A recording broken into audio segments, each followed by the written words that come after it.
Our tale starts at the Superpower Academy, where Ningfeng, our hero, strolls along, chuckling while glued to his phone's game.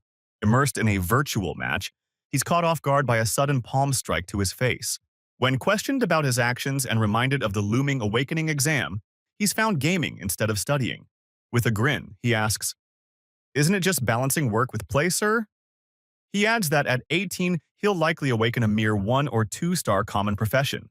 Leaning closer, he teases her, saying he's no prodigy like her, who claimed a 5-star profession at 16, and wonders why bother striving when he can just ride her success, irking her deeply.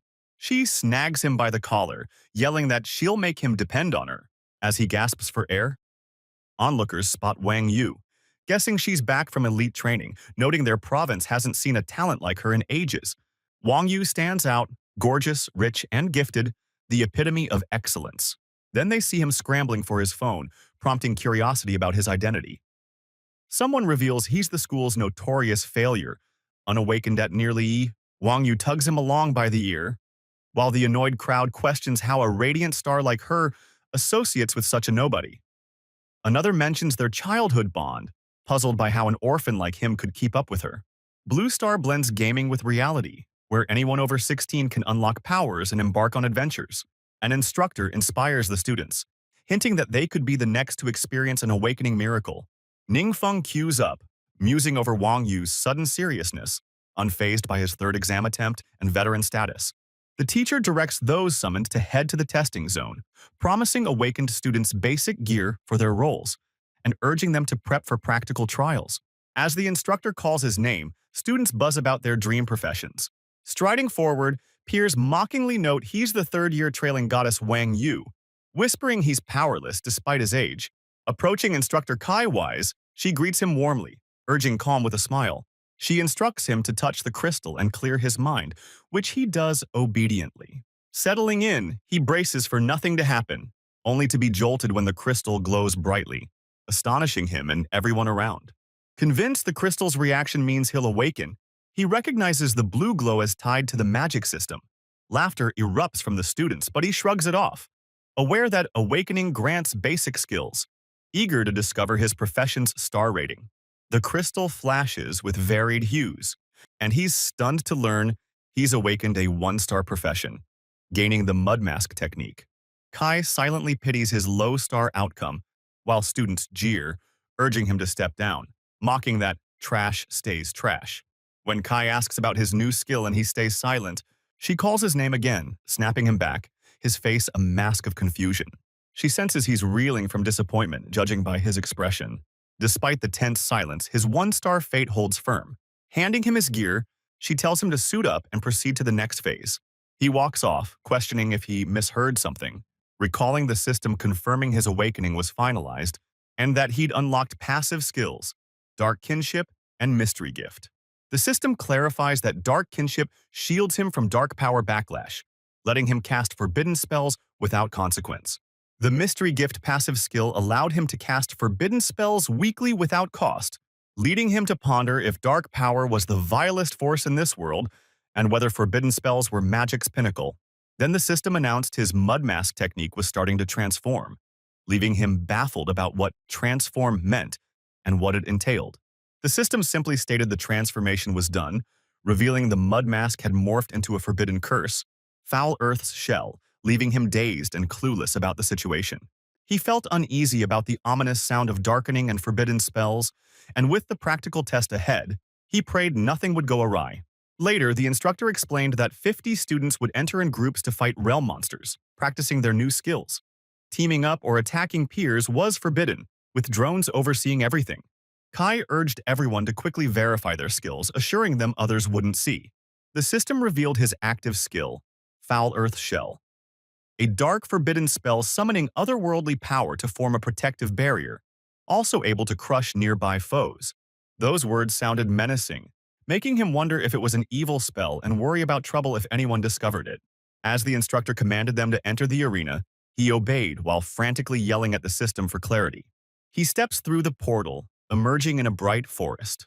Students start wielding their new abilities to slay goblins within, but while others battle, he's crouched, hiding in the bushes, When a goblin nears, he instantly ducks out of sight. Knowing drones monitor the exam, he avoids using forbidden spells recklessly. With no other attack options, he opts to stay hidden, waiting for a chance. Unaware of a drone hovering overhead, a man spots him cowering and snaps that others are gaining strength by fighting, demanding to know what he's doing. Kai, addressing the man as Captain Zhu, defends Ningfeng, noting his late awakening, poor health, and sole defensive skill, ill-suited for solo combat. Captain Zhu orders her to summon Ningfeng, declaring a one-star profession disqualifies him from adventuring and ends his exam. Suddenly, the monitor operator makes a puzzled noise, prompting Captain Zhu to glance back and ask what's wrong. The man admits he's unsure but says a drone was attacked, cutting the feed. The operator shouts a warning, reporting massive power spikes in the realm, spurring Captain Zhu to frantically order his team to investigate. Meanwhile, in the arena, the drone lies in pieces, as a man cowers on the ground, trembling, questioning how such a mighty monster could infiltrate the exam site. Staring at a massive goblin wielding sharp blades, the goblin leader rallies his kin, urging them to rise against enslavement. He commands the goblins to slaughter the invaders, and they roar in agreement. A drone ventures near, but the leader blasts it with his power, causing it to burst and crash into a nearby thicket. Ningfeng, struck on the head, wonders why the drone fell, only to freeze in shock as a horde of goblins encircles him.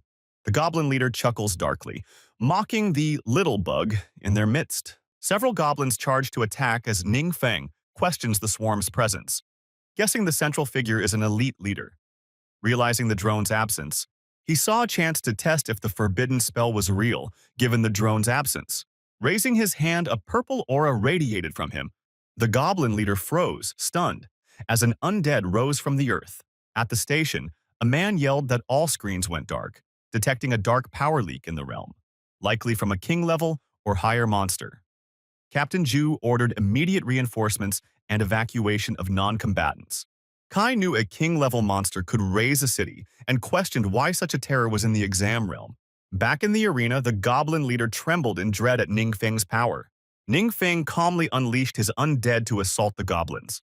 He marveled at the forbidden spells in action, finding them grotesque and sticky, which unnerved him. As his undead slew goblins one by one, the system reported each kill, granting 10 experience per minion and more with each death. Shocked by the dark force, the goblin leader questioned if he was even human, demanding how this was possible. Slowing down, the leader screamed for him to stay back, but the undead enveloped and killed it. The system notified him of slaying the goblin vanguard, earning 6,000 experience. Soon after, it displayed his stats: Mage, level 10, Health 10, Strength 8, Agility 8, Spirit 20, Experience 12. Amazed at jumping 10 levels instantly, he knew past tests only yielded 1 or 2 levels at most. He noted small monsters gave little experience, relying on the elite monsters' haul, and wondered why an elite appeared in the exam. Then a glow caught his eye, revealing loot from the elite, 2 orange quality items. He picked up the Vanguard mark, a consumable boosting agility by 10 permanently. Next was the Shadow Butcher's Cloth, orange quality, level 20 requirement, granting plus 13 strength, 16 agility, 10% attack speed, 5% critical hit rate, 10% combo chance, and 3 enhancement slots. He knew orange gear was epic and highly valuable. Unable to use the cloth yet, he saw its resale potential, thrilled at leveling up and getting rich so easily. A captain's order to abandon the test and teleport out startled him, and a surging power around him made him wonder what was happening. Peeking back, he saw holes in the ground, questioning if the forbidden curse caused the desolation or if traps were at play. He quickly used his scroll, knowing he'd be in trouble if caught, and fled. Other students teleported out of the arena. 2 captains shouted for everyone to evacuate to the city immediately. Zhu gritted his teeth, knowing even their combined strength couldn't face a king-level monster, unsure if reinforcements would arrive in time. He was stunned when the dark power's source vanished, fearing the demon had escaped the realm. Emerging from the arena, he saw Kai telling someone the situation was beyond control, ordering a report, silence to prevent panic, and activation of the school's ceiling array with 1 exit for non-essential personnel. Calling to Kai, she anxiously asked if he was okay. He assured her he was fine, and she urged him to leave quickly, saying the school was suspended indefinitely, advising against returning unless necessary. Later, he asked Wang Yu what's happening, noting Kai seems up against a tough foe. She says an unknown power surged in the exam site, and the school's now locked down. He wonders if it's that elite monster, frustrated that after struggling to awaken, the test got cut short. Wang Yu sees his disappointment, thinking the ordeal hit him hard. She tells him defensive spells can save him but aren't great for solo leveling, so starting tomorrow, he'll join her team. He thanks her but insists he can level alone, declining her offer. He thinks to himself he'd rather not. His dark forbidden spells can't be used publicly, while Wang Yu eyes him, puzzled. She snaps that he can't refuse, ordering him to meet her at 8 a.m. at the West Gate. He tries to protest, but she storms off, leaving him annoyed. He yells after her, frustrated she won't listen, calling her overbearing. Calming down. He knows faking illness won't work. Wang Yu's too persistent to dodge forever. He hatches a plan, wondering if it'll succeed. At Yuncheng Exchange, he knows some gear carries attached skills. He aims to buy an item with a basic spell to fake using it tomorrow. Entering the shop, he hopes the system won't twist the item's skill into a forbidden spell and considers selling his monster loot. A striking woman asks how she can help. He requests an item with a minor spell, be it weapon, clothing, or accessory. She guesses he's newly awakened, suggesting there's no need for a weak spell when they have gear with stronger ones for leveling. She offers to show him, but he declines, saying he only needs something temporary and low level. She calls another worker to help and leaves. Muttering he's broke and not worth her time, she assigns a newbie to deal with him, leaving him baffled. Another woman approaches and he repeats his request. She shows him various gear. He tries gloves, armor, and a sword too heavy to lift, but chooses a ring in the end. She asks if he's happy with it. He says it's fine. He thanks her for guiding him through stores and asks where to sell loot. She leads him to the appraisal consignment room. Inside, she tells a man named Wang that Ningfeng wants to sell loot. He presents the armor, asking Wang to appraise it and estimate its value. Wang notes, it's an agility-focused orange weapon with low-level requirements, great stats for beginners, and 3 gem slots for customization. Wang says it's a solid piece with interested buyers and asks if he has a price in mind. Ningfeng says the higher, the better. Wang nods, asking him to wait while he phones clients, then calls Lady Yang to ensure Ningfeng's well-treated, which she agrees to. Wang calls a man named Zhang, asking if he's still seeking gear for his son, mentioning a fine piece available as Yang pours Ningfeng tea. After the call, Wang tells him the equipment sold for 50,000 crystals. After an 8% transaction fee, he'd net 46,000 crystals, shocking Ningfeng. Yang gapes at him stunned. Wang says once formalities are done, the money will hit his account instantly. Ningfeng, surprised by the speed, mentions wanting more gear. Wang promises satisfying recommendations soon. Outside, a lady teases the pretty clerk from earlier about liking handsome guys, asking why she passed on Ningfeng.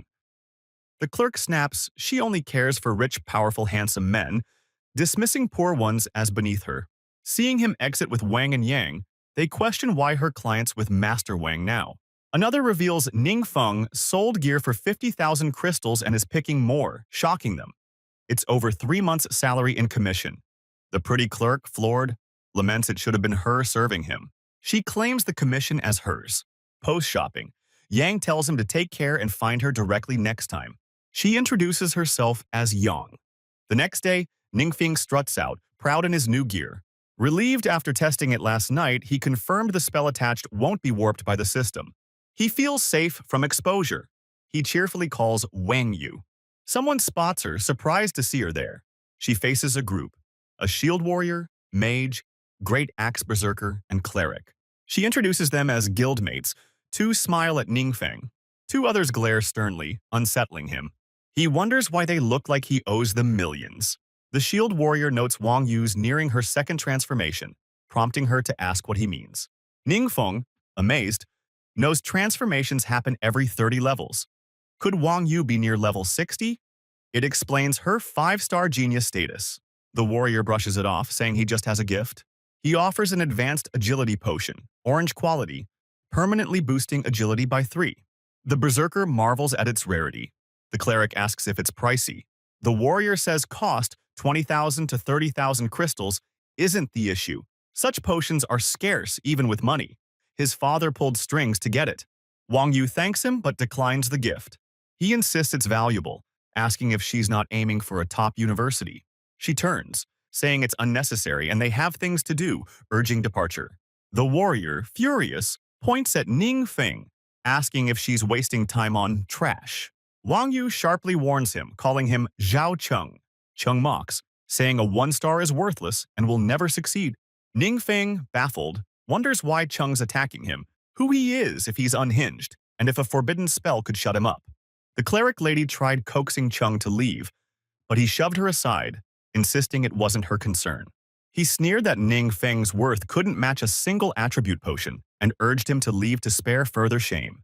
Ning Feng coolly asked if Cheng was a rabid dog snapping at everyone, downplaying the +3 potion and mocking his arrogance. Furious, Cheng demanded what he said, threatening him. The mage challenged Cheng, asking if he had anything stronger to back his attitude and daring him to prove it. Cheng, backed by his team, vowed to kneel and kowtow if Ning Feng showed such an item. But if not, Ning Feng would bow instead. Ning Feng revealed the item, telling Cheng to brace himself, and offered it to Wang Yu as a gift. Stunned, she saw it was a pioneer badge, orange quality, permanently boosting attributes. Unfamiliar with it, she asked about its origin. Qing, stammering, doubted a permanent +10 attribute boost, calling it fake.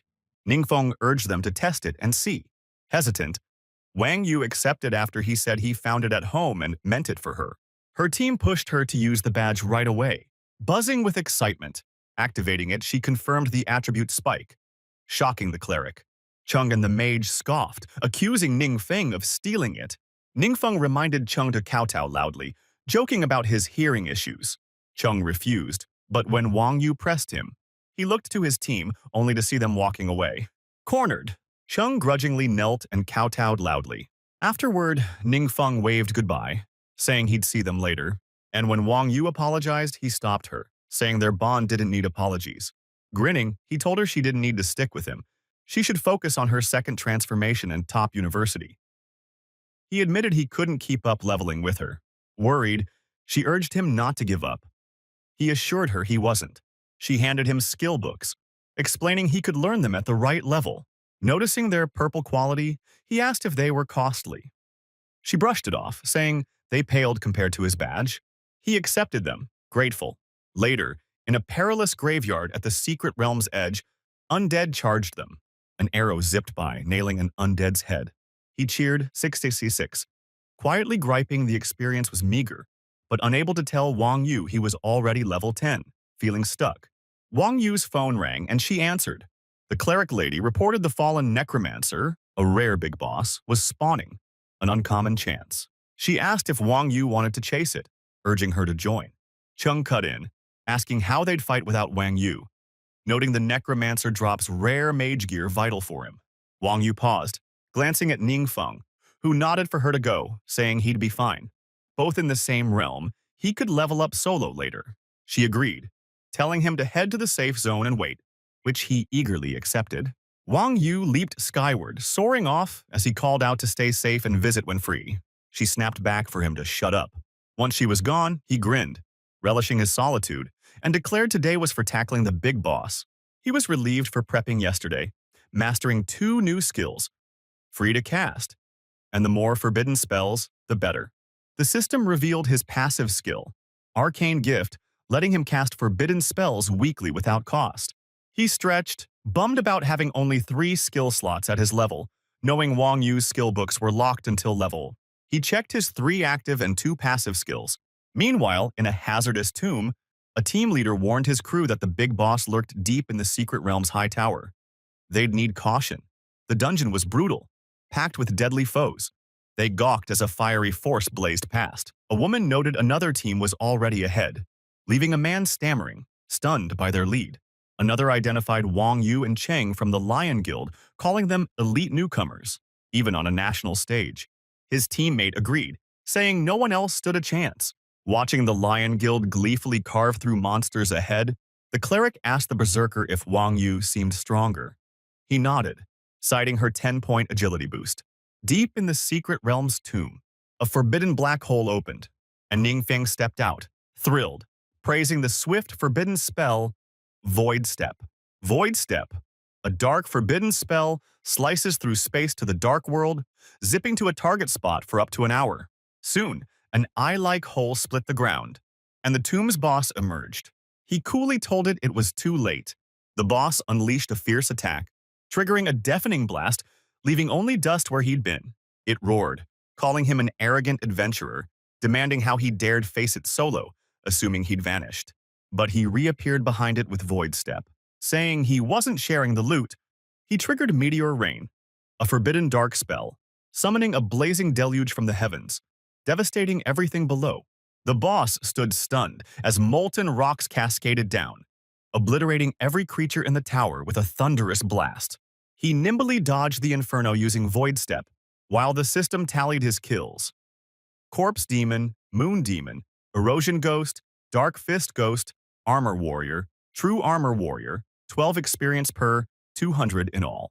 The system notified him of slaying the fallen necromancer, granting 50,000 experience points and boosting him to level. He approached the loot, pleased with the plentiful haul, eyeing a usable pendant and gemstones. The two skill books, though not mage-specific, promised a hefty profit. He opted to absorb the necromancer emblem, reasoning he could handle its stamina cost. He figured it was a fair trade for the power it might offer. After absorbing the necromancer emblem, the system revealed that during transformation, he could unlock the hidden occupation Undead Wizard or start prerequisite tasks for the hidden All-Elemental Mage.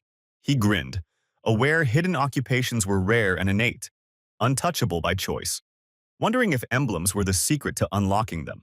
Making his decision, he declared no more debate. A true man would aim for All-Elemental Mage. Meanwhile, his Meteor Rain reached the perilous tomb where Wang Yu's team battled.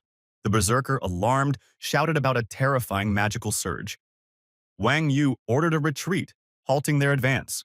Chung protested, set on killing the necromancer, but she snapped, asking if he'd risk everyone's lives in such danger. Chung gritted his teeth, cursing their rotten luck. After pulling back, she grabbed her phone to warn Ningfeng, only to see his message saying urgent matters forced him to leave first. Later, Ningfeng reached the transformation hall, stepping inside, noting the sparse crowd. He spotted a lady nearby, who asked if he was there for a transformation task. He confirmed. She nodded, asking him to provide his details for registration, which he did.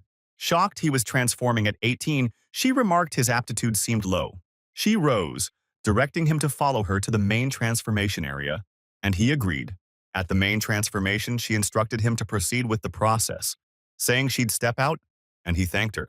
Outside, she saw Captain Ju and asked if something was wrong. Ju said they'd investigated the perilous tomb, severely damaged, with an unclear power source, possibly king level or higher. She asked if that meant 2 king-level threats in 2 days. Ju confirmed. He added that higher-ups sent him to summon Solitary Shadow into action. In the transformation room, the system presented Ningfeng's first mission. Become a Lich Wizard by entering the Wu Ming tomb in the Illusion Realm to retrieve the Blood Soul Crown. 3-day limit, A-level difficulty. The alternative was All-System Mage God, a prequel transformation task, requiring entry to the Hugang Divine Temple in the Illusion Realm to obtain the Holy Emblem. 3-day limit, A-level difficulty. He picked All-System Mage God, figuring it was just a prequel task. The system prompted him to confirm his details again. Mission set, he left the room. Thinking a Hidden Professions S-level mission was fitting, relieved the 3-day limit wasn't too tight. Another lady smiled, bidding him farewell. He waved back, realizing she wasn't the same woman from before. Back at the perilous tomb, a man buzzed about seeing a Solitary Shadow member, noting their unique outfit. But Ju hushed him, saying the group's existence was a guarded secret.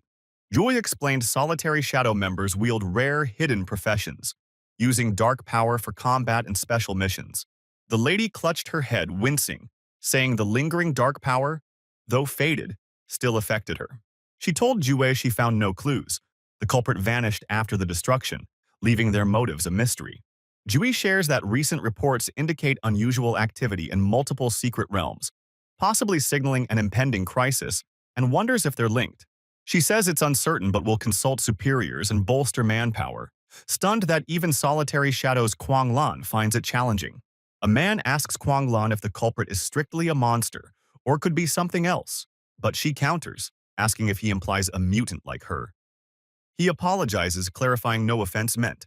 She calmly states the threat surpasses king level and wielding such vast dark power exceeds human limits. The man asks if a supremely powerful monster hides in the city, ready to unleash disaster anytime, and Jue agrees, noting it's likely lurking in shadows and must be found fast. Meanwhile, the monster they discussed was at home, cozy in the dim light. Lounging on his bed, noting level 34 unlocked more skill slots. He decided to learn 2 of Wang Yu's skill books. He told the system to activate the passive skill Foul Earth Defense and selected it. The system detailed Foul Earth Defense. It auto-triggers when attacked, absorbing 100% damage via Foul Earth Shell up to its damage limit, with the shell self-repairing post-attack. He realized forbidden curses could fuse with lesser spells for new effects, giving him another defense layer, rendering normal damage useless. Opening the second book, the system showed the falling rock technique could merge with Foul Earth Shell and Meteor Fire Rain, auto-executing the fusion. He learned the passive skill Elemental Mastery. Earth, boosting all Earth-based spell effects by 20%. Checking his skills, he saw his 4 skill slots unchanged, so he planned to trade and buy new skill books. At the exchange tower, he entered, and the lady from before spotted him, recalling their last encounter. She swooped in, sweetly offering help, but he bluntly said he was looking for Yang Zhen. Flirtatiously, she noted Yang Zhen was busy with another client, volunteering to assist him today.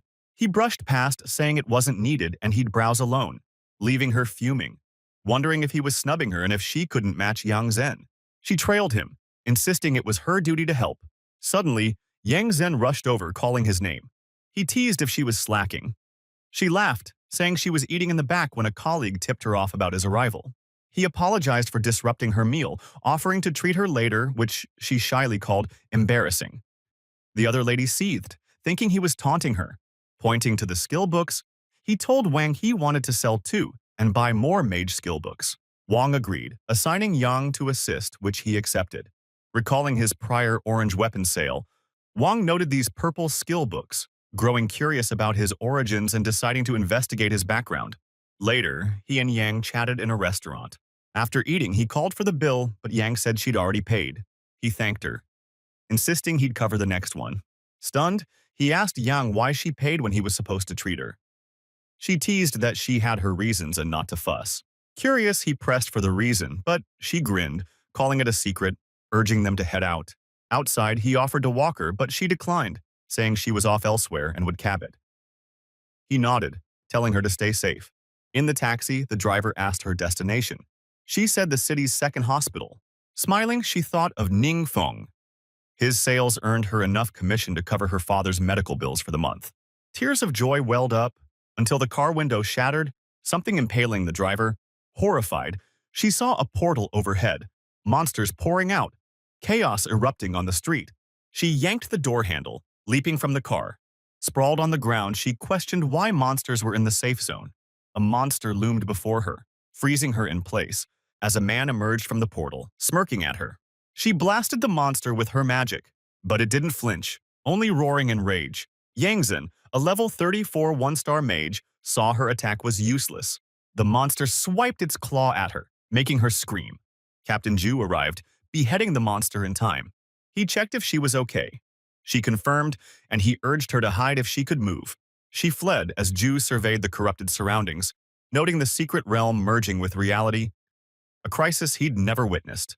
Examining the slain monster, he realized it was beyond a one-star's ability to fight, recalling a colleague's warning of a hidden, catastrophic monster in the city. Sharp claws lunged at him, but he dodged just in time. He asked the attacker if he was a mutant, and the man scoffed, denying being trash, claiming he was the guardian of dark power. Zhu puzzled over guardian, a new term, but shelved his curiosity, knowing it wasn't the moment. He swung his sword at the man, only for the man to punch it, hurling Zhu back. Wu realized he was outmatched. The man was at least 3rd transformation level. The man pressed a finger to the ground, unleashing dark energy, declaring it his domain, mocking Zhu as a weakling. He lunged, claws aimed at Zhu, certain no one could rival him. The claws pierced Zhu, the force throwing him far. The man cackled, reveling in his growing strength, fueled by the land itself. A skull pendant scolded him as a lowly human, warning against arrogance, prompting his apology. A voice from a sky crack reminded him his power was borrowed. Without it, he'd be a groveling worm like his kind. An eye appeared in the crack, demons creeping out slowly. The demon loomed over the trembling man, kneeling in fear, demanding he prove his worth. It commanded him to sacrifice the city's people to cement its rule over the world. The man, bowing low, agreed with reverence. Elsewhere, a curtain rustled open, and Ning Feng stepped out of a public restroom. His eyes widened at the sight of corpses and a monster outside, mind racing about what chaos unfolded in his brief absence. The monster locked onto him, charging with menace, but the earth split before him, and he struck with an earth spike wall, skewering the beast. He silently thanked his splurge on a new weapon today, its purple skill meshing perfectly with his death magic boost. Stepping outside, he recoiled at the corrupted street, spotting a man hauling a corpse. The man, noticing Ning Feng, flung the body aside, irritated at the missed pest, and lunged, claws slashing, catching Ning Feng off guard. The man grabbed him, only to falter as Ning Feng summoned a shield, his arm trembling from the block. Stammering, the man, Li, demanded how Ning Feng stopped his attack. The demon interjected, confirming it was dark power at play. It added that Ning Feng's strength far outstripped Li's, then paused, sensing an aura in Ning Feng more dreadful than death itself. Eyes closed, Ning Feng gauged the man's power, wondering if he planned a forbidden curse to ravage the city. Snapping his eyes open, he shattered Li's crystalline arm, leaving him stunned, screaming for his demon leader, who curtly said the line was dead and to fend for himself. The demons ascended, vanishing into the sky's crack. The demons soared upward, diving toward the sky's crack, their leader barking at them to hustle before it sealed shut. The crack closed, leaving the man alone, bewildered, demanding why his power vanished. Ning Feng gave him a faint smile. Mutants, he knew, were those who awakened with hidden dark professions, granting them superior strength through dark power. Yet without it, they were frail. The man's scream cut short as an earth spike pierced him, killing him instantly. Ning Feng noted the man's potential threat, but was glad his defense freed him to attack boldly. He swiftly grabbed the scattered loot and slipped away home before anyone could spot him. Soon after, in the ruined city, Kuang Lan appeared with a lady. The lady reported the monster's retreat and the realm's invasion halting, noting two abrupt spells, one merging reality with the realm, vanishing mysteriously, leaving her baffled by the enemy's aims. Kuang Lan asked about other areas. The lady said most were secure, save for heavy losses in the south, where details remained unclear. Recalling Jue oversaw the south, Kuang Lan proposed they head there to check. Meanwhile, someone studied the spiked man's corpse, pondering if his possessions were looted. Kuang Lan materialized, commanding them to freeze, demanding their identity.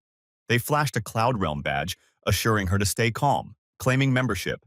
She identifies the emblem and confirms his affiliation with the covert group of warriors, which he verifies. She remarks on rumors of their secretive operations and inquires about his presence there. Doing reveals that the deceased was once part of their ranks but turned traitor, aiding the realm's invasion of reality, which triggered a monster attack on their base, leaving few survivors. The woman wonders if this event mirrors recent occurrences and questions whether the realm's incursion halted because of the man's death. When asked if they killed the man, she denies it, stating they don't know who did. She adds that the man was adept at concealing himself in realm space, emphasizing his slyness and her own unsuccessful efforts to track him. Contemplating the events, Kuang Lan realizes that, despite Ju's power, the entire force was decimated, implying that eliminating the enemy directly stopped the realm's advance. This insight prompts Kuang Lan and Diwan to theorize about the existence of such a powerful individual in Kansas City. During then departs, and when she asks where he's headed, he says he's off to search for something. Meanwhile, at Ling Feng's residence, he was overjoyed, shouting as he found that the man's loot contained two orange-tier fighter set items.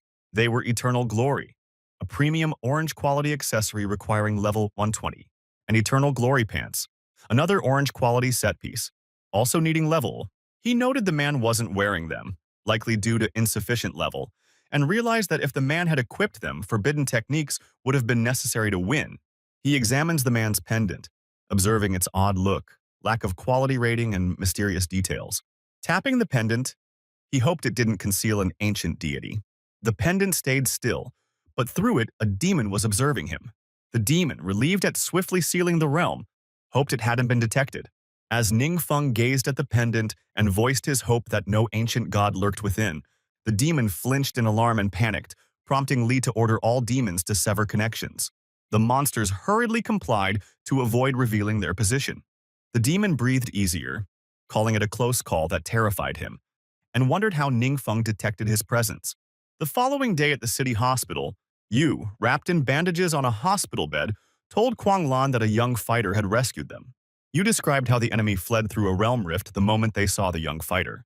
She nodded, saying she could faintly sense that During's strength rivaled her own.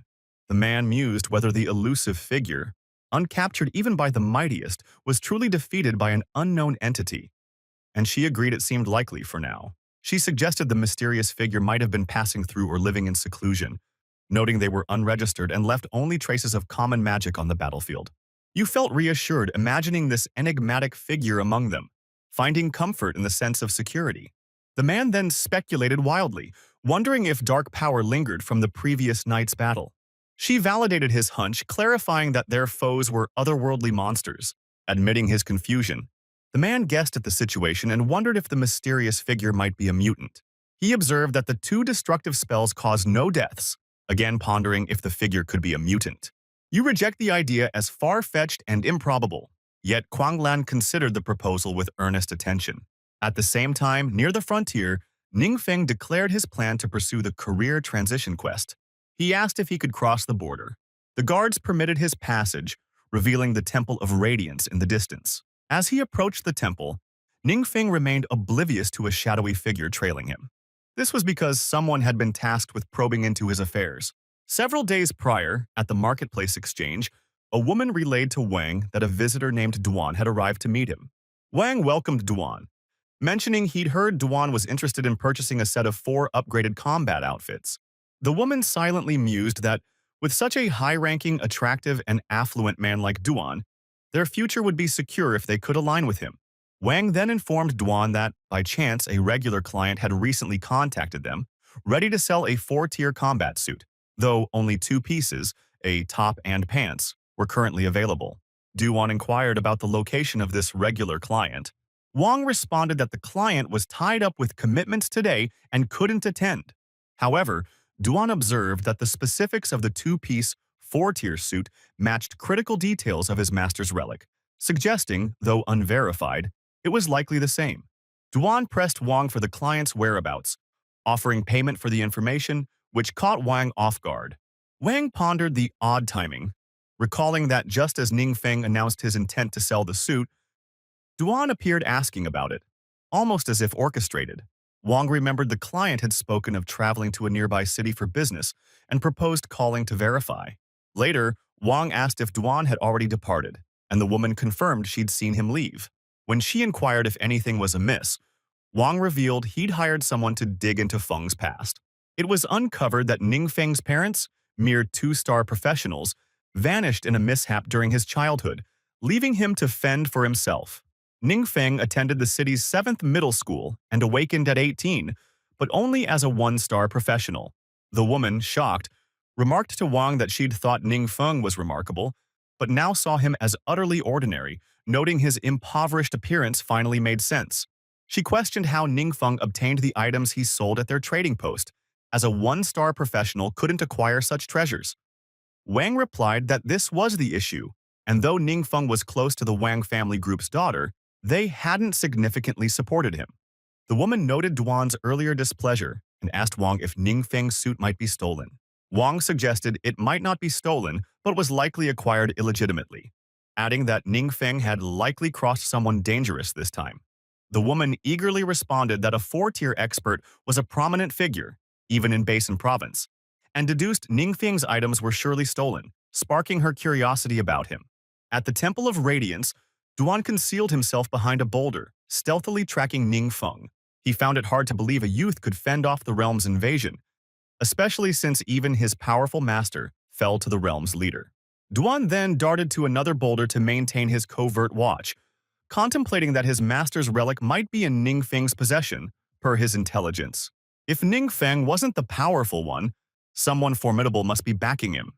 Yet Duan knew to proceed cautiously, hence his hidden approach. Upon reaching the Temple of Radiance's entrance, Ningfeng watched adventurers clashing with creatures.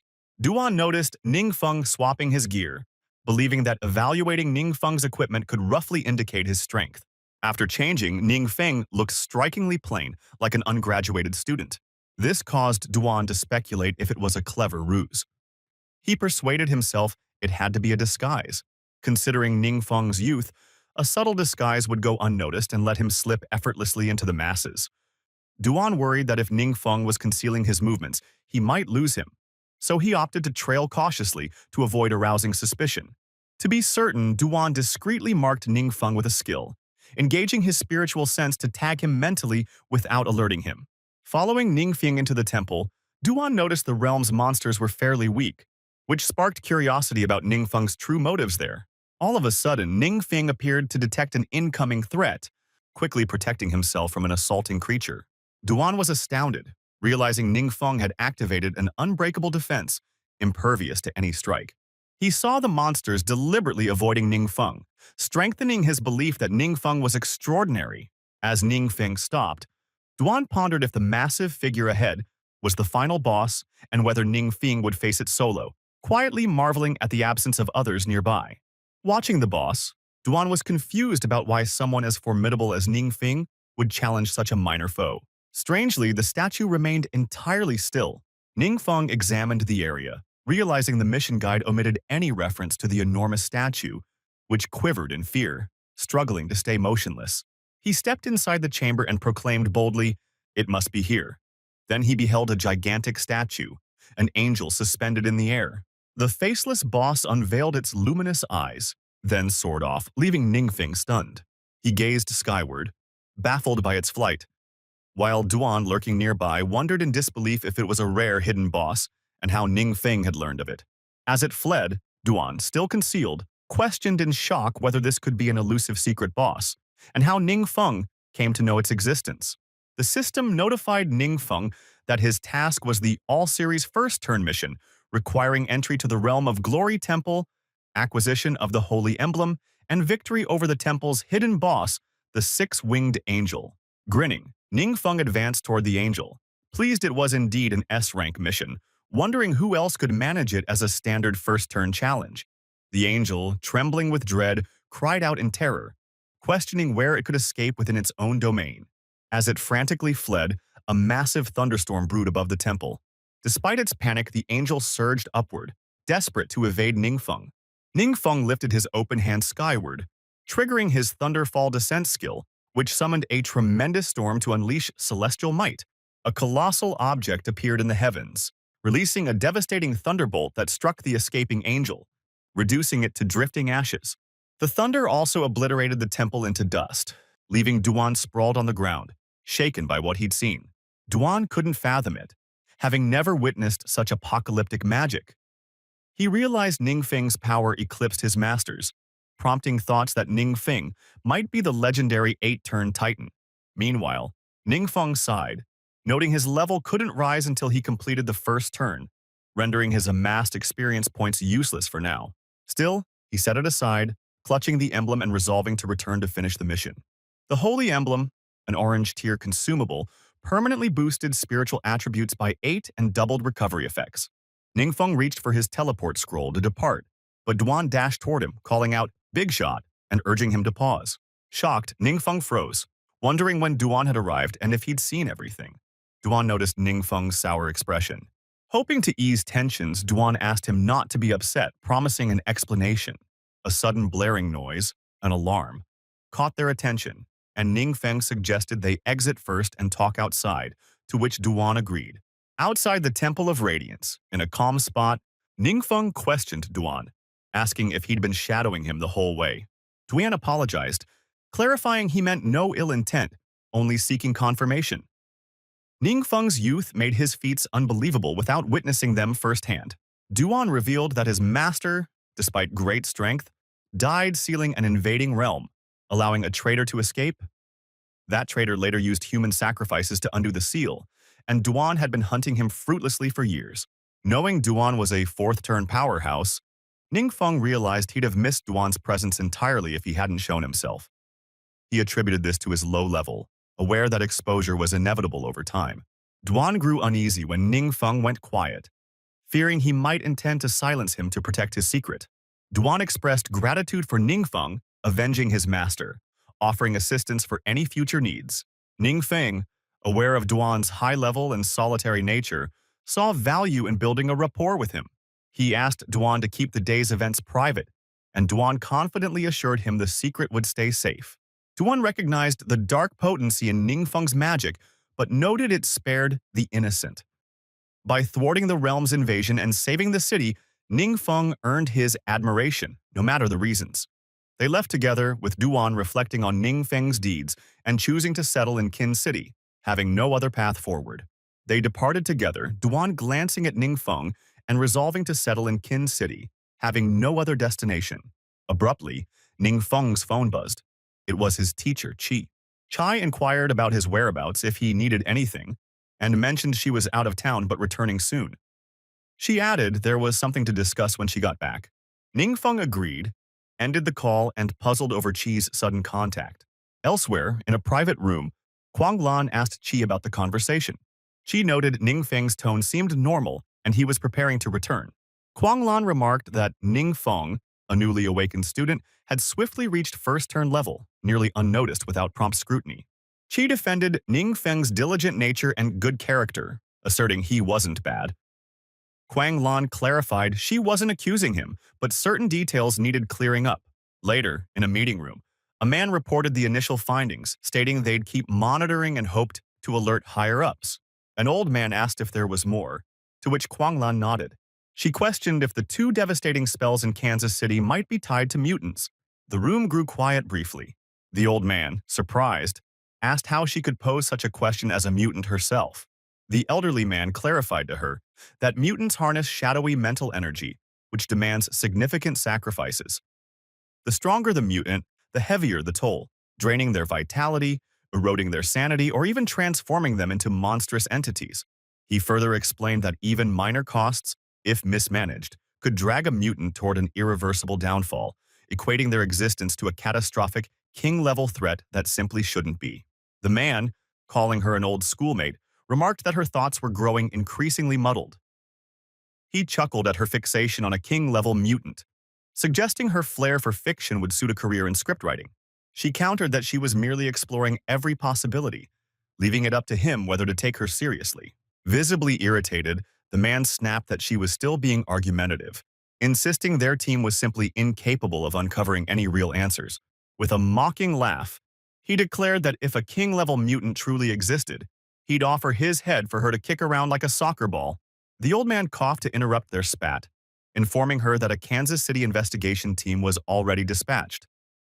He urged her to cooperate fully, noting they might assume control of her duties if needed, and that her request for extra personnel at the isolated chateau was denied. Frustrated, she demanded to know if this reflected a lack of faith in her, but the old man reassured her it wasn't, pleading for her patience just a bit longer.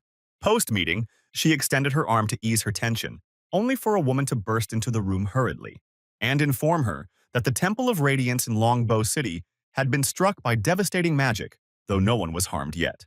In a flustered tone, she mentioned that Ningfeng had logged his training site during the inquiry, but Lan interjected, confirming that Ningfeng's registration was indeed at the Temple of Radiance. Landon grinned, noting that the situation was becoming quite intriguing. Meanwhile, a barrier shrouded Longbow City, leaving its residents puzzled about the unfolding events. At the Radiant Sun Temple, a man calmed the crowd, explaining that the barriers were at their maximum, shielding the city center from external dark forces and ensuring safety. He grumbled that their earlier chaos had sparked the highest alert, meaning they'd need to wait for it to subside before driving home. Suddenly, a fissure split the sky within the barrier, and a creature peered through. As it gradually emerged, the massive beast spotted the magical barrier, scoffing at why it was active but shrugging it off, deeming humans weak for cowering behind their defenses. A horde of creatures then poured from the rift, their leader taunting that the humans' barriers were now useless against them. The creature's leader gestured at the barrier, commanding its minions to assault it, yet the barrier inexplicably let the minions pass through, bewildering everyone. The man who'd been calming the crowd gazed upward, questioning what these beings were, as the group realized, with horror, that they were facing monsters. A guard in a panic shouted why monsters were breaching the barrier, but the man noted the barrier remained intact, leaving them baffled about how the creatures infiltrated. The terrified crowd retreated, but Duan calmly conjured a protective shield for himself and others, addressing his leader, proposing this could be another intense realm invasion, akin to the prior night's events in King City, and asking if he was correct. Daewon, however, questioned whether they should act, probing Duan for a plan. As Duan began to reply, he paused, confident he could handle it, and puzzled why his leader sought his input. Then Duan realized his leader wasn't genuinely asking for advice, but testing him. Cracking his neck, Duan assured him he understood and would take charge, leaving his leader momentarily perplexed. Noticing the dense crowd, he decided intervening would be tricky, so he opted to let Duan handle it, responding with a simple, "All right." The monstrous leader crashed onto the ground, stunning the onlookers. With a mocking chuckle, the creature jeered as a guard loosed arrows, yelling that the beast was finished. Effortlessly, the leader monster deflected the arrows with its blade. Another guard stealthily approached from behind for a strike, but with a rapid backward slash, the creature swiftly slew the guard. In terror, the fallen guard stammered how it was possible, crying out that they couldn't even graze the beast. Dragging its sword across the ground, the leader monster sighed, disappointed, having hoped for worthy human adversaries. Spotting the creature advancing, the crowd scattered in fear. Raising its blade, the monster aimed at the fleeing people, sneering that they were all pathetic. Abruptly, someone parried the creature's sword.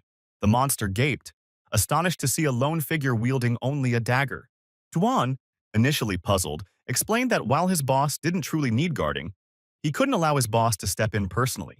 He called Ningfeng boss again, assuring he'd handle the fight, prompting Ningfeng to sheepishly ask Duan to drop the boss title, as it felt awkward. The creature smirked, admitting some humans weren't entirely useless, but Duan's forceful shove sent the monster staggering back, slightly wounded. Before the beast could recover, it blinked in shock to find no dagger-wielding foe before it.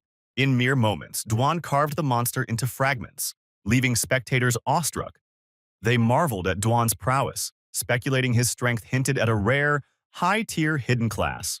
Duan strolled back to Ningfeng as the monster's remains erupted behind him, revealing Duan as a level 137 legendary martial artist, a coveted 5-star hidden class. Ningfeng, floored by Duan's skill in battle, coolly alerted Duan to another presence nearby. The lesser monsters fled toward their portal, reeling from their leader's demise, as archers, now emboldened, fired back, certain they could tackle the smaller foes. Duan glanced at Ningfeng, asking if further action was needed, but Ningfeng flashed a thumbs up, praising Duan's stellar work. Onlookers were stunned that a warrior like Duan deferred to a young man, whispering if he might be a noble's heir, traveling with protectors to gain experience. Duan then displayed the leader monster's loot, handing it to Ningfeng. The crowd gasped, noting that even if unusable, the items could fetch thousands of crystals, while some women playfully asked Duan if he needed a personal attendant. Among the loot, Duan spotted a gleaming charm called Chasing Red, an agility skill book ideal for Wang Yu. The other item, Dark Shield, prompted Duan to suggest selling it for funds later. A wounded warrior, aided by a priest, hailed them as mighty heroes, requesting a brief chat which they accepted. Shortly after, the city's mayor approached with gratitude, crediting them with saving Longbow City. Introducing himself as Kaiden, the mayor remarked they didn't seem like locals. Ningfeng explained they were there on business, but were currently stranded. He then asked Kaiden if he knew why they were stuck there. Dongming, visibly nervous, questioned if the highest alert had trapped them, but Kaiden apologized, admitting the fault was theirs for the inconvenience, though he privately knew he'd caused the issue himself. Chidongming instructed his aide to retrieve a newly purchased flight scroll, presenting it as an apology, which the man accepted graciously. He was taken aback, aware that flight scrolls were scarce in the region. Though single-use, they enabled swift and effortless short-range travel. Chi Dongming hesitantly shared an awkward request amid recent turmoil, asking if they could remain in Longbow City for a few days, as their defense forces were noticeably stretched thin. He expressed regret to Chi Dongming, citing a packed schedule that might prevent him from complying. In truth, his class transformation had only 3 days remaining, and any delay could jeopardize its completion forever.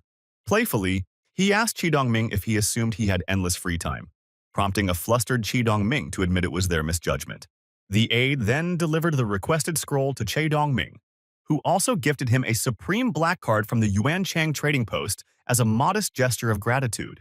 Stunned, He recognized the card's rarity, reserved for elite individuals with exclusive perks, hinting at Qidong Ming's remarkable status and explaining his ability to procure a flight scroll.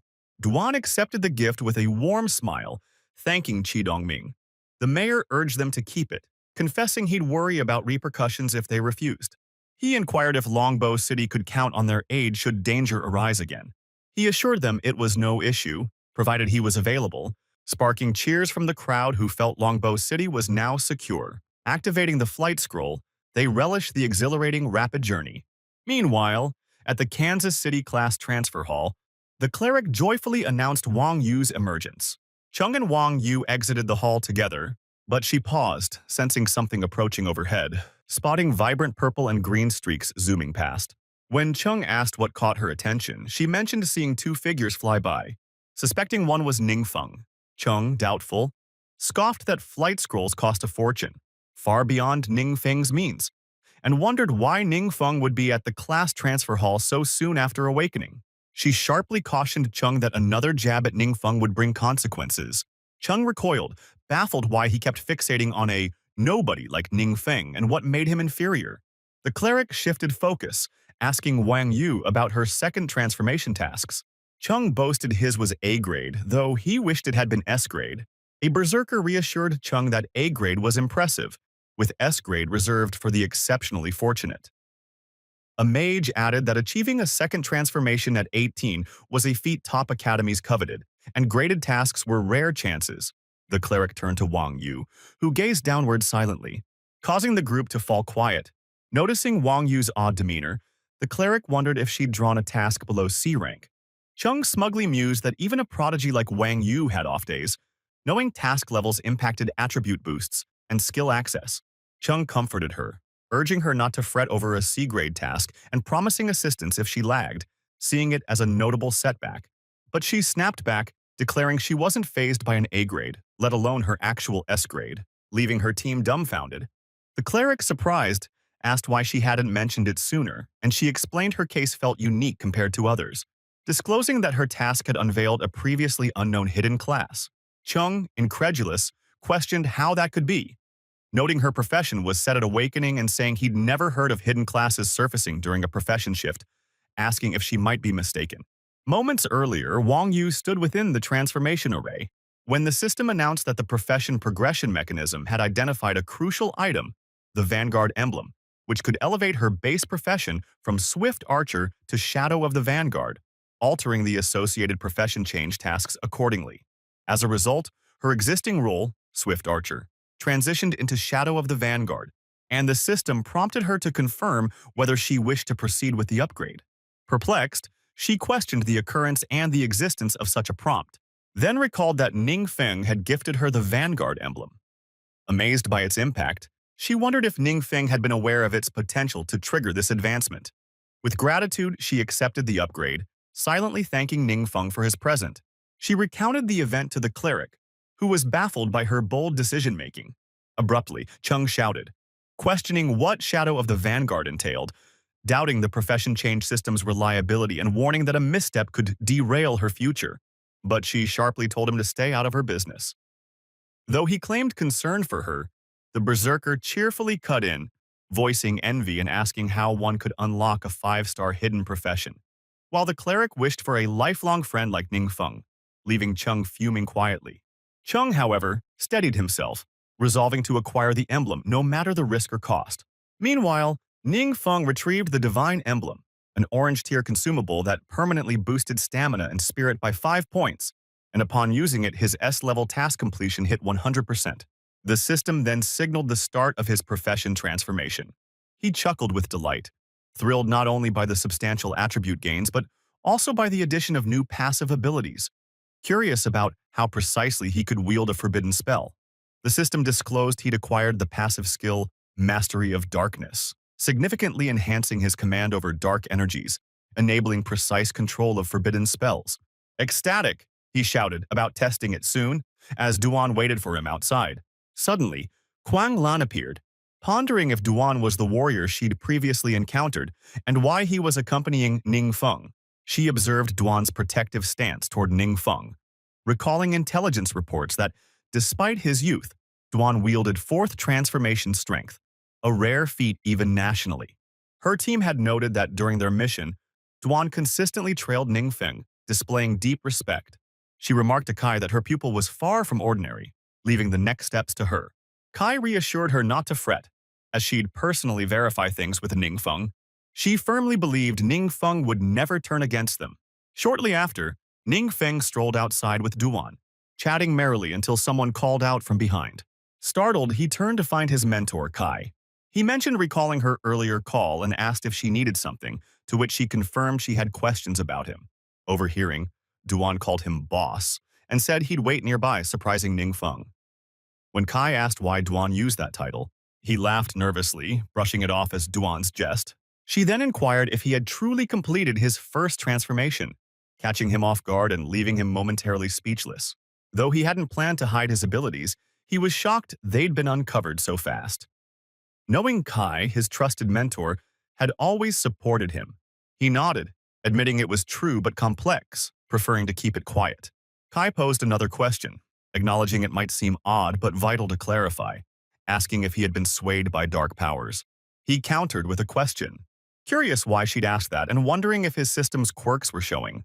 She clarified that, as he knew, recent global disturbances had weakened the divide between their world and reality, causing some to slowly succumb to dark influences, turning into mutants. Acknowledging her worries, he assured her he was fine, firmly denying any mutant traits. This was partly a lie, as he knew mutants faced tight scrutiny, and he wanted no link to them. Producing a dark crystal, she asked for his cooperation in a test. She explained that channeling his energy into the crystal would expose any trace of darkness within him. He eyed the crystal warily, visibly sweating, which she noticed, making her suspect he might be a mutant. With a nervous chuckle, he admitted his unease, blaming it on the unfamiliar scenario, then directed his power into the crystal, only for it to shatter explosively in Kai's hand. Shocked, he asked what had just occurred. Kai, rattled, recalled Kuang Lan's words that the black crystal, a demon crystal, was highly reactive to dark energy, often used by officials to spot mutants. It would hum when sensing darkness, with the hum's strength showing the darkness's depth. Yet she was clueless about what a full shatter implied. He confessed it seemed wild to shift professions right after awakening, but appealed to their long bond, asking if she trusted him as a person. She thought of the young man before her, orphaned early and awakening late, yet always radiating hope and cheer. She replied that she personally believed in him, but her role required reporting the incident, hoping he'd understand. He nodded, accepting her duty, though unsure how authorities would react, even considering leaving Kansas City if needed. She then offered a gift she'd prepared to mark his first transformation success, handing over a violet skill book. Thanking her warmly, he reciprocated with a gift for her years of guidance. The item was a Holy Featherwing belt, orange tier, level 30, boosting spirit by 20, enhancing stamina recovery and healing by 50%, raising dark resistance by 100%, and allowing chantless healing spells with up to 3 inlays. She gasped at the priceless no-chant feature, knowing it could be a lifesaver in dire moments. Despite her protests about its worth, he insisted it was just loot from his transformation task, urging her to accept it, then excused himself, noting his friend was waiting, leaving her in awe as he departed. With Duan, she struggled to fathom Ningfeng gifting such a rare item, questioning who he truly was. Later, at the adventurer's office, Kai showed the broken crystal to Kuang Lan, who admitted she'd never seen such a reaction. As Kai voiced worry that Ningfeng might be labeled a danger, Kuang Lan suggested dropping the issue, which puzzled Kai. Kuang Lan explained their student might surpass their comprehension, advising they aim to ally with Ningfeng rather than antagonize him by digging too deep. Kai asked if they should report it, but Kuang Lan firmly said no, ordering a halt to Ningfeng's investigation, with all details kept secret. Kai agreed wholeheartedly, reasoning that, given Ningfeng's youth and lack of allies, this choice also shielded him. Kuang Lan proposed that since Ningfeng valued his privacy, they should focus on the martial artist instead. With recruitment season in full swing, securing another powerful ally would be advantageous. Back at Ningfeng's home, Duan noticed Ningfeng's quiet demeanor and asked what was troubling him. Ningfeng revealed that his mentor, Kai, had informed him his investigation was dropped, prompting Duan to ask if that was positive news. Ning Feng agreed it was, but he worried about future leveling, noting that disrupting mystery realms caused ripples, attracting official scrutiny that could complicate things. Duan chuckled at Ning Feng's peculiar dilemmas, remarking they were truly the concerns of someone exceptional, and suggested targeting uncharted mystery realms for leveling. He explained that recent global irregularities had spawned many new realms, some beyond the authorities' reach due to limited resources, while others were gripped by sinister forces. Ning Feng saw the logic in this plan and asked if Duan knew of any such realms. Duan confirmed he had details on two, and could gather more based on Ning Feng's requirements. Trusting Duan's support, Ning Feng deemed this approach smarter than tackling challenges as a student. He also planned to visit the trading post tomorrow to offload his loot, seeing it as a chance to unwind. Confident in his upgraded forbidden spell skills, Ning Feng felt unconcerned about falling behind others. Later, at the Express Hotel, Duan approached the entrance. Unaware it was already evening after leaving Ning Feng's, he decided to stay another night at the hotel, intending to hunt for a rental the next day. As he entered, a man greeted him enthusiastically, leading Duan to ask who he was.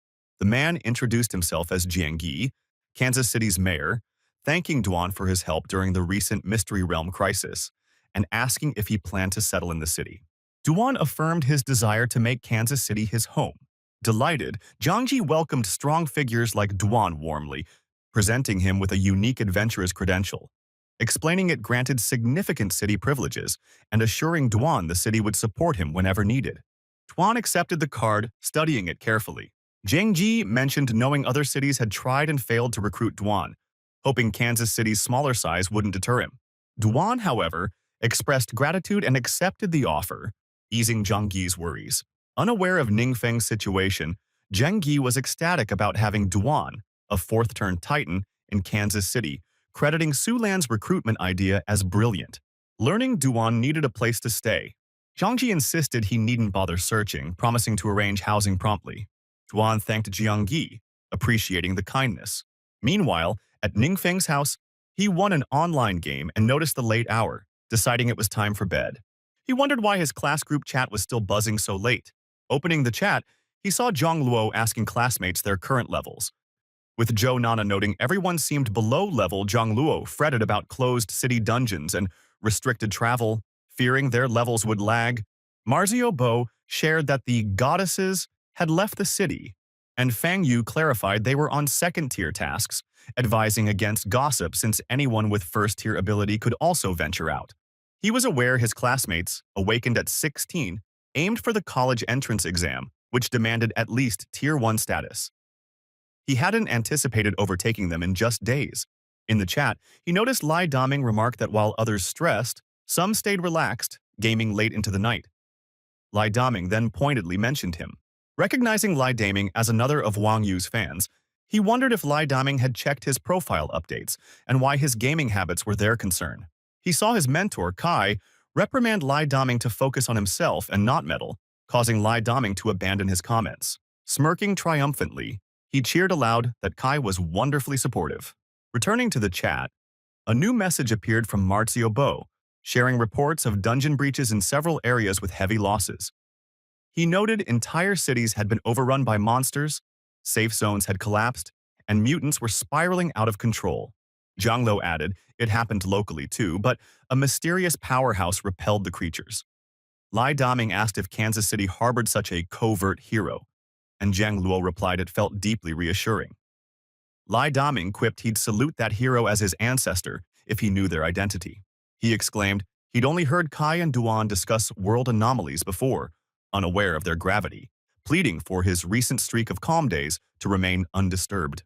He lamented missing the chance to defeat the last monster himself, prompting the demon in his pendant to sneeze, muttering why it suddenly felt a chill of fear. The following morning at the Yuanchang trading post, Yang Xin, previously wounded, had resumed her duties. A woman spotted her and questioned why she'd returned to work before fully recovering. Faltering, Yang Xin insisted her injuries were minor and healed. But the woman teased that despite her words, she was secretly eager to chase influential connections. Yang Xin protested loudly that the woman was wrong, but the woman sneered that her supposed big shot was merely a clueless crook. She claimed Ning Feng had swiped from a fourth transformation titan and was likely already pulverized. Furious, Yang Xin snapped that the woman was spouting lies, insisting Ning Feng wasn't like that. The woman cackled, saying Master Wang's team had dug into Ning Feng's past, revealing him as a one-star awakened at 18, orphaned young, and too weak to possess rare items. She taunted that since the fourth transformation titan had shown up at Ning Feng's doorstep, if he wasn't a thief, then what was he? Abruptly, a figure materialized before the woman with startling speed. He offered a mock apology, saying her words nearly pushed him to lash out, and the woman collapsed in terror as a jagged floorstone hovered near her. Turning, she realized it was him, demanding how he dared cast attack spells in the trading post, then yelling for guards. Yang Xin urged him to flee before the guards came, but he calmly reassured her not to fret. She warned that the Yuanchang trading post's backers were formidable, far beyond what most could challenge, and getting caught would spell trouble. Suddenly, a figure arrived flanked by guards, and Wang demanded who gave him the audacity to cause havoc in their trading post. He coolly replied that he'd heard Wang was snooping on him and even pinned a thief's label on him. Wang retorted that he knew the truth about his thieving, and he lacked the standing to challenge him. As the guards charged toward him, he flashed a card and remarked to Wang that this was how he treated visitors at his Yuanchang trading post. The guards halted abruptly upon seeing the card, leaving Wang stunned as he asked if it was the supreme black card of their post. The woman, incredulous, shrieked that it had to be a forgery.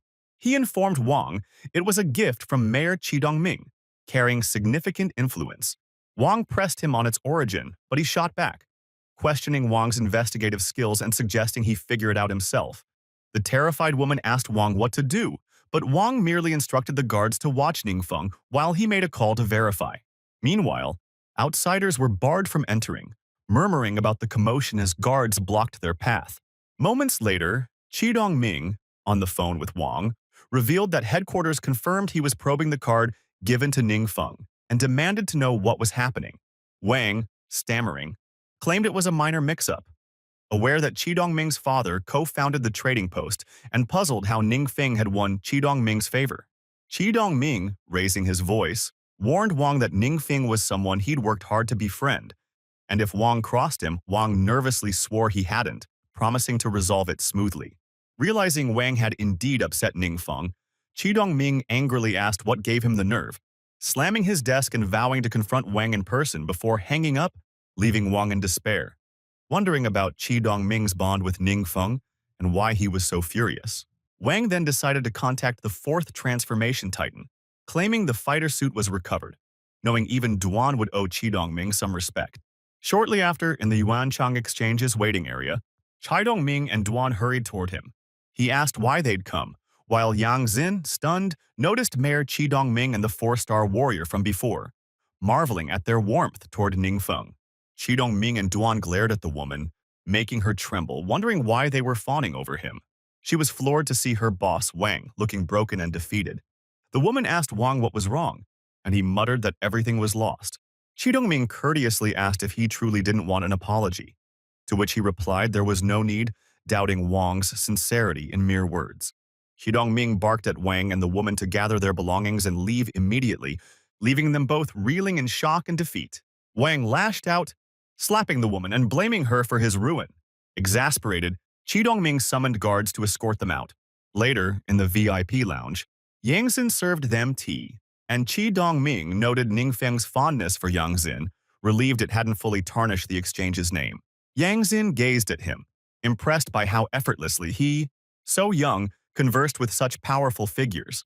Qidongming told her she'd erred this time but urged her to strive harder, assuring her the exchange would support her. She nodded bashfully, vowing to work diligently. He apologized to Qidongming for the trouble caused on his behalf, but Qidongming brushed it off, saying his concerns were their own, noting that without his help last time, Longbow City might have fallen. Qidongming then observed his interest in the exchange's treasure catalog, asking if he sought something specific. He confirmed with a nod and inquired if Qidong had come across anything known as the Relic of the End. Qidongming pressed him to clarify which relic he meant and what end it referred to. He brushed it off, saying they shouldn't worry about it, mentioning he'd spotted it online the previous day and assumed it was a unique item. He suddenly recalled pulling a book from his inventory, It was the Spirit Energy Extraction Tome, handed to him by his mentor Chi, designed for mages to restore mana during combat. He pondered what kind of forbidden magic it might become. He then used his Dark Confluence ability to absorb it. This skill siphons lingering dark energy from objects, converting it into personal power. Afterward, he questioned if he'd misread the name, as it was unfamiliar, and the system offered no details, leaving him wondering where to look for answers. Still, he chose to set it aside for now, as there was no urgency, and drifted off to sleep. Shortly after wrapping up at the exchange, Chi Dongming remarked that their visit was rushed but urged them to return to Longbow City, promising to host them next time. Chi-dong then pulled out a teleportation scroll for flight and used it to zip back to Longbow City. He suggested to Du that they grab a meal together, but Du proposed dining at his place instead. Moments later, at Dumont's villa, he was in awe. As he glanced around, he asked Du if the city had granted him this residence. Du explained that homes like these were reserved for high-ranking individuals who settled in Kansas City, adding that if he liked it, he could consider relocating there for a similar setup. He chuckled and told Du it wasn't needed, as he planned to save up and buy a place nearby to be neighbors. Du earnestly offered financial help if needed, but he countered by asking how he could possibly accept Du's money. He grinned, aware he'd made a tidy sum selling gear recently, enough to buy a villa outright. But that would drain his crystal reserves, which could be a hassle later, so he decided there was no hurry to move. After their meal, he sipped tea feeling invigorated. Du mentioned that the villa district came with personal chefs already summoned, which struck him as remarkably convenient. Out of nowhere, Du's phone buzzed. Jang Gi called, saying he needed assistance because an investigative team was digging into the city's recent disasters, and some issues had arisen that he wanted to discuss. Du glanced at him, puzzled, and wondered if the investigation might impact Ning Fen, deciding to check with Ning Fen first. He apologized to Yang Gi, saying he was tied up today. Jang Gi reassured him it was fine and asked him to reach out within the next couple of days when he was free. After Du filled him in, he mused aloud about what kind of people these investigators were. Meanwhile, someone remarked that in the abandoned city of Kinyu, the idea of a shadowy leader was absurd. In a conference room, a man smugly challenged if anyone had actually laid eyes on this supposed mysterious figure. Quang Lan admitted no one had. The man scoffed, questioning why rumors persisted that this unseen big shot had saved Kansas City. Quang Lan clarified that the dungeon invasion had abruptly halted back then, with the mutant forces aiding it also eradicated. The man snapped at her not to jest, insisting that without a full investigation, the dungeon invasion's threat level couldn't be taken as proof. He then demanded details about 2 other dungeon incidents, attacks above king level, and what their so-called mysterious figure had supposedly done. Quang Lan stayed quiet, offering no response. Kai lowered his gaze, suspecting that to shield Ningfeng, Quang Lan had leveraged her authority to erase any data that might tie him to the case, absorbing all the heat herself. Out of nowhere, Jiang Ji burst into the room, and a flustered Li explained that he had phoned Duan, who replied he was tied up for the day. The man lashed out in frustration, furious at the trio of unruly adventurers behaving like wild strays without a guild, acting overly self-important. He instructed Jiang Ji to drop it, saying he'd personally oversee the investigation while the rest should shift focus elsewhere. Sometime later, within the dungeon, more like a tomb, the man stepped on a fallen branch, snapping it audibly beneath his foot. Guards blocked his approach toward the dungeon entrance, but he greeted them with a cheerful, "Good evening." One of them quickly recognized him as part of the investigation squad. He stated his intention to inspect the dungeon, and the guards, smiling, granted him entry. As he stepped inside, he reflected that though he had entered before, the devastation still struck him with awe, prompting thoughts about what kind of force could level a dungeon so completely. He could still feel the potent remnants of dark power and mused that despite all the rumors of some mysterious powerhouse, compared to that kind of force, people were mere insects. In a surge of enthusiasm, he cried out in exhilaration, calling the place utterly electrifying. Raising his hand high, he summoned forth dark energy. From the lingering shadows, he brought forth a demon. With unhinged glee, he declared the zone deserving of a king-class threat, claiming its terrifying power as his own. Meanwhile, back at Dune's estate, Ningfeng was deeply engaged with his phone, when suddenly, the system notified him that the last relic had been located. Stunned, he sensed a connection forming through its aura, and knew that with enough focus, He could trace the signal to its exact position. He quickly scooped his coat off the floor and put it on while getting to his feet. When Duan asked where he was heading, Ningfeng simply said he had to step out briefly. He passed his phone to Dune, telling him to finish the game in his place and to make sure he didn't lose any rankings, leaving Dune bewildered. As he rode in a taxi, Ningfeng noticed on the GPS that the relic was near the perilous graveyard. He was taken aback to see it was actually in motion. At the graveyard dungeon's gate, guards confronted a demon and radioed in that an unknown entity had appeared nearby. Shaking in fear, the guards tried desperately to identify the strange being before them. High on the demon's back, a man wailed, unable to move and begging for someone to rescue him. Elsewhere on the road, traffic came to a stop as an alert was issued. No one could pass due to imminent danger ahead. The taxi driver informed Ningfeng they couldn't go further, and Ningfeng responded calmly, saying he'd walk from there. He could tell the relic had paused its movement for the time being.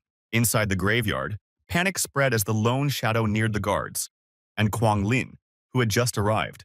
All were stunned to recognize the man atop the demon. Huang Lan, wide-eyed, demanded an explanation. Moments later, the demon went berserk, leaving Kuang Lan gravely wounded on the ground. Thankfully, Kai was on the scene, and using the high-tech gear Ningfeng had given her, she skipped the usual incantations and began immediate medical aid. Still, Kai realized how dire the situation was. Kuang Lan's strength alone wasn't enough to hold off the demon. After performing some initial healing, Kuang Lan rose to her feet and urgently asked where the demon had gone. Kai, still visibly worried, answered that it had moved toward the city center. She nervously added that Major Jiang Ji had already contacted Duan for reinforcements, but she wasn't sure they'd make it in time. Huang Lan, aware that Dune's abilities were on par with hers, realized Duan might not be able to handle the demon alone. Still, the person supporting Duan might be their last shot. Meanwhile, the demon tore through the city in a fury, only to be unexpectedly intercepted by Ningfeng, who stared in awe, noting that it was the end-term skull, and much bigger than expected. As Ningfeng weighed the possibility of using another forbidden incantation to contain it, the demon pounced with claws aiming straight for his skull. Its strike clashed hard against Ningfeng's barrier with a metallic bang, causing the demon to flinch. It recoiled, clearly shaken, baffled by how such a defense was possible. Just then, the system notified Ningfeng that it had locked onto the end-term skull and asked if he wanted to begin the absorption process. He tapped yes, wondering if he had to be near the object to absorb it. His eyes widened as the process began, radiating an intense light before the demon. The radiant energy struck the demon, making it howl in agony as it was consumed by the light.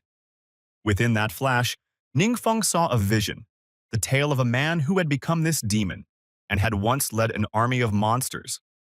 After the confrontation, all of Ningfeng's stats shot up by 100 points. He was amazed. Such a massive stat boost was unheard of, even when a 3-star class advanced through all 3 phases. But something else was transferred too. Mental images of past events began flooding his consciousness. Suddenly, Duan appeared behind Ningfeng and ran over, asking what had happened. Ningfeng gestured toward the demon's remains and explained there had been an incident, but he dealt with it since it was unavoidable, especially because a collapsed man had been found just behind the demon's head. Duan, confused, wondered if this was the creature mentioned in Jiang Ji's reports about the monster outbreak. While he knew Ningfeng was skilled in monster combat, the energy in the area didn't feel like a powerful spell, making Duan curious about how Ningfeng pulled it off. Ningfeng placed a hand on Duan's shoulder with a grin, saying he had shown up just in time and left the cleanup to him. Duan nodded, accepting his task. Then, with blinding speed, Ningfeng vanished from the scene, leaving Duan in awe of how fast he was. Although he knew Ningfeng wasn't a speed-class fighter, Duan admitted his boss's velocity could rival even those specialized in agility. He was once again reminded of just how exceptional his boss truly was, and silently resolved to keep learning. Sometime later, in Kanyu prison, the man identified as the source of the chaos sat behind bars, while a report circulated. It described how the man had discovered the demon within a strange realm, one where dark energy could be extracted and used. He had exploited the investigation to access the realm and absorbed the dark force, not foreseeing that the demon would spiral out of control. Thrilled, Zhang Ji declared that a secret guardian really was protecting Kanyu City. Huang Lan and Kai shared a smile at this discovery. Zhang Ji then turned to Duan, and asked if he had ever encountered this hidden protector. Duan replied that he had indeed met him once, surprising and fascinating everyone, especially the woman. Filled with hope, Zhang Jia asked Duan if he could arrange a meeting with this mysterious figure, promising that if he agreed to stay in Canyu City, they'd provide for whatever he needed. Duan respectfully declined, explaining that his boss valued privacy and rarely showed himself to the public, implying that meeting him was unlikely. Internally, Duan was relieved. He and Ningfeng had skillfully invented the mysterious expert to divert attention. He knew that without any hard proof, no one could uncover the truth. Jiang Jia sighed in disappointment, expressing regret that such a formidable individual was out of reach, suspecting many would love to gain favor with someone of that caliber. Duan assured him that the expert had close ties in Canyu City and would naturally offer protection when needed, but equally valued their privacy and preferred not to be disturbed.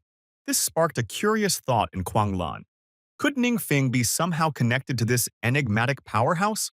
Chai Wei pondered aloud if this person might be a senior member of Ningfeng's family. Meanwhile, over at Ningfeng's residence, he was in the shower when it struck him.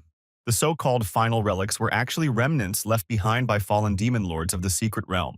The flashes of imagery he'd seen were actually slivers of those demon lords' memories that had been absorbed all at once. He had no desire to become a realm lord himself and questioned the true purpose of accumulating these relics. But his musing paused as he acknowledged that certain aspects of the relics held immense potential.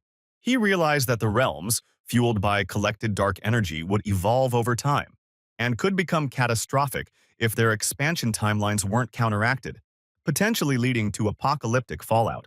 Ningfeng understood that in this timeline, few were strong enough to reach the fourth transformation due to the Awakened One's flawed class progression and inefficient systems. What he had gleaned from the Realm Lord's memories was both alarming and critical. Though he could fend for himself, survival in a world teeming with monsters would be impossible alone. Luckily, not every timeline succumbed. Some had successfully pushed back the invasions. He came to the conclusion that gathering more relics and distributing the vital knowledge within them could dramatically shift their future. But he also recognized the danger of spreading that information recklessly. It was far beyond their current understanding and could create chaos if shared improperly. Just then, his phone buzzed. It was Wang Yu calling. He answered and asked her what she needed. Now fully transitioned into her sharp shadow class, Wang Yu cheerfully said she was treating him to dinner that evening, insisting he had to come. He immediately agreed, teasing that he'd never missed a meal when she was paying. She smiled and confirmed the plan, saying she'd text him the address soon. He said he'd be ready. As she descended the staircase, her teammates jumped out to surprise her with congratulations for reaching her second transformation. The onlookers were genuinely impressed that she had reached such a milestone at her age. Chung said he had already booked a private dining room at a top-tier restaurant to celebrate the occasion, but she politely declined, explaining she had a prior engagement. She promised to reschedule the gathering for the next night and would invite everyone then. Chung, a little disheartened, asked if she couldn't delay her plans just this once. But she was firm, saying it was something important, and left without further explanation, leaving her team behind. Chen, annoyed, muttered that Wang Yu had just reached her second transformation and was already pulling away. The cleric girl defended her, saying Wang Yu probably had a pressing matter to deal with, and wasn't the kind to blow off friends lightly. Still, Chung voiced concern about the pace Wang Yu was setting, wondering if everyone else was starting to burn out just trying to keep up. He pointed out that she not only cleared the S-rank transition quest, but had also unlocked a hidden profession, implying the gap between her and the rest of them was only getting wider. The cleric girl silently watched Wang Yu walk away, while Chung quietly admitted his fear. One day, Wang Yu might leave them behind for good. That evening, inside a lively and crowded restaurant, Ningfeng admired the feast laid out before him. Wang Yu enthusiastically pointed out the roast whole lamb, saying it was surprisingly affordable and absolutely delicious, urging him to give it a try. He agreed with a grin, joking that only by tagging along with her did he get to enjoy such a wide variety of gourmet food. She thanked him for the emblem he'd given her, explaining how much it had helped, but Ningfeng simply nodded while continuing to enjoy his meal. His curiosity piqued. He asked if it was true the emblem had triggered a hidden profession awakening. Reflecting on the Demon King's memories, he began to suspect that emblems might be artifacts designed to boost awakenings and refine the still-developing profession system of their time. Wang Yu confirmed this and asked where he had found the emblem. He admitted honestly that he wasn't entirely sure of its origins. She sighed, expressing her wish that emblems could be bought somewhere. She wanted to equip herself and her team with them. Ningfeng smiled, appreciating how Wang Yu always considered him part of her circle when something good came up. She encouraged him not to worry about the emblem and reminded him to prioritize leveling up, especially during unstable times. She hinted that the right emblem might even help him unlock a new profession. He laughed, teasing that leveling was a hassle and that having her around was protection enough. She gave him a serious look and told him to quit with that smile. Her advice wasn't a joke. Suddenly, a flash of pain crossed Wang Yu's face, and she clenched her teeth tightly.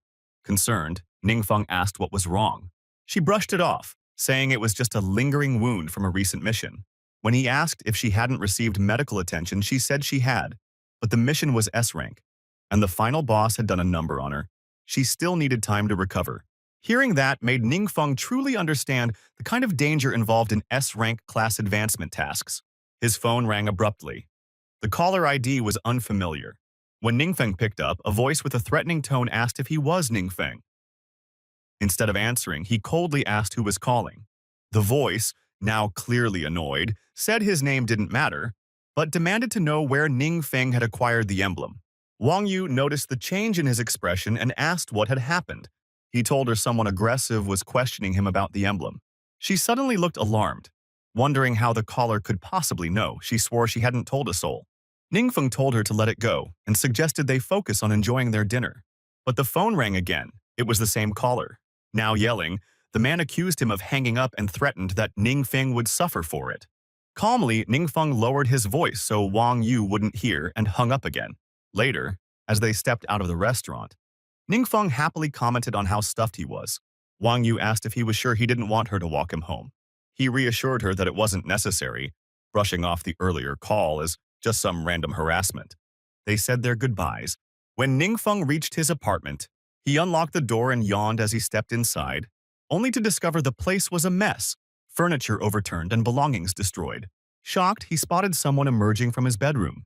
The stranger sneered and greeted him mockingly, calling him Young Master Ningfeng. Taken aback, Ningfeng asked if he was the same person who had just called him. The intruder confirmed with a smirk, reminding Ningfeng that he'd warned him, and that if he had just cooperated, this wouldn't have happened. Staying calm, Ningfeng asked who had sent him.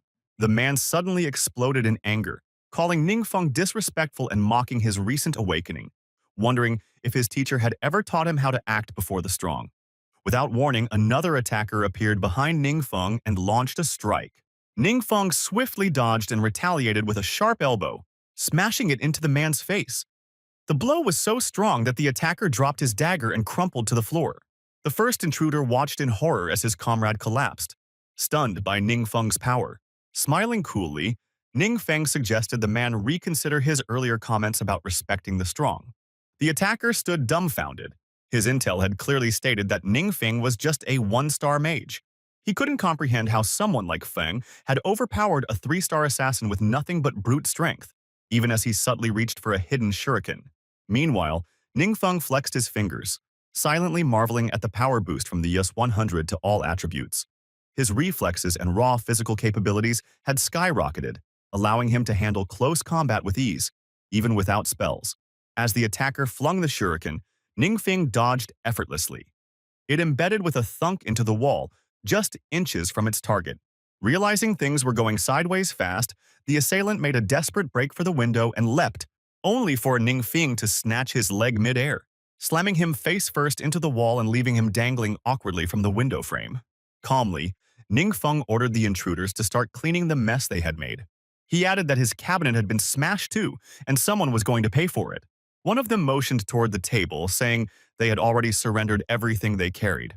Seeing they spoke the truth, Ningfeng changed gears, demanding to know who sent them.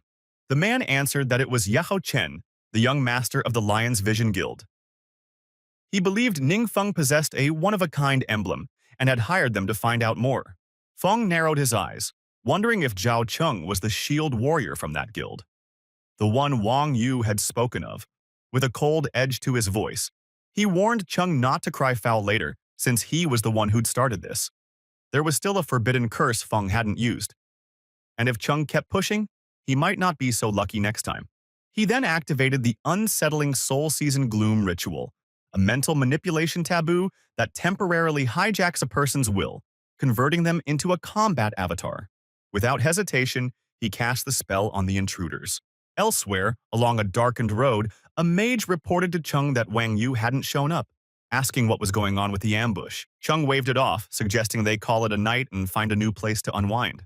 As the mage brought up the emblem, Chung cut him off, revealing he'd already sent people after Ningfeng. And if Feng didn't play nice, they'd make him wish he had. The mage hesitated, voicing concern that Wang Yu might eventually find out. But Chung dismissed it, saying he couldn't control every detail. He asked if the mage wanted to watch Wang Yu suffer alone. The mage reluctantly admitted it was regrettable how the transformation had gone off course, but perhaps it was time to teach her a lesson. Chung elaborated that his plan had been to let the boss pressure Wang Yu, scare her a little with spirit-based intimidation, and then sweep in like a savior. What he hadn't expected was for Wang Yu to fight with such ferocity, even risking serious harm just to finish the mission. Before either of them could speak further, an assassin materialized in front of them. Regaining his composure, Chung asked if the man had retrieved the information he wanted. But the assassin ignored the question and instead asked if Chung was the one behind Wang Yu's injury. Chung went silent, stunned for a few beats. Then, with a smirk, he lightly slapped the assassin's cheek and asked who he thought he was, daring to question him. A flame erupted on the assassin's shoulder. Without hesitation, he reached forward and gripped both Chung and the mage by the neck. With terrifying speed and strength, he hoisted them into the air. His voice turned cold as he said that anyone who hurt Wang Yu didn't deserve to exist in this world. But he wouldn't grant them the mercy of a quick death either. Slowly, flames consumed them both as he whispered that now they'd learn firsthand what it meant to live a life worse than death. As the men screamed in agony, their bodies eventually crumbled into ash. The assassin himself slowly turned to ash as well, vanishing without a trace. He knew this method erased all evidence, an effective way to cover his tracks completely. Still, he was aware of the underlying danger in all of this. After all, he lived in a regular residential area, one that couldn't prevent high-level awakened beings from entering or exiting at will. Though he wasn't afraid, even with his newfound power, he couldn't guard his home. 24.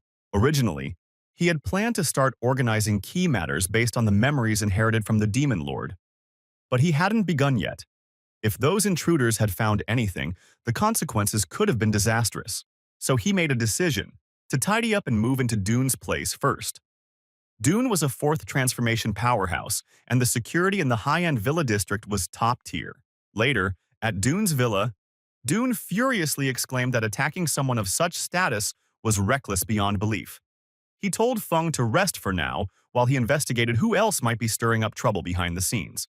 But Ningfeng reassured him there was no need to rush and added that he had something else to discuss. He asked Dune if he knew any reliable alchemists. Dune raised an eyebrow, asking about the specifics of what Feng needed. Feng explained he was looking for someone highly skilled, trustworthy, ideally with minimal affiliations, and preferably freelance, to keep things simple. Dune admitted that while the alchemists he knew were excellent, most were tied to large guilds, making them less ideal for confidential work. In that moment, Feng recalled the Demon Lord's memories. How he had once slain several high-ranking alchemists whose potions far surpassed anything available in this world. Unfortunately, Feng didn't understand the full process and could only transcribe fragmented recipes. He needed a real expert to analyze them. But most alchemists affiliated with large guilds weren't free to act independently, and trusting them came with the risk of leaks. Especially after today's incident, Feng wanted to avoid attracting greedy attention before he was ready. He then asked Dune to keep an eye out for someone suitable and said he'd also seek help from other contacts. Later, he called Wang Yu to ask if she knew any reliable alchemists. And to his surprise, she said she did. "Seriously? You know an alchemist?" he asked, surprised. She explained that their team's priest, Zhou Ting, had an older brother who was a talented alchemist. He had once considered joining their guild, but apparently he and Zhao Cheng didn't get along, so the arrangement fell through. If Feng was interested, she could introduce them. Hearing Zhou Cheng's name again annoyed Feng, and he thought it unfortunate that Wang Yu had such a teammate. Still, he felt relieved knowing he'd already dealt with Cheng, and the man wouldn't be a problem anymore. Wang Yu then asked why he needed an alchemist. Feng said he had come across some old potion formulas at home and needed a professional to help evaluate them. Amused, she teased him about finding things at home again. Laughing, he admitted he was still cleaning up. She told him to wait a moment. She'd set up the meeting right away. He agreed. Not long after, he met Zhou Ting's older brother, who introduced himself as Xue Yu. Feng handed over the prescriptions and asked if he could take a look. Outside the villa, Zhou Ting pouted and complained that she wanted to get closer to Ningfeng, but her brother had kicked her out for being too noisy. Wang Yu could only laugh awkwardly. Inside the lab, Xue Yu examined the documents, noting that although the ingredients weren't rare, the refining methods were entirely unfamiliar, complex, and unconventional. Curious, he asked if Feng knew what the potion was meant to do. Feng replied that it was said to double experience gain by 100%. Wei Yu's jaw dropped in disbelief. He explained that current experience potions on the market only boosted gains by up to 40%, and those were already extremely expensive. A potion with a 100% boost could allow even 1-star or 2-star professionals to level up rapidly. He admitted it was likely, but he couldn't be sure, and since it was difficult to consult others, he had come to Xue Yu for a professional opinion. Xu nodded and asked him to wait downstairs while he conducted an experiment upstairs. From above, Xue Yu called out for Zhou Ting to come in and serve tea to their guest. A moment later, they were seated in the living room, chatting pleasantly, when a sudden crash from upstairs startled them. They exchanged confused looks, unsure of what had just happened. Zhou Ting got up, saying she'd go check it out. But as she reached the top of the stairs, something leapt in front of her, and she shrieked, realizing it was the slime her brother used for experiments. Suddenly, another figure rushed toward the slime, striking it with such force that it exploded into gooey pieces, leaving everyone stunned. Alarmed, Zhou Ting rushed into the lab, only to find Xue Yu excitedly shouting, "It worked! It really worked! It's 100% effective!" He pointed his flaming fingertip at them, grinning with exhilaration, leaving Zhou Ting and Wang Yu thoroughly confused. He eagerly called them over and explained that he had tested a sample of the potion on the slime. The result? A full 100% experience gain. He smiled with relief. If this formula worked, then the others likely would too. In his excitement, he conjured a fireball and accidentally blasted his own lab table into pieces. Zhou Ting gasped in disbelief. She complained, "You always treasure your lab and never even let me in, and now you're the one destroying it." Once things had calmed down, the girls, still recovering from the shock, asked if the experience gain was really 100%. He nodded, smiling proudly. Xue Yu then urged everyone to keep quiet and not let this information spread. Zhou Ting rolled her eyes and reminded him, "You were the one yelling the loudest just a second ago." Xue Yu chuckled, then asked what Ningfeng planned to do next. He added that selling this potion could generate unimaginable wealth, especially in times like these, when no one would turn down something that could boost their power. Ningfeng didn't answer immediately. He went silent, deep in thought, when suddenly, his phone buzzed with a new message. He excused himself and checked it. Reading aloud from the class group chat, he said that Kai had just announced the school's plan. All Senior 3 students would be heading to a secret area in a neighboring city for a leveling up session starting next Monday. Due to space constraints, each class would go in shifts, using designated areas. Everyone needed to prepare seriously and cooperate. As he scrolled through the chat, Marcio commented that anyone who didn't level up would flunk the college entrance exams. Zhang Luo chimed in, saying he heard the secret area had been overcrowded lately and monsters were in short supply. Marzio asked why that was. Fang Yu replied that because of rising global anxiety, even many 1-star and 2-star professionals were desperately trying to level up again for self-defense. He added that he had tried to buy experience potions, but they sold out instantly every time. Zhang Luo agreed, lamenting that without potions they were falling further and further behind. Ningfeng read their words carefully, and then told Xue Yu that for now, he planned to use the experience potions on his own people first, and only consider selling them later.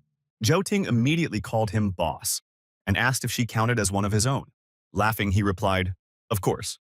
Delighted, Zhou Ting declared that she and Wang Yu would be his personal bodyguards from now on. She urged her brother to use the potions freely and not be polite about it. Ningfeng knew these potions were like gold right now. Once released to the market, they'd cause an uproar. And with huge profits came unwanted attention. People like Zhao Cheng or worse, buzzing around like flies. That's why he believed it was smarter to first empower his inner circle and quietly build up his own influence. That way, anyone who tried shady tactics in the future would think twice. He then asked if the berserker in their team was Zhu Yongshu, and mentioned that the experience potion could be considered part of Jiangsu's share as well. Wang Yu gave an enthusiastic nod, saying that sounded great. Shu Ting chimed in, saying he was the best, and added that Yang Shu had been worried about not getting into the same university as them. He smiled, knowing that Yang Shu was quite capable and had a good relationship with Wang Yu, so it made sense to include him. Wei Yu playfully called him buddy, then corrected himself with a grin. I mean, boss? He then asked if there were any more prescriptions. Ning Feng nodded and handed him a few. Yu Yu examined them carefully, noting that many ingredients were listed, some he'd never even heard of. He recognized the materials for 2 of the recipes, but admitted that his current skills weren't enough to craft them yet. Ning Feng nodded in understanding, saying these were prescriptions from another world. Even if they could only utilize a few, it would still be a huge benefit. Wang Yu suggested that when the first batch of experience potions was ready, they should invite Yang Shu to join them in leveling up. Shu Ting agreed immediately. Wang Yu then clapped a hand on his shoulder and told him he was coming too. He started to protest, asking, "Why me again?" But she reassured him, saying the city had just issued a notice allowing guilds to form leveling teams for outside operations, and he should just tag along. Before he could say anything else, Shui Yu interjected, saying they'd need enough potions ready by next Monday. Wang Yu set the plan, thanking everyone for their hard work, while Shu Ting joked that her brother had nothing better to do anyway. Slightly overlooked, he quietly wondered why no one had even asked for his opinion. Days passed, and Monday finally arrived. He called Wang Yu to let her know he had arrived at the meeting point. She told him to wait by the roadside. They were almost there. As he stood waiting, the class bus rolled by. Inside, some students spotted him and wondered aloud if he was the person they were supposed to pick up, since they were heading out to level up that day. But Ning Feng wasn't with them. One girl scoffed, asking what Ning Feng was doing there, acting like a tag-along. A guy chimed in that even if Ning Feng wanted to tag along, no one would bother picking him up. With his low level, they'd probably have to protect him in the dungeon. The whole bus burst into laughter as the light turned green and they drove off. One student suggested they forget about Ning Feng, calling him a hopeless case, and use the ride to catch up on sleep. The others agreed, though they were concerned about the wait once they reached the secret area. Later, at the dungeon entrance, the class, along with Caillou, arrived at the scene. A man asked Caillou when they could go in, and she said it would probably be around 2 hours. A woman looked surprised. "That long?" she asked. Kai nodded, saying that since they were Class 2, being part of the first group was already pretty lucky. Suddenly, one of the guys pointed at someone in shock and blurted, "Is that Ning Feng?" Everyone turned to see him walking confidently toward the dungeon, accompanied by Wang Yu, Zhu Yongshu, Zhou Ting, and Shui Yu. The sight stunned them. The group headed straight to the entrance, not even stopping to line up. One student shouted indignantly, "Why does Ning Feng get to skip the line?" Caillou calmly explained. Ning Feng is leading the Chaxi Guild. They're going directly into the deeper sections of the dungeon where there are fewer people. It's a different situation. One guy scoffed. Ning Feng, going deep? One random monster could squash him. Another grumbled angrily. What makes him so special, huh? I want to be led by the Chaxi Guild, too. And by the Wang Goddess. Someone nearby raised an eyebrow and asked, "Wait, by Wang Goddess, do you mean Wang Yu? The one ranked 5th on the national super rookie list?" The student nodded seriously. "Yeah, that Wang Yu." At the same time, the guildmaster mentioned to his squad that they seemed to have arrived at the ideal location. A female member then declared it was time to head inside. Without bothering to queue, the pair walked straight toward the dungeon's entrance. A man questioned what gave them the right to act so entitled. The woman replied that those 3, like Wang, were also listed as national-level super rookies. She introduced herself as Chang Nuku, stating she was ranked 4th. The towering man added that his rank was 3rd. Another calmly spoke, saying Zhu held the 2nd rank. Deep within the dungeon's corridors, Zhao Yongshu inspected the potion with bright eyes, asking eagerly if it was truly the experience-enhancing kind. boasting a full 100% boost. Zhu Ting gave Yang Shu a light tap from behind, teasingly warning him to keep it down unless he wanted everyone to know. Embarrassed, Yang Shu admitted he got carried away. He then turned to Zhu Wai, asking if the potion was genuinely expensive. Zhu Wai replied that while the ingredients were easy to find and the refining technique was simple, the recipe's rarity made it very valuable. He remarked that if one could gain strength cheaply, nobody would decline. With such a potion, even Ning Feng could become a VIP in any top-tier guild. Shooting grinned and said their gains were all thanks to the boss. Yang Shu chimed in, insisting they didn't need to be so formal and assured them they could order him around anytime since they were now teammates. Wang Yu observed quietly, thinking about how Ning Feng, who was never good at making friends, had always been a loner, especially after his failed awakening at 16, which led to relentless teasing at school and pushed him into isolation. It was rare to see him so lively in conversation, and she sincerely hoped this marked a turning point for him. She cleared her throat to gather everyone's attention. She reminded the group that without a tank or magic DPS, caution was vital. She advised Ning Feng to stay alert and not act impulsively, then assigned everyone their roles. Yang Shu would tank. Zhu Ting was responsible for support and shielding, while Zhu Wai would deploy potions at the right moments. The team acknowledged the plan with a nod. Ning Feng remained silent, knowing that this slow pace wasn't ideal. Still, for the sake of the team's spirit, he went along. After all, using forbidden spells to boost levels could wait, as now was the time to assess everyone's capability. Wang Yu pulled back her bowstring and let an arrow fly toward the group of monsters. Upon hitting its target, the arrow detonated with force. The creatures shrieked in agony from the impact. Provoked, the monsters rushed forward in retaliation. Zhu Ting raised her staff high, channeling energy from the glowing crystal atop it to enhance Zhang's physical strength. Yang Shu hoisted his huge axe and brought it down with a thunderous slam, sending a seismic shockwave through the ground toward the incoming beasts. Simultaneously, Zhu Wai launched potions at the monsters, causing each one hit to combust and disintegrate into ashes. He yelled excitedly about the XP boost and confidently predicted he'd soon have enough to craft a brand new potion. Yang Shu and Zhu Ting exchanged fist bumps, sharing in the joy, saying they too might undergo their second awakening before college entrance exams and get into a top school like Wang Yu. But their joy was interrupted by eerie laughter echoing from the dungeon entrance, instantly putting them on edge. Yang Shu shouted out, demanding to know who was there. A voice answered, apologizing and claiming the laughter had slipped out unintentionally. As they turned around, they spotted the top-ranked rookies of the nation entering the dungeon. One of them remarked that it was amusing to hear someone who hadn't even undergone a second transformation talk so casually about making it into a top university. Zhu Ting pointed out that their names were indeed on the national super rookie list. Gujun responded playfully, saying their reputation must be pretty solid if people recognize them so quickly. Wang Yu, noticing they weren't locals, commented that he was curious why they had come to this area. She walked up and confirmed they were simply grinding levels, then politely asked if the newcomers needed something. Gujun replied they had come specifically to find Wang Yu. He then casually asked if Ning Feng was asleep behind them. He suddenly invited her to join their team, catching Wang Yu's squad completely off guard. But she firmly declined, stating she already had a team of her own. Gujun acknowledged her answer, but pointed out that her team included Yao Chen, the mage ranked 14th on the super rookie list. He hinted that Chung should also consider the offer, even if her rank wasn't high, calling it a gesture of goodwill. Wang Yu restated her refusal, making it clear she had no interest in switching guilds. Gujun tried to persuade her not to reject the idea so hastily, claiming that in a small place like Kinyu City, the latest information might not have reached them. He explained that recent dungeon anomalies had made monsters stronger, and as a result, the top 3 universities had raised their entry standards. Only those on elite teams with strong conditions were being considered now, and the competition for limited spots was fierce. He stressed it was a rare chance, noting that all the top rookies were restructuring their teams, including his, and they wanted her specifically for her team's potential.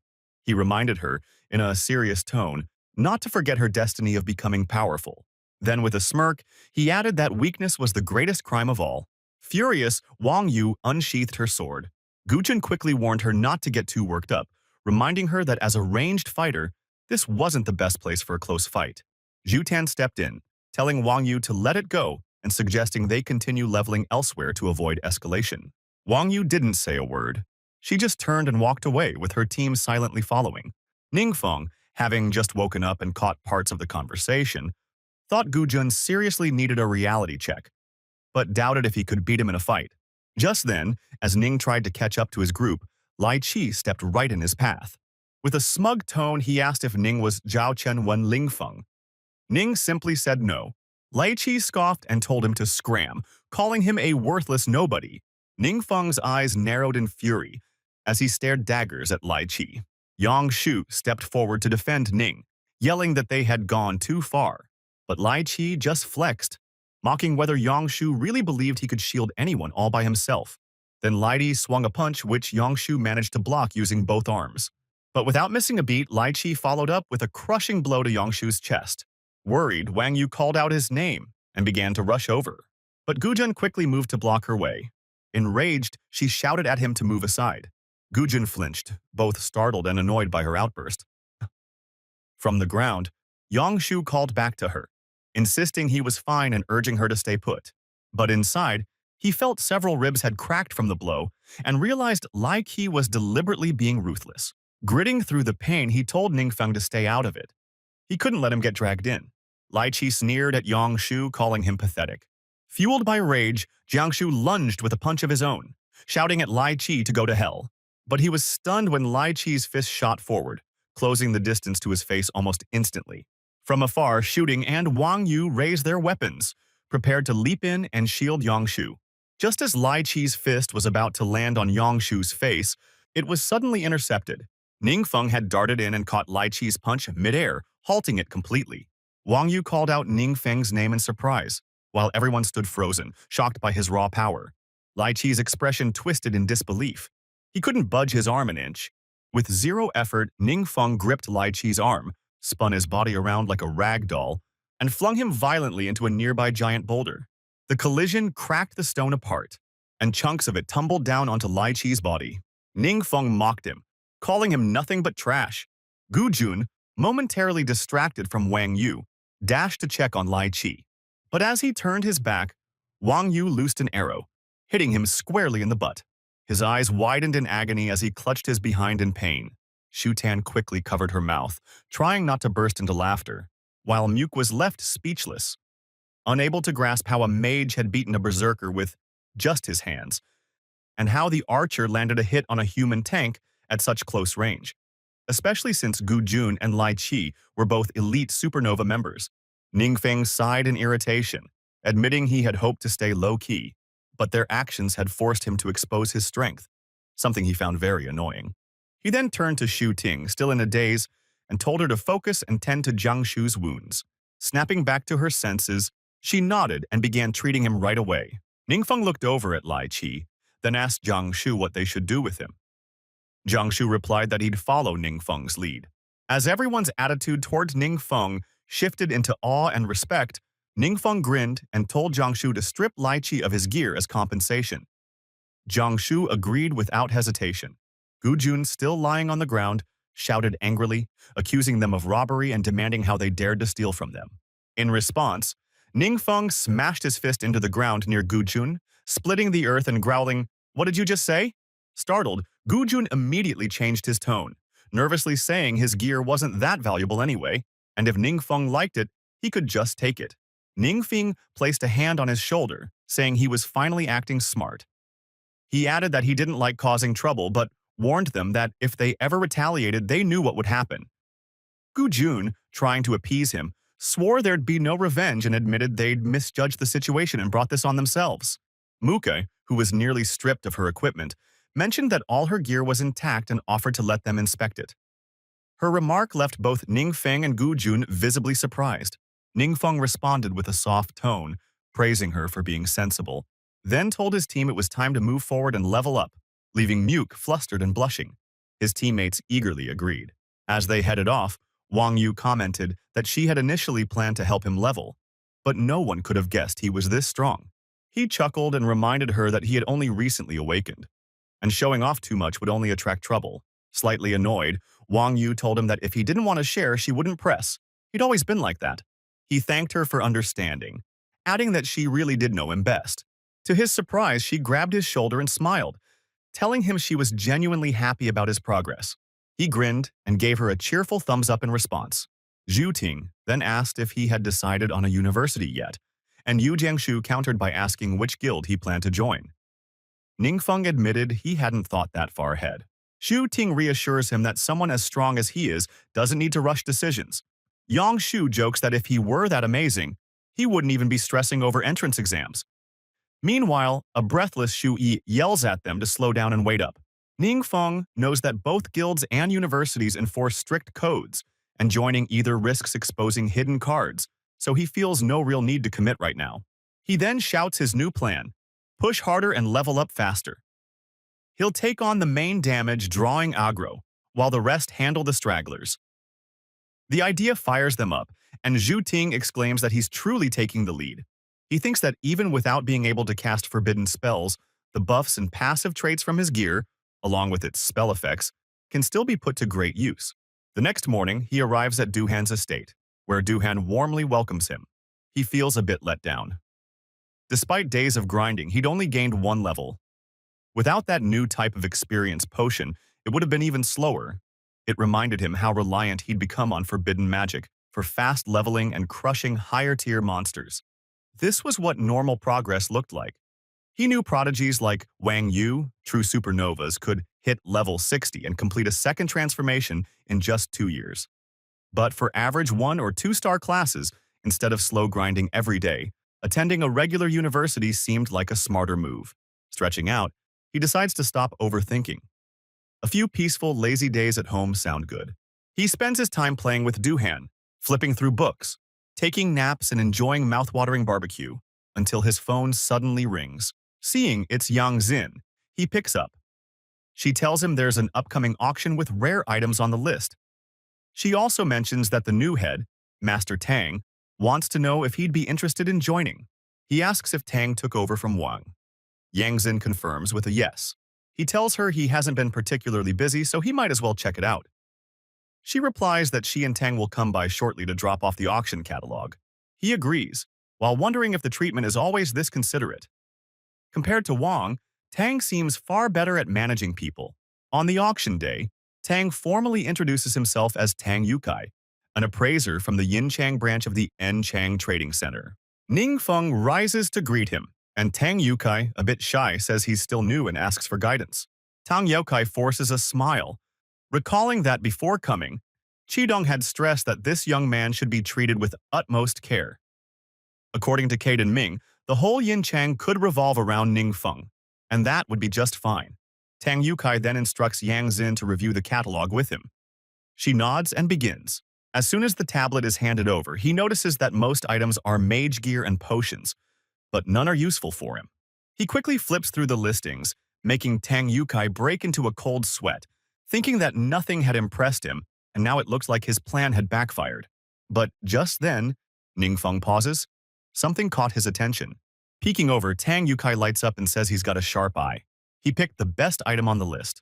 Tang Yukai explains that it's a newly released experience potion that doubles the XP gain. It's extremely rare and perfect for high-level adventurers wanting to speed level. He knows all this firsthand, because he's the one who originally discovered the potion. Duhan pipes up, clarifying that he wasn't the one who found it, leaving Tang Yukai momentarily confused.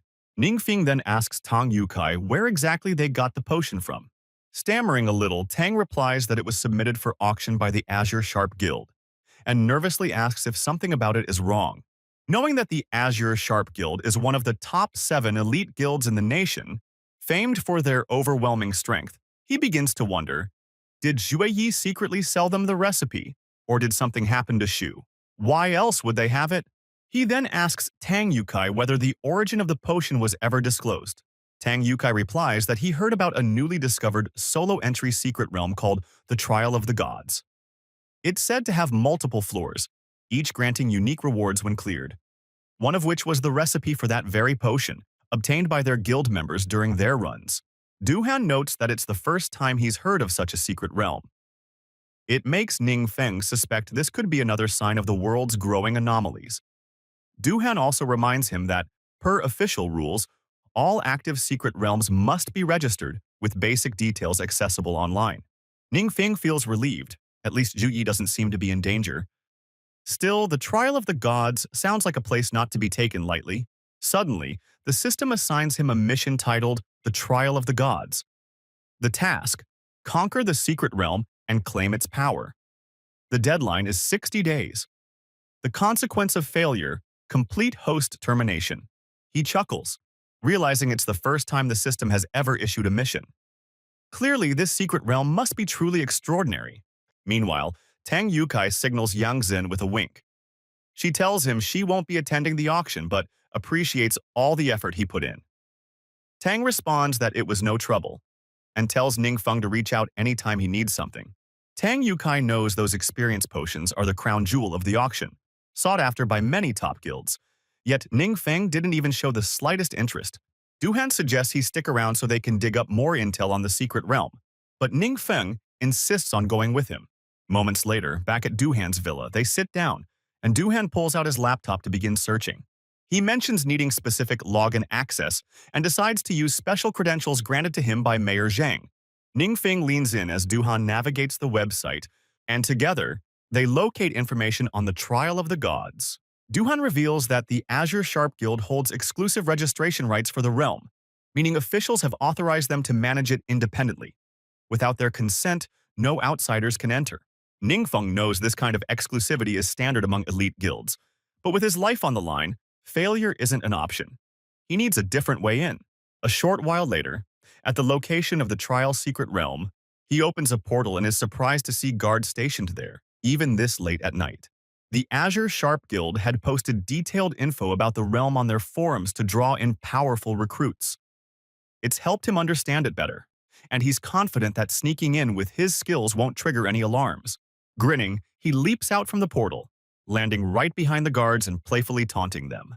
He then sprints toward the entrance, only for the gate to suddenly explode, catching him off guard.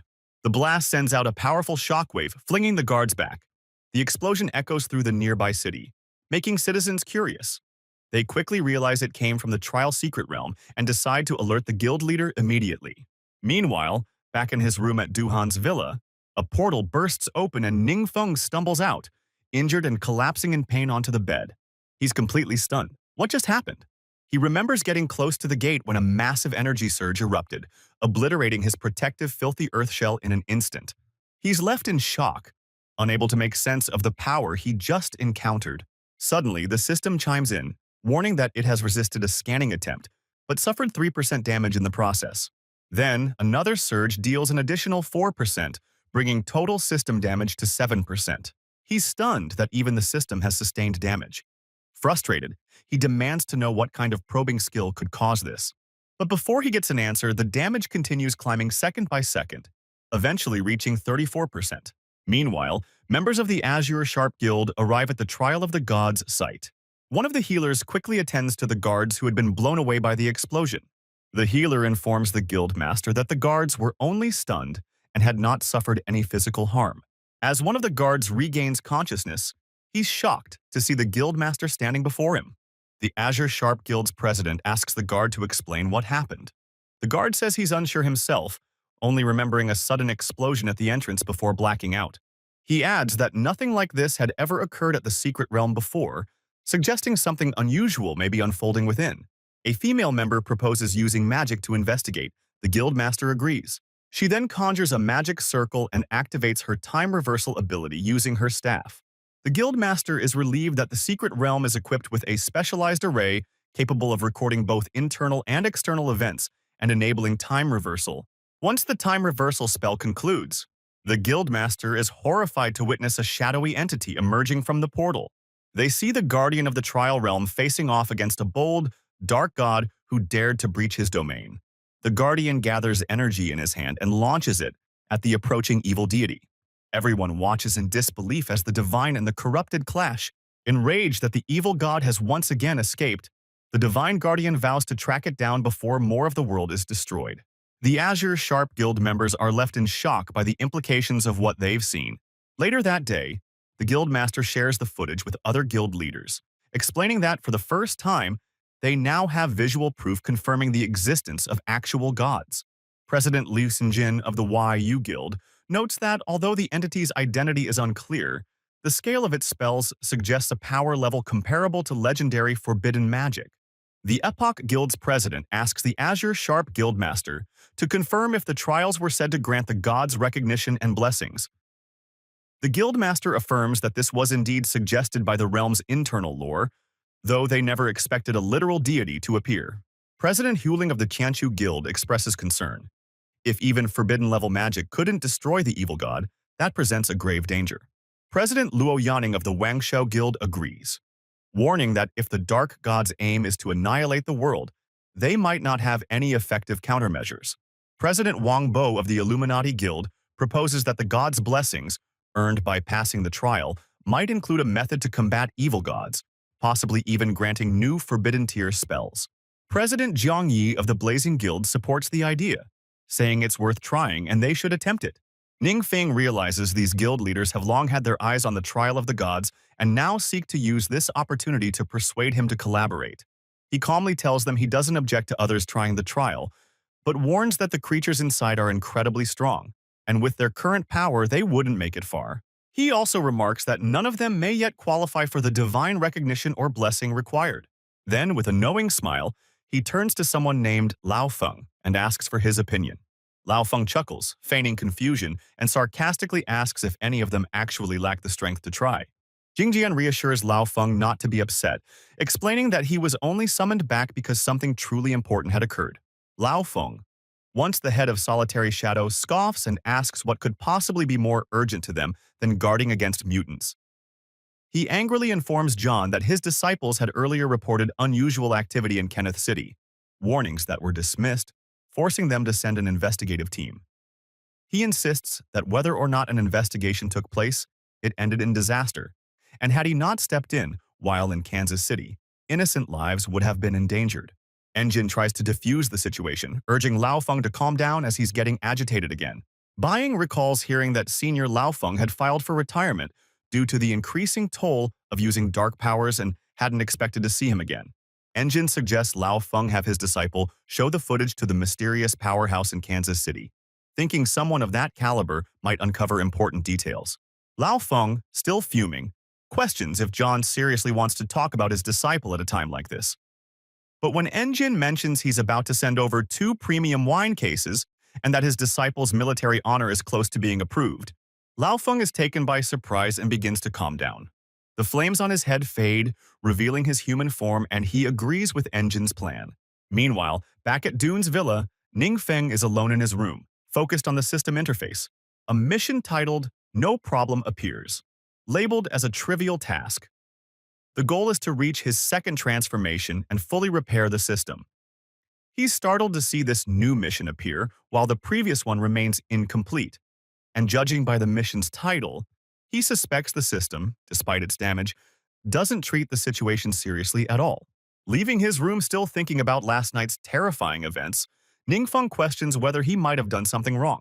Entering the lounge, he sees unfamiliar faces and asks if they have guests over. Lao Feng asks if the student before him is Ningfeng. Lin Feng greets Lao Feng and inquires about his identity. Du Ying introduces him as Lao Feng, former Solitary Shadow leader and now director of the Adventurer Management Bureau. He also introduces Huang Lan as Lao Feng's disciple and current leader of Solitary Shadow in the province. Du Ying explains they are here seeking help from the mysterious powerhouse. Shocked, Ning Feng asks if Lao Feng is really the infamous Scarlet Flame Grim Reaper. Lao Feng humbly downplays his reputation, calling it an overstatement. Ning Feng knows. Lao Feng has a legendary track record, instrumental in uncovering countless mysteries and defeating major threats. Despite most Solitary Shadow members staying anonymous, Lao Feng stands out as a public figure due to his overwhelming presence. Among the youth, he's one of the top 3 admired heroes, and for Ningfeng, even speaking with him is a memory worth bragging about for years. Lao Feng then says that since it's their first meeting, he didn't bring much, but hearing that Ningfeng is about to take his college entrance exam, they brought 5 million crystal coins and 200 bottles of high-grade experience potions on behalf of the authorities as encouragement. Lin Feng is stunned. 5 million crystal coins is an extraordinary gift. He then asks what exactly brought them there. Huang Lan plays a video, saying she came primarily to hear the mysterious powerhouse's thoughts on it, and that now is the perfect time to show it. She plays the footage from last night's incident. Ningfeng is horrified when he realizes he is the evil god being referenced by the Divine Guardian. Internally, he wants to shout that he's just an ordinary high school student, a model citizen with 5 commendations, and can't believe he could be mistaken for a god of evil.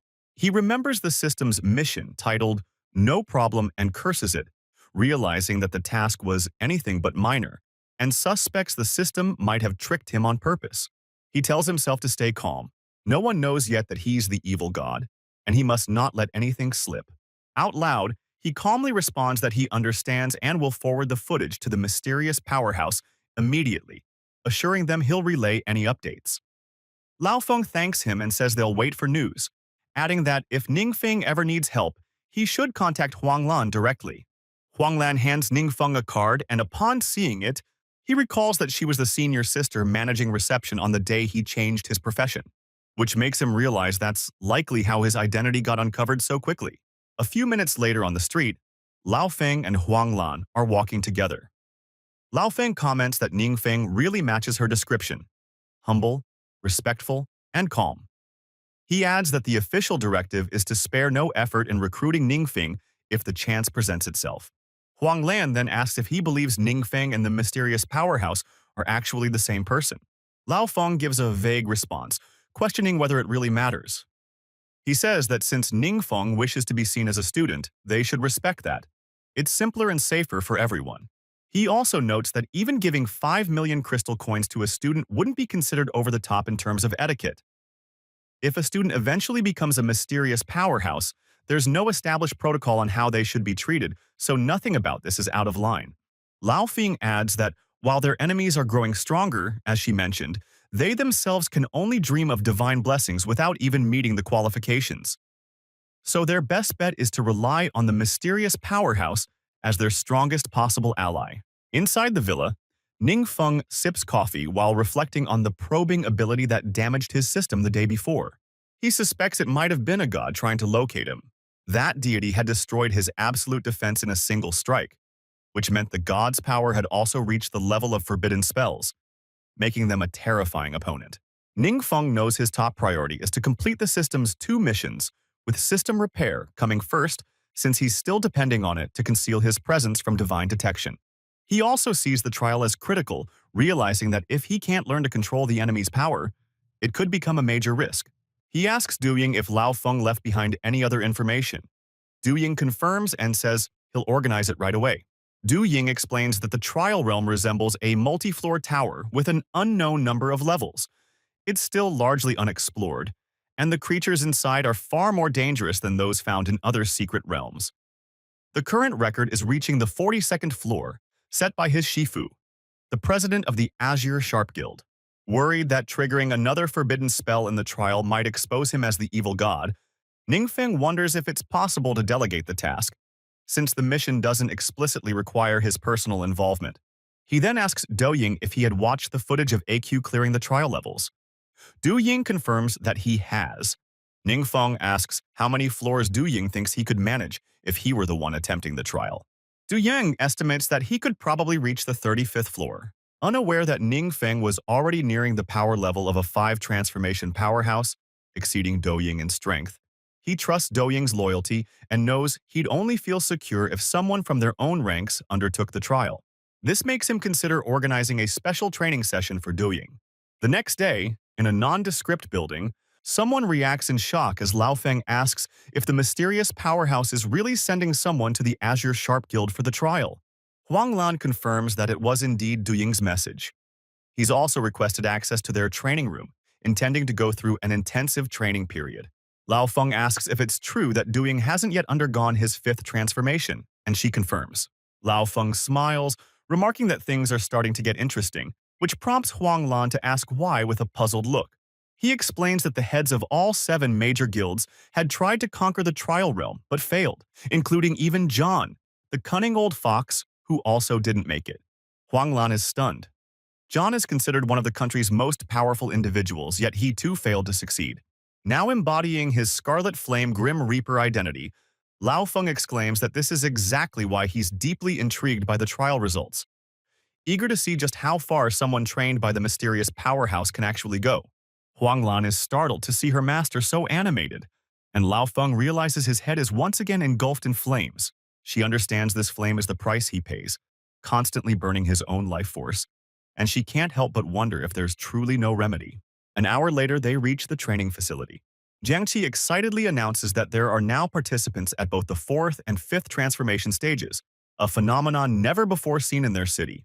A woman mentions that even members of the Yulyu Guild wanted to join but were blocked by Lao Feng. Captain Zhou is visibly shocked by the news. He remembers how, while others were leveling up by fighting monsters, Ningfeng seemed inactive.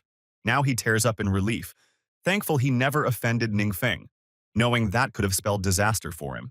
Huang Lan informs Du Ying that with the right data, the training room can replicate all kinds of battle environments, but it's reserved for those at or above the 4th transformation stage.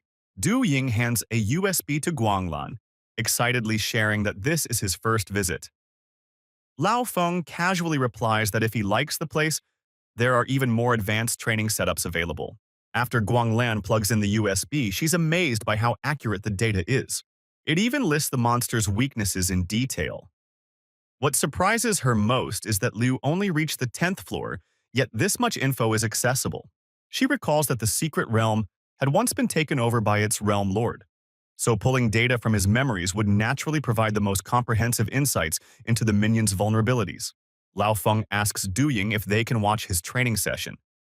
Du Ying gladly agrees, saying it's an honor to have them observe, but Lao Feng gently corrects him, saying, "Guidance is a generous way of putting it. They're actually hoping to learn something themselves." He has something he's very curious about.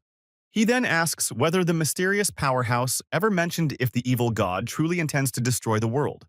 Huang Lan is taken aback by the question, seeing the two men locking eyes with serious expressions. Back then, Du Ying had asked him that very same question directly. Asking the person who might be the evil god if he plans on destroying the world struck Ningfeng as impressively bold and perceptive. Since Du Ying was one of their own, simply brushing it off didn't seem right. But he also couldn't reveal too much. It left Ningfeng wondering how best to answer. Returning to the present, in response to Lao Feng's question, Du Ying recalls the answer he got from the boss. It was just 8 words. Lao Feng, curious, asks what those 8 words were. Du Ying replies, "As long as I'm here, it won't happen." Lao Feng bursts into laughter, calling it a casually understated yet powerfully confident answer. So typical of the boss. Huang Lan quietly marvels at what kind of powerhouse their boss must be to treat even gods so lightly. Meanwhile, Ningfeng silently takes pride in his ability to answer cleverly and stay composed. Lao Feng then tells Du Ying that the next phase of the Secret Realm trial will be in his hands.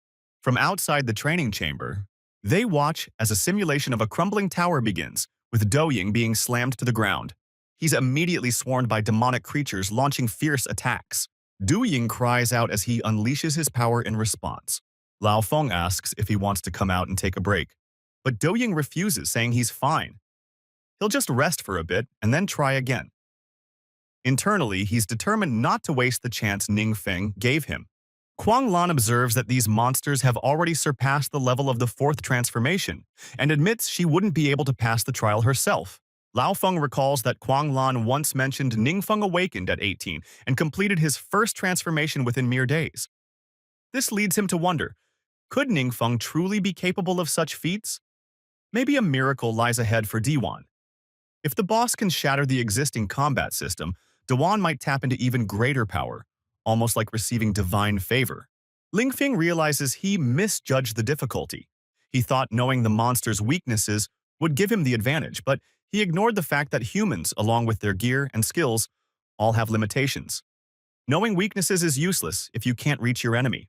He also accepts that if Diwan can't clear the trial, it'll ultimately fall on him to complete it. But his combat experience is lacking, and relying solely on forbidden spells is risky, especially if they get exposed. He informs Lao Feng and Huang Lan that he has to head out, as school resumes next week, and he needs time to prepare. Lao Feng agrees and assures him that if he ever needs help, he shouldn't hesitate to ask. As Ningfeng walks through the city, he reminds himself he must grow stronger before classes resume. and that getting powerful gear or skills for Dewan would be ideal. After confirming no one is nearby, he pulls out a flight scroll, his best tool for moving undetected. He activates it, recalling he had the Yuncheng Trading Center procure a batch for him, enough to last a while. With that, he sets off on his journey. Just minutes later, he arrives at his target location and dons his armor. He finds one of the two unregulated wild secret realms Dewan previously mentioned, currently outside any authority's control.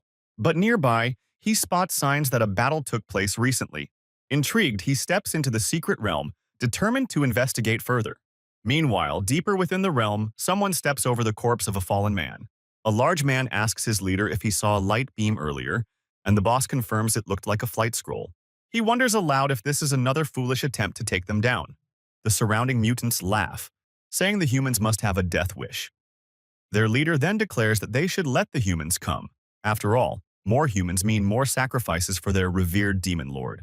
He announces triumphantly that, thanks to their efforts, the demon lord has finally amassed enough energy, and today would mark his grand arrival, a long-awaited moment. The mutants erupt in cheers at the announcement. Unbeknownst to them, the dead man had a communicator pinned to his chest, allowing his teammates outside to hear every word. Alarmed, they question what the mutants meant by the demon lord's coming. Could it mean a secret realm invasion? A woman immediately reports to her captain that the mutants claimed the invasion would begin today, at the mountain. The captain responds that, if true, the invasion will first impact the closest city, Chang'an, putting it in imminent danger. One team member anxiously asks what their next move should be. With a grim face, the captain explains that their entire fourth squad has already been wiped out, and even if they charge in, they won't be able to prevent the invasion. Fear starts to spread as he admits that the monsters inside are too strong, and the city's protective magic barrier won't be able to hold them off. He then commands his team to retreat immediately and alert the authorities to begin evacuating the public. Every life saved counts. When one man asks about the captain, he replies that without surveillance gear, they don't know exactly when the invasion will begin, so he'll stay behind to gather intel and report back. The team protests, unwilling to leave him behind, but the captain shouts at them not to waste time and to move fast. With heavy hearts and shut eyes, they flee, reluctant to abandon their leader, but understanding they have no choice. The captain stares up at the sky, tension in his face, and mutters, "Why today of all days?" He calmly contacted his child, mentioning there might be a practice emergency drill soon, and advised her to stay with her mom and not be scared. She asked about his whereabouts, and he told her he was working and would call later. Right after the call ended, his phone rang again. It was his child trying to reach him. He picked up, and she asked why he hung up before she finished talking. Curious, he asked what else she wanted to say. She sweetly wished him a happy birthday, just as a massive burst of dark energy erupted from the hidden realm above. At the same time, his squad was racing back to their city, with one member asking if the terrifying darkness meant the secret realm invasion had already started. Their thoughts went to their captain, likely still alone and tearful in the forest. Near the secret realm's gate, the mutant leader proclaimed the arrival of immense power, claiming the great demon lord would bless them with more gifts. As he walked further, he stumbled upon a spellbook titled Ice Cold Arrow. This was a legendary frost dark forbidden spell, capable of unleashing an unending icy apocalypse across the land. He tapped the surrounding ice, and was thrilled to find the monsters here offered high experience gains. He instantly reached level. Knowing it was time to enhance his skills, he opened his system and chose to learn the newly found spell. Moments later, a gate leading deeper into the realm revealed itself. The mutants dropped to their knees, believing the demon lord had arrived. A figure stepped through the portal. It was him, distractedly picking his nose, looking entirely baffled. The mutants stared at him, stunned, and he looked around, slowly piecing the situation together. He blurted out, completely confused, "What the hell is happening here?" The mutant boss demanded the location of the demon lord. He insisted the demon lord had already been encased in the cold, unyielding ice. Not recognizing the intruder, the boss determined he wasn't the demon lord's avatar or a realm guardian. His strange appearance made the boss question how he even dared to enter alone. Recalling the earlier use of a flight scroll, the boss guessed he was a mere opportunist trying to align with the demon lord, but scared off by the dark energy. He interrogated him, asking if his presence there meant he wanted to serve the demon lord. The reply was a flat, uninterested no. When the boss pressed further, asking why he was there, he snapped back that it wasn't any of his concern. This irritated the boss, who then arrogantly introduced himself as Gurung, a notorious fugitive behind over 200 deaths. The response?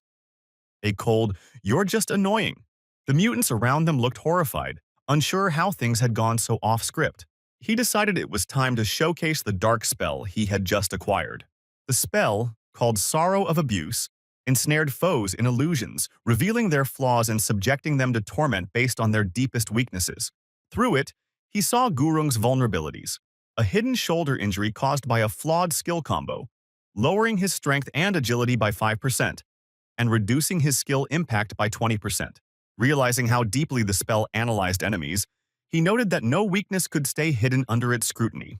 Gurung, noticing the intense gaze, challenged him, daring him to fight or flee. Enraged, Gurung shouted that he had a death wish. His followers began chanting for his death, hyping each other up. Then silence. Everyone froze as the air grew ominously dark. They looked up to see a malevolent being grinning down at them. Without warning, it struck Gurung right in his injured shoulder.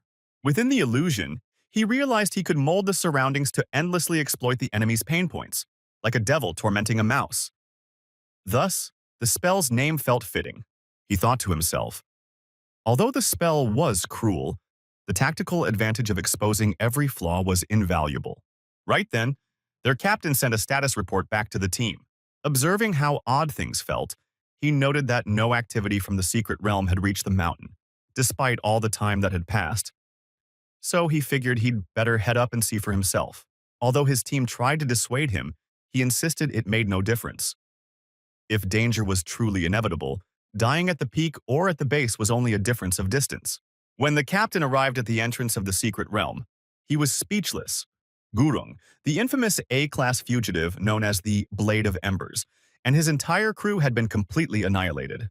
A woman from his squad expressed disbelief, pointing out that 4 separate teams had died hunting Gurung, and now here they were, dead. Another member asked what was going on inside the secret realm. The captain answered that it appeared the entire realm had been sealed by a fierce ice storm, with not a single monster remaining alive.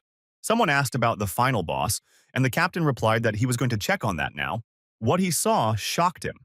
The boss was frozen solid. He told the team he'd confirm its death himself, remarking that no one would have guessed such a powerful being could fall to a single strike. When asked if the boss was really dead, he said no loot had dropped and no XP had been gained, so it had to be dead. One teammate asked if, with the boss down, the secret realm invasion planned for that day would still happen. The captain didn't answer, too busy jabbing at the frozen demon lord's body with a stick to make sure it wasn't faking. Later, at Dune's villa, he asked if Doing was still training, suggesting he take a break and rest up a bit. Doing, frustrated, admitted he was stuck on the 45th level, disappointed in himself for not being strong enough and feeling he'd let him down. But he simply smiled and told Doing not to worry. He encouraged him to take a short break and reassured him that the main goal had always been to help him grasp the secret realm's nature. He promised special demon training for the following week.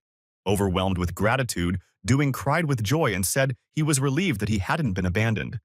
He replied warmly, "Of course not." Doing then asked what he wanted for dinner and offered to order it immediately. He walked off humming, visibly happy. While casually checking his phone, he suggested they play a few games together during the break. Just then, a message came in from Lao Feng. Feng asked if he wanted to grind for ranks, adding confidently that he was a Tank Thief 6 veteran. Suspicious, he questioned whether it was really Lao Feng messaging or if someone had hacked his account. But Feng quickly sent a voice message confirming it was truly him and asked if they could team up as a duo. He reflected that Feng might appear serious and composed, but few would guess he secretly enjoyed gaming. Turns out, he was full of surprises. A short while later, the two of them pulled off a victory. He shot Feng a voice message, expressing how impressed he was by his gaming prowess. Feng replied that he used to play often with his grandson, but now that the boy was studying hard for college entrance exams, they rarely gamed together. He joked that despite everything, they were still the same age. He told Feng they should try playing as a trio next time, to which Feng enthusiastically agreed. It was a plan. He knew that Feng held a respected government position and had a strong sense of justice, making him think that having a good connection with Feng could really benefit him in the long run. Feng suddenly changed the subject, sharing that 3 prestigious universities were organizing a supernova training camp to scout top students. Those who excelled could skip entrance exams and receive abundant resources. Feng asked if he was interested. He had 2 open slots. At first, he figured having a forbidden spell meant college was irrelevant. But then it hit him. Without real combat experience, he'd be crushed if he ever had to face one of the so-called gods. He eagerly messaged Feng, saying he was in. Feng confirmed he'd reserve both spots and said if he had a friend to recommend, they could apply together. Grateful, he thanked Feng. Feng glanced at a photo of his grandson on the desk and murmured that Ning Feng and the boy had similar vibes. Maybe they'd hit it off as close friends. The next morning, at City 7 Middle School, in Grade 3, Class 2, a girl told her friends that this year, even average universities had raised the bar for combat majors. Some college students couldn't meet the requirements and had to switch to non-combat paths. A boy pointed toward Ningfeng, snoozing in the back corner, and asked if being a 3-star awakened was really any better than being a 1 or 2-star dud. The girl sighed, saying it felt pretty disappointing. Just then, the speaker crackled to life, signaling the start of class. Their teacher, Kai, announced a new student had transferred in and asked everyone to be kind and welcoming. The room froze. Every student stared, jaws dropping, as the new classmate stepped in. Chang Nuku entered shyly and introduced herself to the class. Ningfeng sat up, startled, wondering if this was the same Nuku who stirred chaos in the secret realm last time. Whispers broke out. Students panicked, realizing she was indeed Mukyu, the 4th ranked on the national supernova list. They couldn't understand why someone like her would leave a prestigious city school for a small-town class. Mukyu turned to the teacher and asked if she could sit beside Ningfeng. After a moment's hesitation, Teacher Kai nodded in agreement. Nuku made her way over and sat down next to him. Ningfeng caught one of his male classmates glaring at him in envy, clearly annoyed that yet another pretty girl was sitting next to him. He quietly glanced at Nuku, who was sitting calmly by his side. Meanwhile, over in the principal's office, Principal Zhang confronted Principal Fang of City 7 Middle School, demanding to know how he managed to poach Chung Nuku from their school. Fang played innocent, telling Zhang to relax and claiming he had no clue. Zhang snapped that Nuku hadn't just left. She also took one of their coveted training camp slots with her and asked if Fang had any idea what that meant for their future enrollments. Fang was well aware that only 4 camp slots were given to the entire province, and now, thanks to Nuku joining them, his school had secured 2. It all clicked into place. Fang now understood why Principal Zhang had personally shown up. It was about more than just a transfer. A sudden knock on the door interrupted them, and Fang invited the visitor in. An assistant stepped in and reported that someone had come by to see him but couldn't reach him due to his phone being off. Fang asked who it was and mentioned that he'd silenced his phone for the meeting with Zhang. Both principals were stunned when the assistant casually said it was Lao Feng from the Adventure Management Bureau. They quickly left the office to meet him, and Principal Fang extended a respectful handshake to greet Feng. Both men knew how rare it was to see Lao Feng in person. He was usually just a figure on television. Feng introduced a young man beside him as his grandson, Fang Rui, who offered the principals a polite greeting. Fang asked how he could assist, and Lao Feng calmly stated that he had 2 matters to discuss. First, he revealed that his grandson was transferring to their school, shocking both principals. Principal Fang recalled that Fang Rui was ranked 12th nationally on the supernova list, known for his class, the Bloodborne Dark Knight. He remembered that Rui had held back due to worries about losing control of his dark power. Otherwise, he might have easily cracked the top 5. Principal Zhang glanced at Principal Fang with suspicion, puzzled by why Lao Feng's grandson would choose such a backwater school, until it clicked. With Rui's arrival, the school automatically secured another camp slot, since every supernova-ranked student came with one. Lao Feng then casually dropped his second bombshell. The Bureau had 2 more training camp slots and had decided to assign both to this school. Principal Fang could hardly believe his ears. Zhang, meanwhile, was dumbfounded. Their province was usually far behind in these matters, barely allotted a handful of slots. What made this small school so special that it drew in elite attention? With a sly smile, Principal Fang turned to Zhang and politely said that, as he could see, things were quite hectic, so he wouldn't hold him up any longer. He instructed his assistant to escort Principal Zhang out. A short while later, Fang and Rui sat alone with Principal Fang in his office. Principal Fang hesitated before asking, were those 2 new slots really meant for Ning Feng from Class 2, Grade 3? And was Ning Feng truly qualified, given that he'd only awakened recently. Lao Feng gave a nonchalant nod, saying it was the Bureau's arrangement and didn't need further questioning. Principal Fang agreed immediately, promising his full cooperation. Feng knew well the Bureau's authority. It operated independently from the 7 major guilds and wielded great influence. With someone like Feng backing Ning Feng, his future could be limitless. Fang couldn't help but wonder how Ning got tied into this. Back in the classroom, Class 2, Grade 3, Ning Feng sat in quiet confusion. Nuku was next to him, Rui behind him, and the familiar faces of Shu Ting and Du Yongshu had popped up too. Blinking, he asked them how they ended up transferring to his class as well. Shu Ting chuckled, saying they just wanted to stick close to their boss. The school had contacted Zhao Cheng, but he declined, so she got the spot. As the boss, Ning gave the last spot to Jiang Shu. Every rep for the school's training camp was now in this room. Off to the side, Mu Q and Yu locked eyes, both radiating silent tension.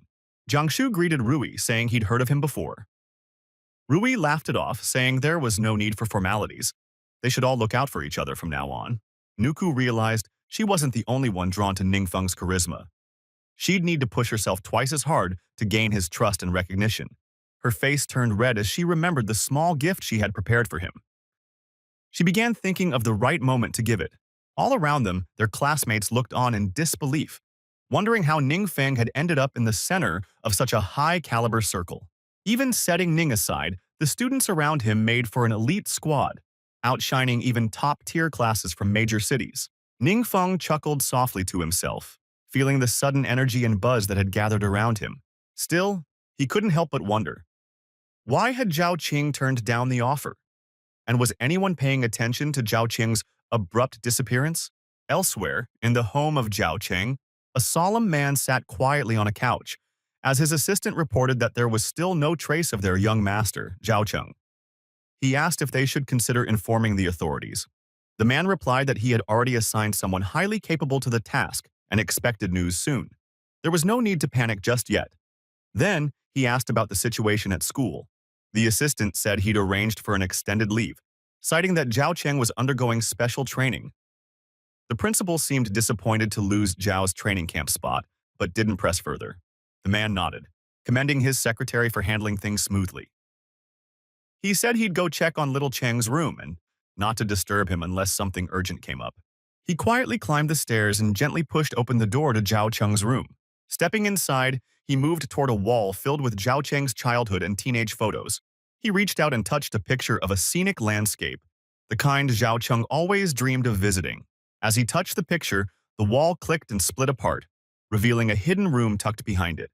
He stepped in solemnly, heading straight for the center where a blood-stained stone pulsed faintly in the dim light. Back at school, Rui pulled out an item and handed it to Ning Feng. "It's a skill book I picked up a while ago. See if it's useful to you." Ning Feng opened it to find a summon. Water elemental skill. His eyes widened. Summoners were a rare class, and books like this were priceless. Not wanting to be outdone, Nuku quickly handed over her own gift, annoyed that Rui had stolen her moment. Ning Feng unwrapped a battle mage skill book, another rare profession with scarce resources. He was quietly impressed. However, he knew he couldn't learn either book just yet. Before school began, he had tried to enter the second wild secret realm to level up, but the entrance had rejected him. The system had notified him that a 5-person team was required to trigger the challenge. He realized that he'd gone in blind, wasting time with nothing to show for it. These new books, though, lit a fire in him. He needed to build a stronger, more informed circle. Smiling gratefully, he thanked both of them, saying, "I wish I had something worthy to give in return."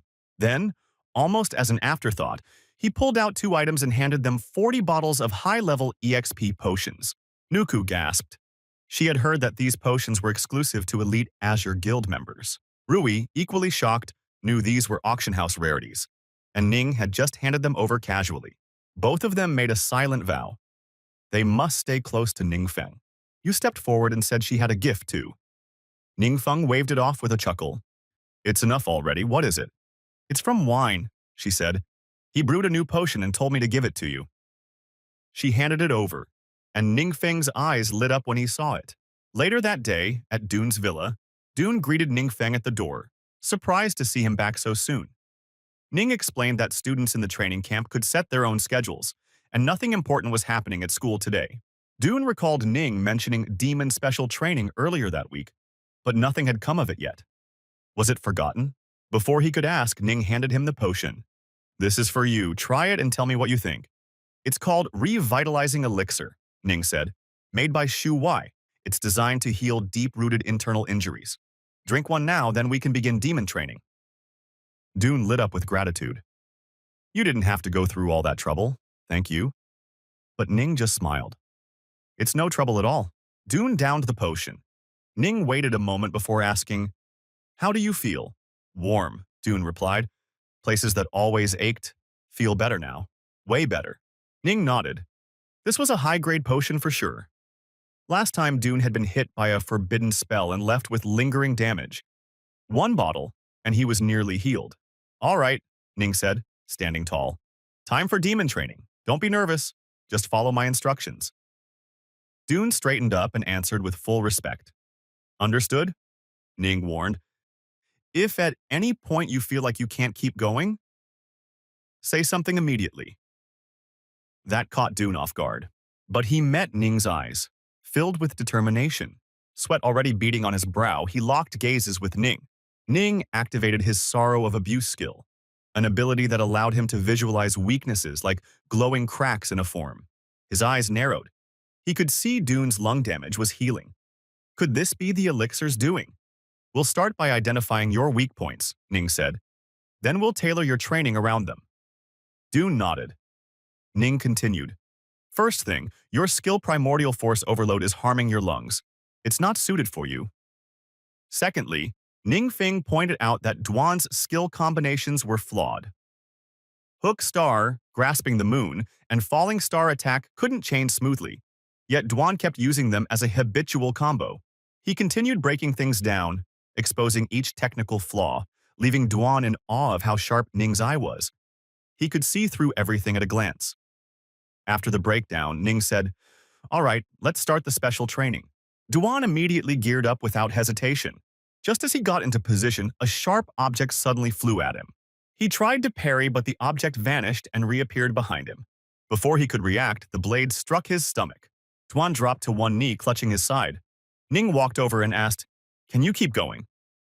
Duan grit his teeth and replied, I can't. Ning nodded, satisfied. The dummy attacks had done their job. Thanks to prior testing on guinea pigs, he had perfected his control over the skill. Though the pain was real, the attack didn't harm Duan's mind, just his body. As Duan stood back up, he thought, In this world, probably only he can help me grow stronger. I won't let him down. Reigniting with resolve, Duan shouted, Again! Half a month later at the training grounds, a demon lunged toward him. Duan stood still, calm as stone, waiting. The demon slashed its claws at him, but Duan dodged at the last second, flipping behind the creature and unsheathing his dagger midair. With a clean thrust, he stabbed it through the back. The demon let out a shriek and collapsed. Dead. Wiping the blood from his cheek, Duan turned and yelled, I'm ready for the next one. Anglin, who had been monitoring, was stunned. There is no next level, he admitted. That's all the data we have. Duan gasped, then dropped to the ground, chest heaving, sweat-soaked and exhausted. Still lying there, he asked Ling Feng with trembling emotion, Did I make it? Feng smiled proudly. To push a fourth transformation adventure this far in just half a month? It's a miracle. We need to secure this mysterious powerhouse at all costs. He laughed, feeling his head flush with excitement again. Huang Lan, standing nearby, frowned. You should take it easy. Your health. Feng waved her concern off. I'm a mutant. Just making it this far is already a miracle. But Lan knew better. Enrolling his grandson in Kini City meant Feng had begun making preparations to pass on his legacy. She asked softly, Is there any way to offset the price of the power of darkness? Feng didn't answer. Let's talk about that later, he said. I need to take Duan to the Trial Secret Realm first. Later, at the Azure Sharp Guild, the presidents of the 7 great guilds waited as Feng and Duan arrived. One man stepped forward, smiling. I'm Engine, of the Yu Guild. These are the leaders of the 7 great guilds. Duan's eyes swept the room. Each one of them was 5th transformation or nearly there. Even his master had never seen all seven together before. The revelation of the gods must have really shaken them. In the presence of such overwhelming power, only his boss, Ning Feng, remained composed. That's why Ning deserved to be boss. Meanwhile, he, Shi, who had just broken into fifth transformation, frowned. Why the grand welcome for someone still in the fourth?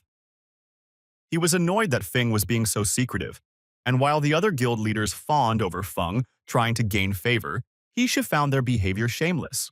They proceeded to Shi Yu's realm, where echoes of divine presence could still be felt. Everyone wants a chance to witness your strength, Shi Yu told Duan. Would you be willing to let us stream it through the formation? That's fine, Duan said casually, but I want something in return. Moments later, a tripod with a phone was set up. The 7 guild presidents stood behind it, beads of sweat forming on their foreheads as the live stream began. The guild presidents stared at the screen, wondering if the mysterious powerhouse was truly the one on the other end of the live stream. Some were tempted to speak up and introduce themselves, but none dared. They all knew, if they angered that powerhouse, the consequences could be catastrophic. Meanwhile, back at Duan's villa, Ning Feng was sprawled out on the couch munching on chips and watching TV when his phone buzzed. He looked down at the screen and realized the trial had begun. Seeing Duan's performance, he sat up, startled. How is he that fast? Duan's movement speed was several times faster than his own. Li, who had been sitting beside him, stammered, Is he really just at the 4th transformation? Duan blazed through the 30th, 40th, and even 50th floor, his progress on full display for all to see. Shu jumped to his feet in shock, shouting, he already passed the floor that Engine struggled with. At breathtaking speed, Duan reached the final boss of the trial. Calmly and methodically, he engaged it and defeated it with little effort. The trial cleared. The room fell silent. The guild presidents sat in stunned disbelief. He actually did it. Suddenly, a brilliant light burst forth from above Duan. A system prompt appeared. You have obtained the blessing and recognition of the gods. First clearance reward unlocked. The reward, God's Forbidden Spell. Everyone gasped. Some nearly dropped their devices. Shu Yu's face turned pale with fury. Wait, that was a first clearance reward? If Duan received it, no one else would ever get that chance again. She muttered bitterly, This is my secret realm. That reward should have been mine.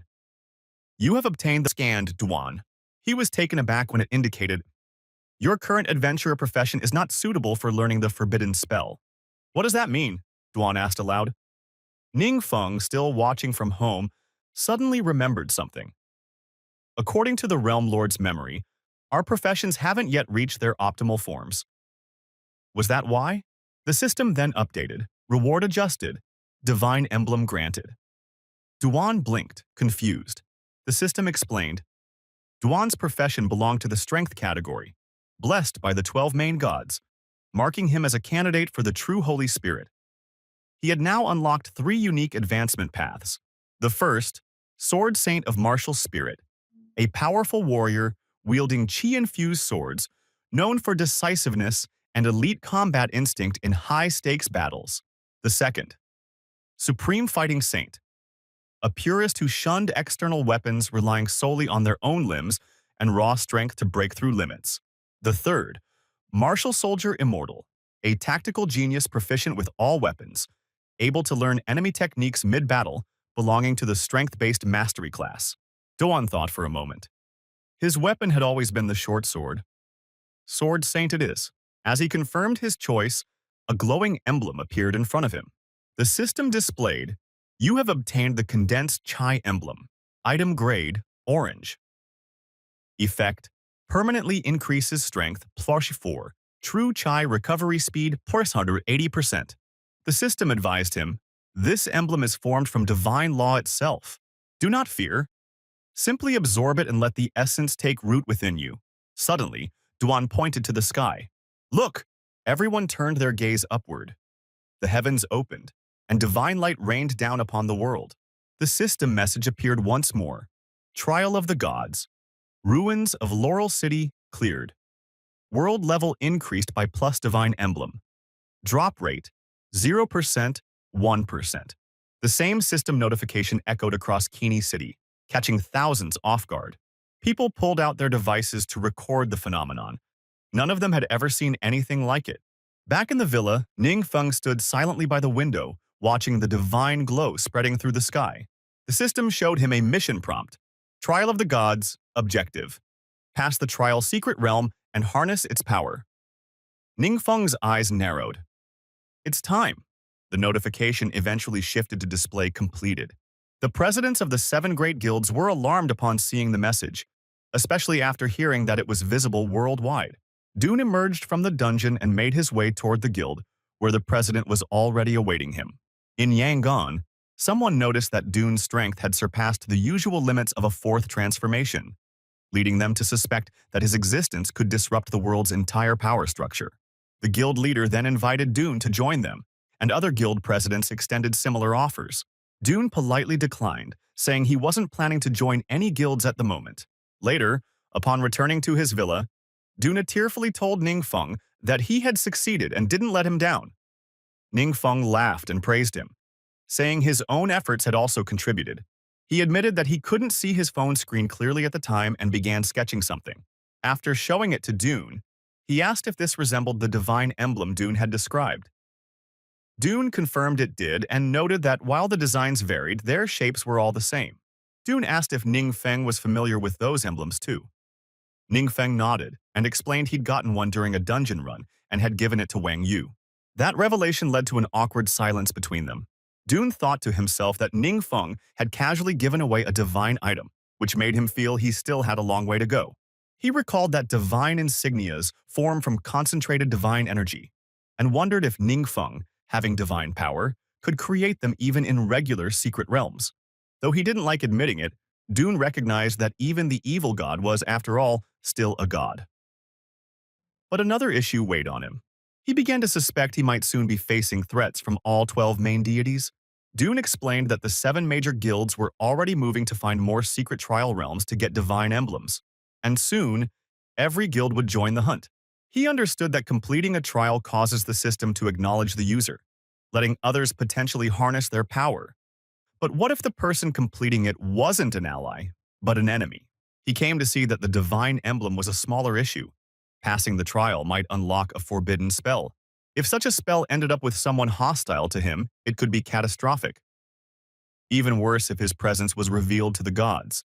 He wondered if there was a way to make sure only his own people completed the trials, but knew how unrealistic that was. Dune then mentioned there was something else on his mind, though he wasn't sure if what he did was the right thing. Curiously, the other person asked what it was. Dune replied that back when he was with the Azure Sharp Guild, Shiyu had told him that, though it was awkward to bring up, their contract stated that any rewards from secret trial realms must be returned to the guild. Dune apologized to Shiyu, explaining that he had already absorbed the divine emblem, but offered the remaining items back.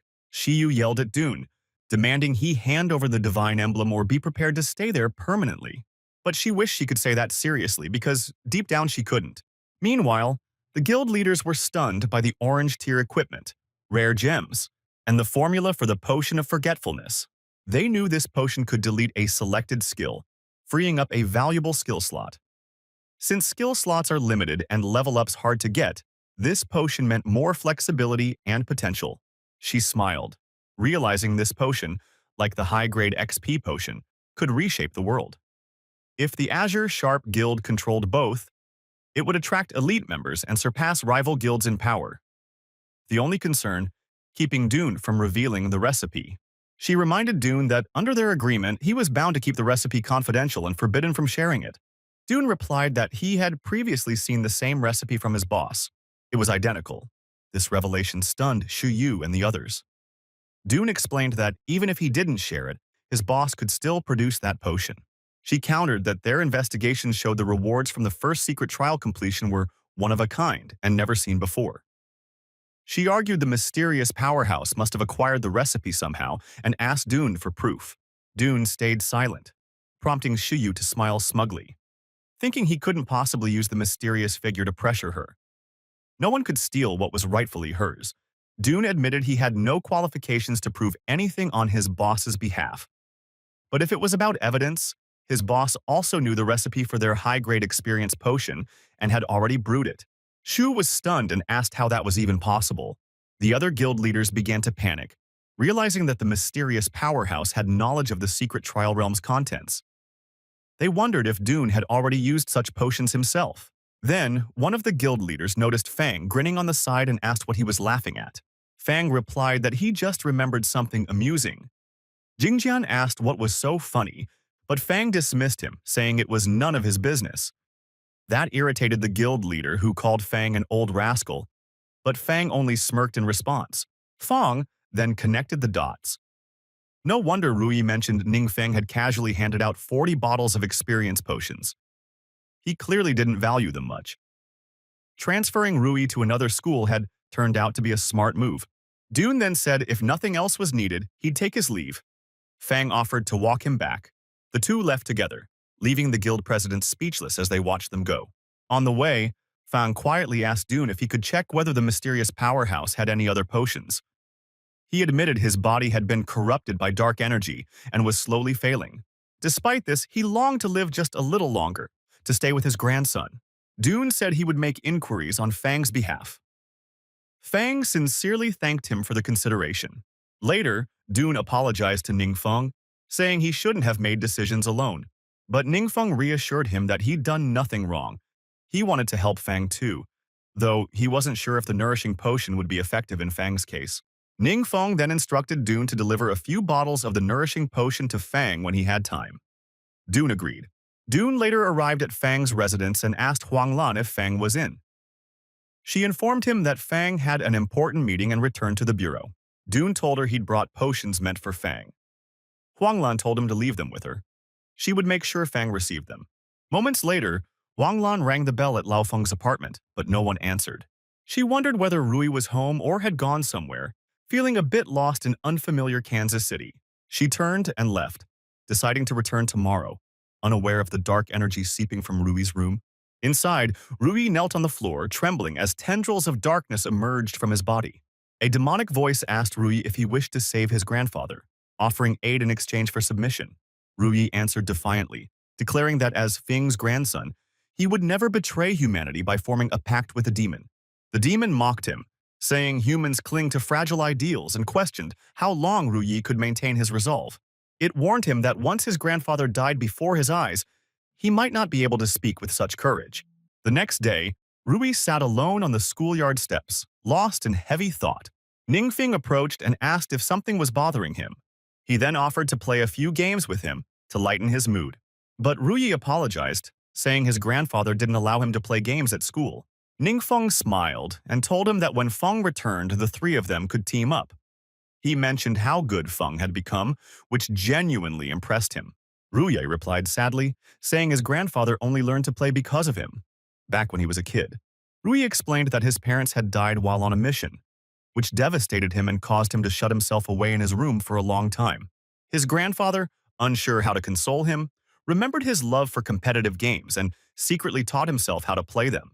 During Rui's darkest moments, his grandfather stayed by his side, helping him slowly recover, something Rui would always be grateful for. Rui then apologized to Ningfeng for suddenly bringing up personal memories, assuring him he didn't mean to make things awkward. Meanwhile, in the conference room, Feng was listening to a briefing from a reporter. The reporter introduced Peng He, a third transformation, 4-star professional, noting he had been imprisoned 8 years ago for injuring someone in a secret realm. Though sentenced to 15 years, he mysteriously vanished 6 years ago. The reporter continued, introducing another man named Gu, also a third transformation, 4-star professional, and a monitored subject who disappeared from his home 5 years prior. Just a few days earlier, both men suddenly appeared in Peng's hometown of Jingyuan City, where they gruesomely murdered 2 adventurers and their entire families. Feng's secretary reported that the 2 victims had been members of the team that captured Peng years ago, implying his motive was revenge.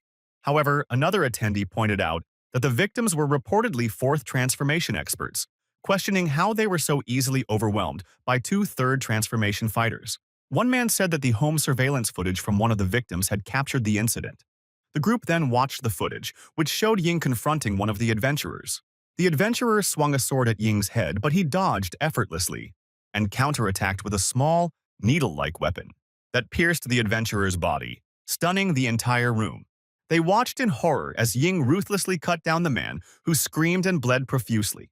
Feng's secretary observed that Ying clearly possessed strength beyond even 5th transformation level. He added that in a direct confrontation, even he might lose to Ying, and questioned how someone with a 3rd transformation could reach such terrifying power after vanishing for years. Meanwhile, in Zhao Cheng's home, a man sat nervously waiting inside. His anxiety spiked as the door creaked open and Peng entered with Ying beside him. Zhao Cheng's father greeted them, asking if they'd made any progress. Peng answered that they hadn't found Zhao Cheng yet, but during their search, they detected an immense surge of dark energy. Cheng's father asked what that could mean. Peng explained that lesser, favored ones can only harness dark power through blessings from a demon lord. For instance, the guy who died recently in Kansas City was merely a disposable pawn. True favored ones like them are directly chosen and trained by a demon lord, vanishing from the world while undergoing intense training in a secret realm. Based on what they knew, Peng said Zhao Cheng's case resembled their own in the past. He suspected Cheng might have been selected by a demon lord and given access to a secret realm. Cheng's father revealed that his son had been performing rituals recently and wondered if they were connected. Peng admitted he wasn't sure, but had inspected the ritual chamber Cheng used. The configuration was accurate. If Cheng continued the sacrifices, his potential could earn him a demon lord's favor. Cheng's father became ecstatic, boasting that he had expected this all along and sneering at the idea that the Wang group could ever compete with him now. Pigman handed him a card and asked if he could arrange a car for them to reach a particular destination. Glancing at the card, Cheng's father asked if they were heading out to search for someone. They replied calmly. They were going to meet a future recruit. Rui recalled someone once telling his grandfather Feng that his son and daughter-in-law had sacrificed their lives to seal a rampaging entrance to a secret realm. Their actions had saved the entire city from destruction. On behalf of all the citizens, they offered their deepest gratitude and heartfelt condolences. That night, while silently gazing up at the stars, Rui was interrupted by the sound of the doorbell ringing. He approached cautiously and asked who was there.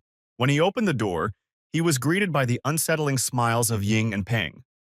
He asked whom they were looking for. Peng, ignoring the question, asked if he was Rui.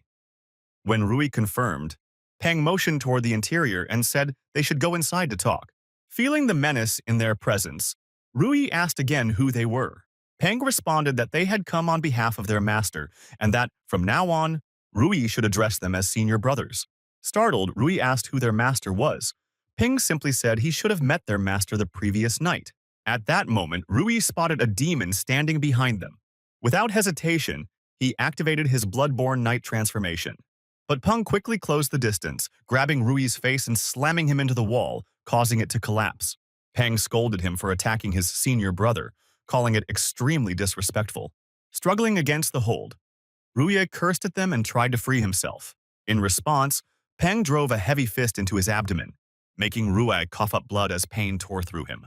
Peng told him that their master thought he was a bit too reckless and had sent Peng to help calm him down. He continued, saying that their master saw great potential in Rui, offering him power beyond imagination and even a chance to save his family, if only he would agree to serve. But Rui shouted defiantly, telling him to keep dreaming, infuriating Peng. Just then, Ying entered and casually mentioned that he had checked the house. Old Feng wasn't home. Peng sighed, saying it was a pity. He had hoped to greet the elder. Rui, trembling now, pleaded with them not to hurt his grandfather. Peng shrugged off his desperation, musing aloud that sacrificing someone close might awaken even greater dark powers. He declared that Feng's life now hung by a thread, and Rui had 3 days to make his choice. Join them and leave the past behind, or refuse and witness his grandfather's death on the 3rd day. Peng glanced at a framed photo of Rui and Feng on the nightstand and chuckled that it might serve nicely as a memorial image. Meanwhile, deep within the wilderness tribe's secret realm, a monster lunged to attack. The protagonist easily countered, channeling flames through his staff to incinerate it. Still, he felt irritated that he hadn't found a decent place to level up, forcing him to grind combat experience in low-level secret realms. Suddenly, the system issued a mission. No problem, just a small matter. The objective, reach the 2nd transformation and complete the system's repairs within 60 days. He was currently on day the failure penalty. Eradication. He realized he'd have to target a nearby secret realm to finish in time. His phone buzzed. When he answered, Duan was on the line, saying Feng had something to ask him. Sensing hesitation in Duan's tone, Ning asked directly if it was something difficult, urging him to speak plainly. Duan then confessed that old Feng hoped to become the apprentice of the mysterious powerhouse. The next day, in the city's second hospital, Ruyi thanked a visitor for coming and asked how he was feeling. The visitor explained that his body was doing fine, but he needed to stay under observation in case the dark energy inside him spiraled out of control. Noting they were in a special ward for mutants, the visitor admitted he'd never seen it before. Rui laughed softly, saying ordinary people would never have reason to come there. At the same time, Old Feng explained to Doman that the two men posed a serious threat and were disrupting public order. Although they'd been searching for a solution, nothing had worked so far. Out of desperation, he had sought help from the boss, and to his astonishment, the boss agreed. Duan relayed that the boss had made his stance clear. It wasn't about taking Feng under his wing as a student, but rather offering him a chance to grow stronger. The boss preferred peace but had no tolerance for unchecked evil. Feng nodded, then inquired if there were any conditions. Duan went on, saying the boss requested a private training ground. Nothing extravagant, just something low-key and secluded where he could train and handle special tasks. Feng promised to prepare something appropriate right away. Suddenly, they heard Rui's voice shouting from down the hall, demanding to know why someone was there. They rushed toward his hospital room without hesitation. Inside, they found Rui in a tense standoff with Peng. Feng quickly stepped in, explaining that Rui might have gone a bit overboard previously, and that's why his junior brother ended up hospitalized. Peng had only come to apologize. Just then, Old Feng himself appeared in Rui's room, his aura flaring as he shifted into his rage state. Yet Peng remained composed and asked if Feng truly wanted to battle in a hospital. Feng fell silent, recognizing the consequences. Peng smirked and said that since a fight wasn't happening, they would be leaving. He reminded Rui he had 2 days left to decide. Without another word, they calmly passed the still silent Feng and exited Rui's room. As they left, Jing spotted Duan and was visibly shaken by the encounter. Ying, on the other hand, walked away chuckling to himself while Duan glared after them. Feng apologized to Duan, but Duan brushed it off, saying it wasn't Feng's fault at all. He then casually offered some fruit, noting it looked ripe and would be a shame to waste. Later that night, at Cheng's father's private estate, Peng and Ying were living it up, celebrating with beautiful women by their sides. Peng mentioned hearing about the remarkable daughter from the Wang family. Cheng's father asked if he meant Wang Yu, and Peng confirmed it, adding that while CEO Qing planned to use her in a ritual, Peng could claim her if he was interested. Suddenly, the wall exploded inward with a deafening crash as Peng burst out laughing. From the smoke, 2 masked figures, Duan and Ning Feng, stepped into the room. Cheng's father demanded to know who dared enter. Duan simply stated that everyone aside from Peng and Ying should leave immediately. Peng smirked, amused that they had actually come looking for them. As Ying raised his weapon and lunged forward, Peng casually kept drinking. Just as Ying's attack closed in, Duan unsheathed his dagger with lightning speed, deflecting the strike and catching Ying completely off guard. Realizing the strength Duan now possessed, Ying thought to himself that if it weren't for their boss's training and divine blessings, Duan might have killed him outright. He couldn't understand how Duan had blocked the blow, then realized Duan only needed to delay him briefly, just long enough for the mage behind him to strike. This made Ying question if they really thought they could win using such a setup. Spinning around, he prepared to counter an attack from behind, only to find Ning Feng casually sitting cross-legged on the ground with his sword and staff beside him, munching on a snack while watching the battle unfold. Ying was stunned and furious. Duan shoved him and sarcastically asked what exactly he was staring at. Still composed, Ying activated his armor, refusing to be rattled. He then leaped back and launched a fresh assault, but Duan met the strike head-on, parrying it once more. Near the doorway, Cheng's father and the women looked on in shock. The women whispering nervously, wondering if they should flee since they clearly weren't safe staying there. Cheng's father then realized that Peng was radiating a powerful energy and morphing into his battle armor. At the same time, Ning Feng casually remarked on how unexpectedly delicious the melon seeds were while locking eyes with him. Out of nowhere, a sword came slashing toward Ning Feng, but he effortlessly parried it with his own blade. redirecting Peng's attack and facing him head-on. Noticing that Peng was now fully clad in demonic armor, Lingfeng then activated a forbidden technique, his innate slaughter ability that gradually boosts all stats up to 100% when using both spells and weapons in tandem. Peng was stunned to encounter such a formidable battle mage, wondering how such power existed. Without warning, a razor-sharp rock shot up from beneath Peng's feet, which he narrowly dodged. Immediately after, another strike came from behind, which Peng managed to intercept with his sword. At first, Peng thought Feng's fighting style was unimpressive and amateurish, but then it dawned on him. Ningfeng was holding back deliberately. Suspecting a hidden plot, Peng grew more alert. Peng then lunged forward to strike, but Ningfeng stood calmly, waiting. With minimal effort, Ningfeng kept deflecting Peng's attacks as if it were second nature. Spotting a brief opening, Ningfeng hurled a spike toward Peng, which Peng deflected. But then Ningfeng flung his blade and landed multiple stabs on Peng. Realizing his theory was right, Peng sensed that Feng's strength was increasing throughout the fight. Peng quickly leapt back, shouting for him to pause. Ningfeng ceased his assault. As Peng proposed they sit down for a proper discussion, insisting that two strong fighters didn't need to battle to the death. Yet Ningfeng refused, coldly declaring that only one of them would survive. Enraged, Peng yelled at him not to act so high and mighty, saying that in his master's eyes, Feng was just an insignificant speck. This puzzled Ningfeng, who asked if Peng's master was the demon lord of the secret realm. With pride, Peng confirmed it, boasting that his master's power was beyond comprehension and had crushed many demon lords in that hidden realm. His master's favorite pastime, he claimed, was turning the corpses of mighty enemies into magnificent trophies. Ningfeng then asked if Peng's master truly took joy in killing lords and collecting their remains. Peng chuckled and affirmed it. Then Ningfeng gave a sinister grin and asked him, where the hell was his precious master now? Meanwhile, outside the structure, Kuanglan reported to Feng that the battle was occurring on the top floor of the Zhao Corporation building. Eyewitnesses believed it was Peng's residence. He and gone. Feng focused his energy and cast a scanning spell aimed toward the top floor. The spell soared upward and halted precisely at the top level, giving Feng a clear view into the room.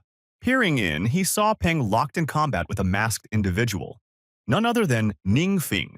Feng confirmed it was Peng and noticed he appeared unsettled, while the masked figure radiated magic, using a cloaking spell to obscure his identity.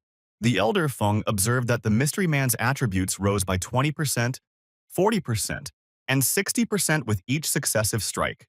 Feng was amazed. The man's moves were basic, yet his raw power overwhelmed his foe. Feng wondered where this powerhouse had come from. Abruptly, Peng transformed into his full demonic form and tried to devour Ningfeng whole, successfully swallowing him.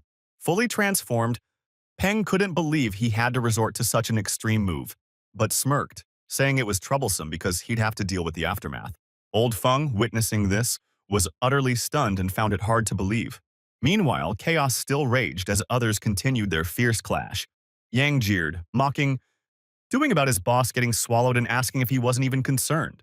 Doing replied coldly that he wasn't in a position to worry about his superior. He then slashed Zhang across the chest with his dagger, stating that Zhang had no right to worry either. Yang howled in agony from the wound. As Peng walked onward, he overheard Cheng's father loudly praising him, calling him exceptional and claiming the weaker ones were no match. Enraged, Peng instantly cleaved Cheng's father in two. The two nearby girls screamed in horror as Peng declared Cheng's father to be the true weakling. Thinking to himself, Peng decided that since his transformation was already complete, he might as well feast on more worthy prey. But just then, he noticed a detection spell floating outside the window. Old Feng, alarmed, shouted to his squad that their presence had been discovered. Peng turned, grinning, and obliterated the probe with a laser from his eye. Suddenly, immense pressure erupted from his stomach, forcing him to his knees. Lingfeng burst out of the ruptured belly of Peng. Ningfeng realized the escape took longer than expected, proof he still lacked experience in real combat. As he stared at Peng's lifeless body, he silently called out to him, unaware of Doing sneaking up behind him. Doing then struck, delivering a deep gash that left Ningfeng gravely wounded. Seconds later, the terrified girls fled the scene in tears. Lying beside the injured agent, Ningfeng urged him to hold on and not die just yet. He then commanded Ying to answer his question. At the same moment, deep within the blood mist valley of the secret realm, a demon informed the demon lord that intruders had breached the realm's entrance. The demon lord, suspecting they were after him, ordered everyone to fall back. However, he sensed that Peng's spiritual link had shattered, signifying his death, along with Ying's, who had activated his vessel just before dying. Ding Feng asked where his master was. In response, Ying said he resided within the Blood Mist Valley and vowed vengeance. The demon lord realized that if the enemy could kill Peng, his forces would stand no chance. He decided to intervene personally, and the demon departed. The demon lord reflected that though his minions were devoted, they relied purely on brute strength. Only humans had the potential to evolve endlessly through sacrifice. Without warning, another skeletal head emerged from his body. Long ago, the demon lord had been a lesser demon until he discovered a relic belonging to an ancient overlord. This artifact granted him immense strength and taught him to manipulate humans. With its guidance, he crushed foe after foe, preserving their remains as twisted trophies. He assumed this time would be no different. Grinning, he raised the relic in triumph, but was instantly struck by a bolt of divine lightning. It was the forbidden spell Thunderous Descent, a spell that summoned heavenly wrath through a massive storm. Meanwhile, Ning Feng wandered through the mist-choked realm, asking aloud what kind of bizarre place this was. The fog was so dense he couldn't find his way or a single monster to train against. Just then, the system notified him that he'd discovered relics in-game. He was thrilled. They appeared untouched. Tracking the aura, he eventually found a relic clutched in the hand of a pitch-black statue, unaware that it depicted the demon lord, Peng's proud master. He absorbed the relic and realized it was the only one present. This made him question what happened to the countless relics he had been promised. After absorbing it, he stretched gleefully, noting that all of his stats had risen by 100 points. Even without using abilities, he could now defeat most level 7s with raw power alone. Now that he had surpassed level 40, new skills became available to him. He pulled out the Summon Water Elemental skill book, pondering whether it could summon something as mighty as a demon lord. If not, perhaps his power would make him resemble an evil god even more. Deciding to test it out, he first learned the spell. He soon discovered it was a dark spell capable of either summoning waves of dark creatures for 12 hours or calling forth a high-level demon lord permanently. Disappointed, he groaned, feeling like it had no immediate use. Still, the idea of summoning a demon lord intrigued him. It might come in handy at a critical moment. The next morning, Duin reported to Old Feng that the two targets were too dangerous, so they eliminated everyone to prevent loose ends, though it meant losing all leads. Still in his wrath form, Old Feng thanked Duin deeply, stating he and the boss had protected countless lives and that he couldn't express his gratitude enough. Duin modestly replied that he was being too generous. Huang Lan was relieved that the authorities placed their trust in Old Feng's judgment and respected the mysterious figure, easing doubts and avoiding potentially massive destruction. Old Feng then informed Duin that the state also valued the situation highly. He'd heard the boss wanted a training space, and multiple locations were quickly approved. He handed over a detailed folder to Duin, explaining that these were top-tier, purpose-built training facilities with everything needed, secluded, well-equipped, and secured from external interference. What no one realized, however, was that Ning Feng's so-called training base was merely a cover. He didn't want to expose his real methods. Du In planned to let him review the options himself. When they arrived, Ning Feng was surprised by how vast and scenic the base was. As they toured the site, Duin explained that it was the government's newest adventure hub, codename Base 51, not yet in operation. Feng offered it to Ning Feng if he liked it. Shocked, he stuttered, asking if he meant the entire facility. Duin confirmed it. They continued exploring as Duin elaborated that the 10-floor compound included spaces for combat training, administration, recreation, housing, and could host up to 2,000 people. The infrastructure was cutting-edge, complete with advanced smart systems. Duin assured him that staying there long-term, 1 or 2 years, would be no problem at all. Ning Feng grinned, thinking this place was perfect for building his power and growing his influence. Just imagining the possibilities filled him with excitement. Later they met again with Old Feng, who wasn't surprised the boss picked Base 51. It was clearly the best option. He reminded them that they'd saved Canyu City twice and took down major threats like Ping. Thanks to their valor, the government fully backed them. There would be no cost, they just had to sign for it. Ningfeng raised an eyebrow, impressed at how generous the government was, offering such a massive base for free. Du In clarified that the boss didn't like dealing with trivial details, so both of them would oversee the base's management. Old Feng offered further assistance, suggesting that if the boss wanted to form a guild, he could help organize it. Du In then asked if there was a way to access real-time information without going through the hassle of setting up a guild, mentioning that the boss wasn't good with tech or the internet. Old Feng acknowledged that for someone of national-level strength, it was expected. He said their agency could open a dedicated intel channel synced with bureau data, excluding top-secret materials. Ningfeng realized that this must be how high-tier figures were treated by the authorities. Compared to his own exhausting data collection methods, the bureau's channel was far more effective. Still, he planned to establish multiple sources and never rely on just one. The idea of forming a guild seemed like too much administrative work. Since he wasn't short on high-level resources, Ningfeng considered transforming the base into something entirely new. After signing the documents, they stepped outside. Duin informed Old Feng that the boss's specialized training would begin next week, and they'd notify him in advance. Grateful, Old Feng thanked them. Just then, Old Feng received a call from Quinlan. Quinlan reported that recent investigations had uncovered more mysterious disappearances, similar to the incidents with Peng and Yang. It seemed that such dangerous individuals would keep appearing, leaving Old Feng stunned. He realized that no matter how powerful the boss was, facing this threat alone would be impossible. He sighed, wishing there were a quicker way to raise a strong fighting force. A while later, Old Feng returned to the apartment, where Rui welcomed him warmly. Noticing Rui's suitcase, he asked where he was headed. Rui excitedly shared that the supernova training camp was about to begin. Ningfeng had arranged a high-intensity program for a few select people, and had just called to say they'd be heading to the base in 2 days, so he was getting ready. Surprised, Old Feng asked how many would be joining. Rui said there were 5 of them in total. Transforming into his hype ghostwriter form, Old Feng was impressed that the boss was still willing to train others. Rui, shocked and amused, told his grandpa he was on fire again. Old Feng assured Rui not to worry. Thanks to the potion Duin had given him, his health had improved significantly, though controlling the dark power remained difficult. He then asked who else Ningfeng had invited. Rui replied that, aside from himself, only a few close friends were chosen, people Ningfeng had known for a long time.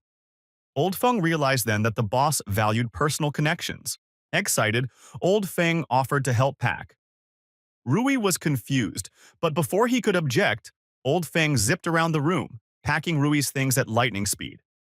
He reminded Rui to follow Ningfeng's instructions carefully, take breaks, join the ranked matches, and not forget to call home, leaving Rui speechless. The next day, Wang Yu, Shu Ting, Zhu Jiangshu, and Shu Yi arrived near the marked coordinates. You noticed that the location matched what Ling Feng had said, but it just looked like a forest. Suddenly, a light burst from beneath them, transporting them directly into the training base where Ningfeng and Rui greeted them. Yang Shu asked Rui if he'd been there long, and he said he had only just arrived a few minutes before them. Shu Ting whispered to Yu that she was relieved Chengnuku wasn't invited. Inside, they were all stunned by the base's scale, remarking that even the headquarters of the 7 great guilds paled in comparison. Yu asked how he managed to find such a place, and Ningfeng said it belonged to an elder in his family. He had just borrowed it for training. This surprised Yu, who realized he'd never mentioned family before. Ever since awakening, Ningfeng had become more and more enigmatic. Ningfeng then introduced Duin to the group, saying he'd be responsible for their training sessions. Rui greeted Duin with enthusiasm, shocking everyone. Duin told them to follow him to the training room. Zhongshou asked Rui how he knew Duin. He looked a bit nervous. Rui explained that some time ago, a bizarre celestial event occurred, and it was Duin who had cleared the trial of the gods. That feat meant his strength even surpassed President Liu of the Weiyu Guild. The group was left speechless, stunned by the revelation. A minute later, they arrived at the training facility. Duin observed their eager and confident expressions, surprised by the motivation radiating from them all.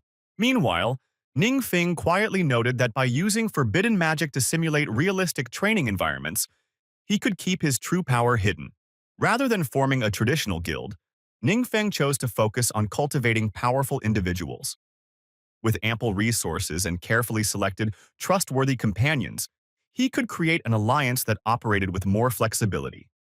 Moments later, the special training began. Wang Yi unleashed her formidable aura, but was suddenly struck on the shoulder by a surge of dark power, causing her to scream in pain. The oppressive atmosphere and overwhelming dread felt terrifyingly real. She realized that without proper preparation, such training could crush someone mentally. She wondered if Ningfeng had endured this kind of brutal experience to become so powerful. Meanwhile, Yangshu and Shu Ting trained on their own. Though they didn't consider themselves prodigies, Ling Feng's example gave them hope that effort could surpass raw talent. Rui Yi trained silently as well, thinking how he couldn't rely on his grandfather forever. He wanted the strength to protect those important to him. Zhu Yi remained focused and quiet, using his intellect to guide his training. Ningfeng smiled, impressed by how motivated and serious everyone was. Later, back at the base, they were all utterly exhausted. Zhao Yongshu collapsed into a seat and groaned, saying it felt like he'd been tortured for centuries. Yu nodded in agreement, admitting she thought she was going to die. Just then, the training room door opened, and Du-in walked in, informing them that the day's training was over. He told them to rest well. Starting tomorrow, he would lead more targeted sessions. Later that evening in the VIP room, everyone gathered at the dining table. Yu commented that even though the special training had just begun, today's gains already surpassed what she'd achieved over the past few years. She added that without external guidance, they'd never realize their own weaknesses. Rui realized something odd. The darkness inside him had remained calm all day. No matter how hard he pushed himself, it hadn't spiraled out of control like before. Suddenly, Shu Ting burst into tears. Ningfeng immediately asked what was wrong. Yu explained that both Shu Ting and Zhao Yongshu had been under a lot of stress lately. Their school had several students accepted into the supernova training camp, attracting harsh criticism online. Curious, Ningfeng opened his phone and asked where the comments were. Yu pointed him to the source. He read posts questioning how a school like Kanyu No. 7 Middle School, previously unheard of, managed to send so many students. Some accused them of benefiting from some hidden powerhouse. Checking their background, Ningfeng saw that Shu Ting and Zhao Yongshu's performances were only average, certainly not the strongest candidates. Although both were 4-star professionals, what really puzzled others was Ningfeng himself. There was zero public information about him. As he continued reading, he noticed one account that persistently defended them in every thread. A particular comment by user 5281210 said people should learn the facts before spreading rumors. Another commenter sarcastically asked who the user thought they were. Maybe Shu Ting or Ningfeng themselves. Ningfeng dug into the account to find out who was behind it, and discovered it was Chung Nuku. He was intrigued when another commenter asked if Nuku was the same person ranked 4th on the supernova list, and wondered why Ningfeng hadn't addressed any of the criticism personally. He turned to the others and told them that Chung Nuku had been the one posting all the defenses online. Yu was surprised, saying she didn't expect Nuku to stand up for them like that. Sniffling and wiping her tears, Shu Ting begged everyone to stop spreading those hateful messages. She confessed that when she first got the training spot, she had been terrified of letting Ningfeng down. But now, after just one day of training, she felt stronger, and her tears were from joy. Laughing, Ningfeng reassured them, saying they should just keep training and not worry about online noise. He added with a grin that he had a surprise gift coming for all of them. When Yu asked what it was, he teasingly replied that it was a secret. She glared at him in frustration, but he just chuckled. That night, as the others rested, Ningfeng sat on his bed, lost in thought. From the memories of the demon lord he had absorbed previously, he began to uncover information about the so-called evil god. There exist 7 malevolent deities born from the void, revered by the creatures lurking in hidden dimensions. However, he was never counted among these dark gods. In truth, he was once celebrated as one of the 12 supreme deities, hailed as the almighty god of magic. Alongside his 11 divine peers, he led a crusade to vanquish the 7 genuine dark gods, halting the advance of the shadow beasts into the realm of light. With the shadow threat eliminated, the almighty god of magic became engrossed in the study of darkness. Eventually, this obsession consumed him. Thankfully, his fellow gods realized this in time and launched a grand battle against him. Defeated, he escaped. thus becoming what is now known as the evil god. This tale has been passed down for generations in the world of light and is widely believed to be true.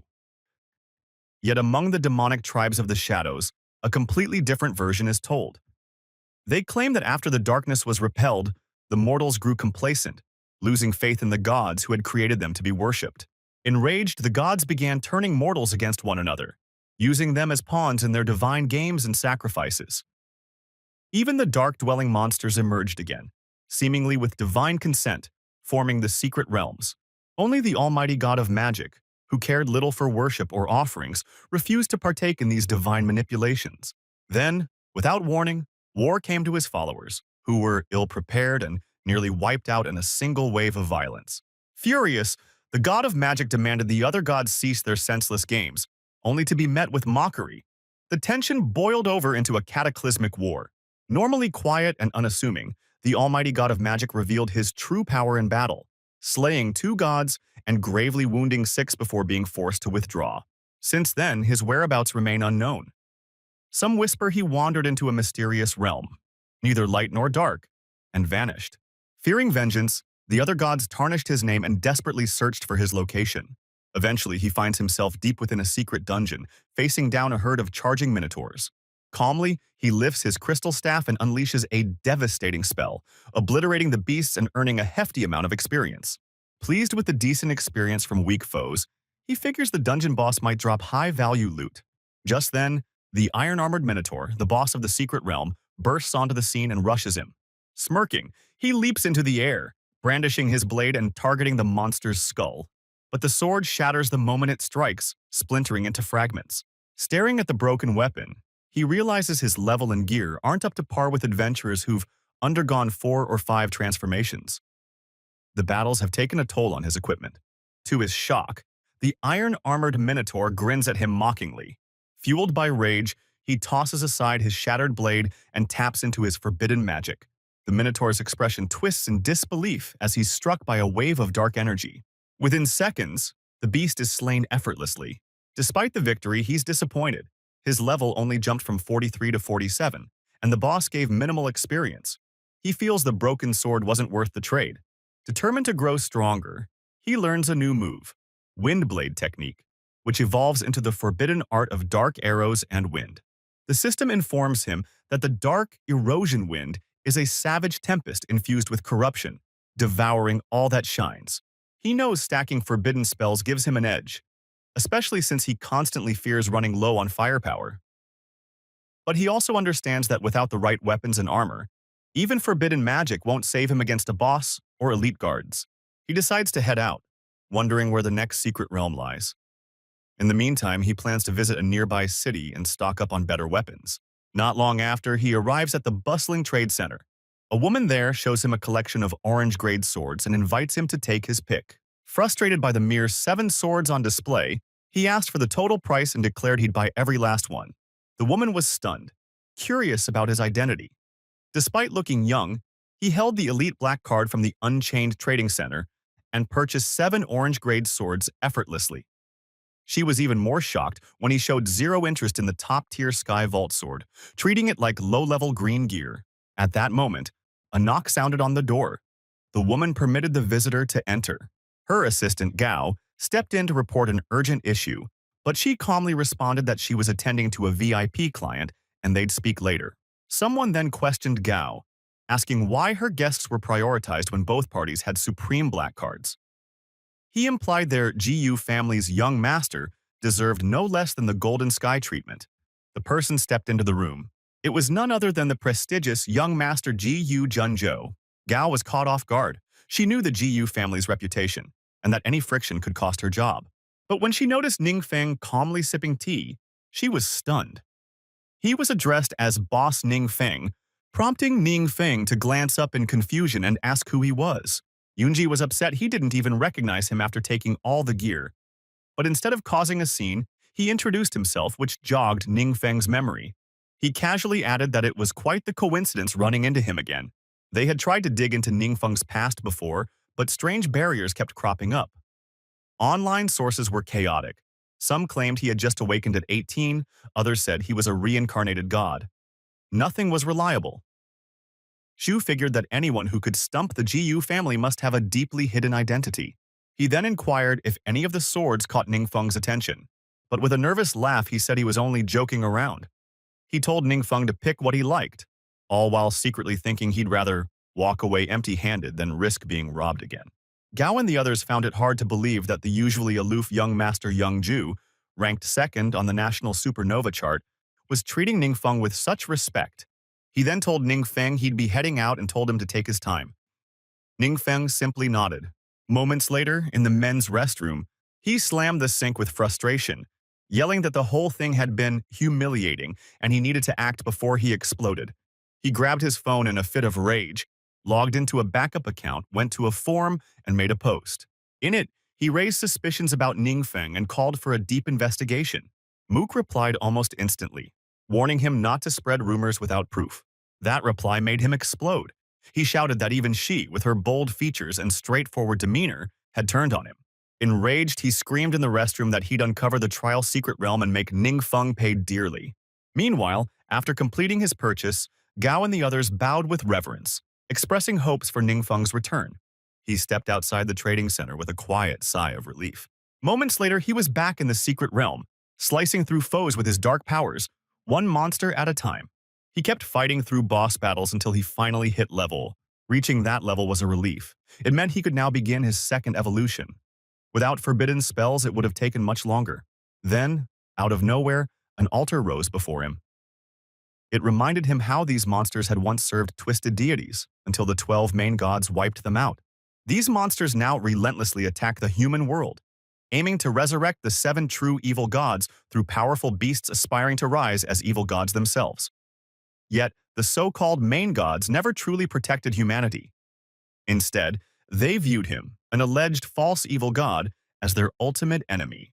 Thinking it over, he began to suspect the legends about the all-powerful god of magic might be true. To the gods, humans and other beings were nothing but toys in their divine game. With that thought, he cast a dark incantation onto the altar, which instantly erupted into shards as he turned away. Rage swelled in him. Neither monsters nor deities could be trusted to be kind. Just then, his phone vibrated. It was a message from Y. He glanced at it but chose to ignore it for now, since he was planning to return anyway and pick up the second transformation quest along the way. Back at the training base, Zhu Ting was stunned to find that her brother, Y, had set up an entire laboratory. She blurted out how cool it looked, before curiously grabbing a pink potion and holding it up, joking that it looked tasty. Y quickly warned her not to drink it, revealing it was a forgetfulness potion, freshly made, that would erase a skill from memory completely, turning anyone who drank it into a fool. Spouting and Yang Shu were left wide-eyed and speechless by that bombshell. You asked if this mysterious potion was the surprise Y had teased earlier. He shook his head and clarified the real gift was something entirely different. He then revealed a stack of skill books, leaving everyone stunned to see they were all of orange rarity. He listed them off. An orange-grade shadowless arrow for archers, link heal for priests, giant strength for berserkers, and heavy barrier for shield warriors. Yang Shu commented that orange tier skills were unheard of in the marketplace. Only purple ones were typically seen. Zhu Ting was too shocked to speak. You asked if these orange skills were loot from secret realms. Ningfeng confirmed it, explaining they came from high-tier secret zones and that with stronger teams they could all take on such realms in the future. Rui noted that if orange skills dropped there, those realms must be extremely tough. He also pointed out that Ningfeng's strength was on another level entirely, but Ningfeng just told them to quit slacking. There was only a week left before the training camp began. They needed to hurry up and master their new skills. As they made their way through the corridor toward the training grounds, they ran into Old Fang and Duan. Upon seeing his grandfather, Rui lit up, while the rest of the group was awestruck to meet the renowned Old Fang, who greeted them kindly. Despite having spent a few days with Rui, meeting someone like Old Feng felt surreal. She thought about how just weeks ago, such a meeting would have felt impossible. Meanwhile, Old Feng looked them over, wondering if they were all Ningfeng's companions. He thought that having such a strong mentor at their age meant their future was limitless. Lin Feng knew it was the start of a new week, and that Old Feng's arrival coincided perfectly with their special training schedule. Luckily, there were multiple training rooms, so everyone could train in shifts. Old Feng asked about Rui's recent progress and whether he'd been a handful. Ningfeng replied with a smile that Rui had behaved well and said it was a great time for old Feng to visit. He asked if he'd like to observe the group's progress, and Feng agreed with interest. Together, they headed to the training hall, where monsters had been summoned for practice. You launched your shadowless arrow skill while Rui activated Heavy Barrier, Yongshu unleashed the sheer power of giant strength, and Shu Ting supported everyone with a perfectly timed link heal. Feng turned to Duan and praised the youth's combat skills, though he noted they still looked a bit rough. Duan chuckled, explaining they had only just acquired those powerful orange-grade techniques. Feng blinked, surprised. Did you say orange skills? Duan nodded, elaborating that the abilities were rare drops from top-tier secret realms. The atmosphere had ignited with anticipation. People assumed the authorities had been preparing tactics to conquer top-tier secret realms for a while now. However, they had yet to succeed, and rumors swirled around the mysterious item drops. It was the first time he'd ever laid eyes on genuine orange-tier skills. Feng turned to Duan, asking if he could inform the authorities, noting they had previously agreed it wasn't classified information since the news would spread sooner or later. Feng understood that while those youths were still green, they would eventually gather experience. With backing from the enigmatic powerhouse, they'd soon surpass the older generation. Rapid growth would lead to remarkable milestones, making them the cornerstone of future forces. At the Hall for Changing Professions, Ningfeng casually greeted Kuang Lan with a wave. She looked startled and asked if he had already completed his second transformation. He simply laughed it off. He then made his way to the device, and Kuang Lan assumed, correctly, that he was there for the second transformation. She was amazed.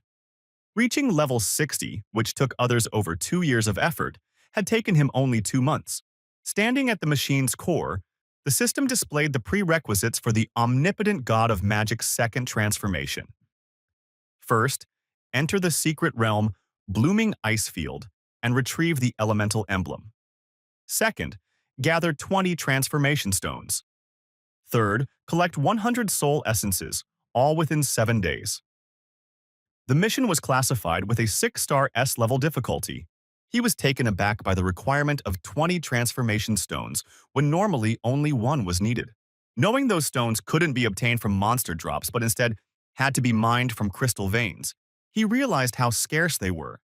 He chose to check the Yuncheng Trading Center first, hoping to buy them all. A short while later, he arrived at the Yuncheng Trading Center. Yik apologized, explaining that a surge in profession changes had caused a shortage in transformation stones. Yukai asked for 3 days to gather them, curious as to why Ningfeng needed 20 of them. Ningfeng accepted the time frame, thinking 3 days was manageable, and opted to begin the emblem mission immediately. To save time, he placed an order for soul essences through the trading center. He also mentioned to Yukai that he had some miscellaneous loot he hadn't gotten around to sorting, suggesting they handle it now. Jack responded that it wasn't a problem.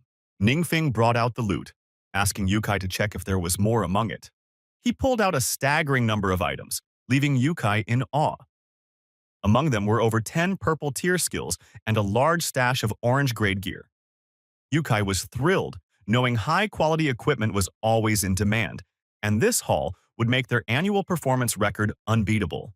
Yukai suddenly understood why Mayor Dong Ming had been so insistent about treating Ningfeng with the utmost care. Overcome with emotion, he shed tears of joy, silently thanking Dongming. He had truly hit a goldmine. The next morning at the Blooming Icefield Secret Realm, groups of adventurers were recruiting teammates to challenge the realm's boss. A knight respectfully apologized to Ningfeng, saying this situation was unprecedented and he needed to consult his superior. Ningfeng nodded in agreement, and the knight hurried to report to his captain. When asked what the issue was, the knight explained that a young man wanted to enter the realm solo.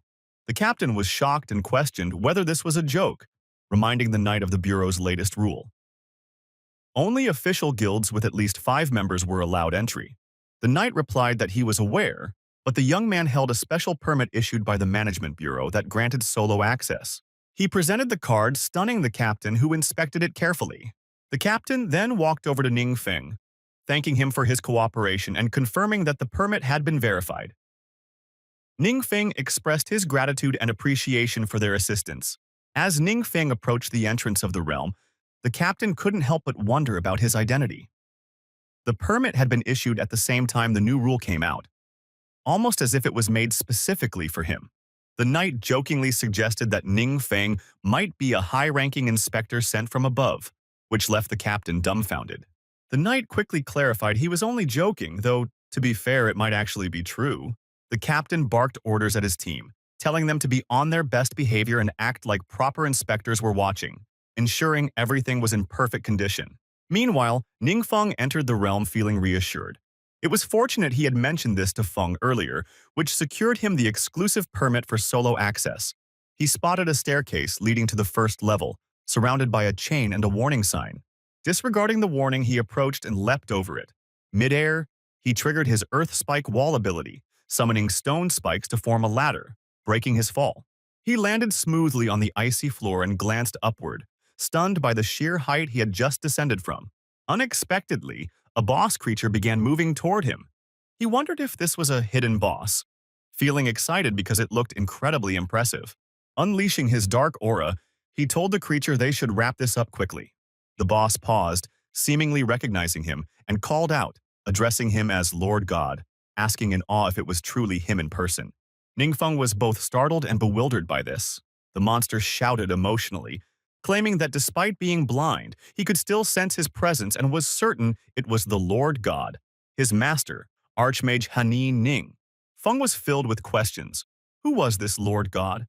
Was the monster truly talking to him? Had it mistaken him for someone else? And did he really carry some kind of dark divine aura? Ningfeng asked Henan why he appeared like that.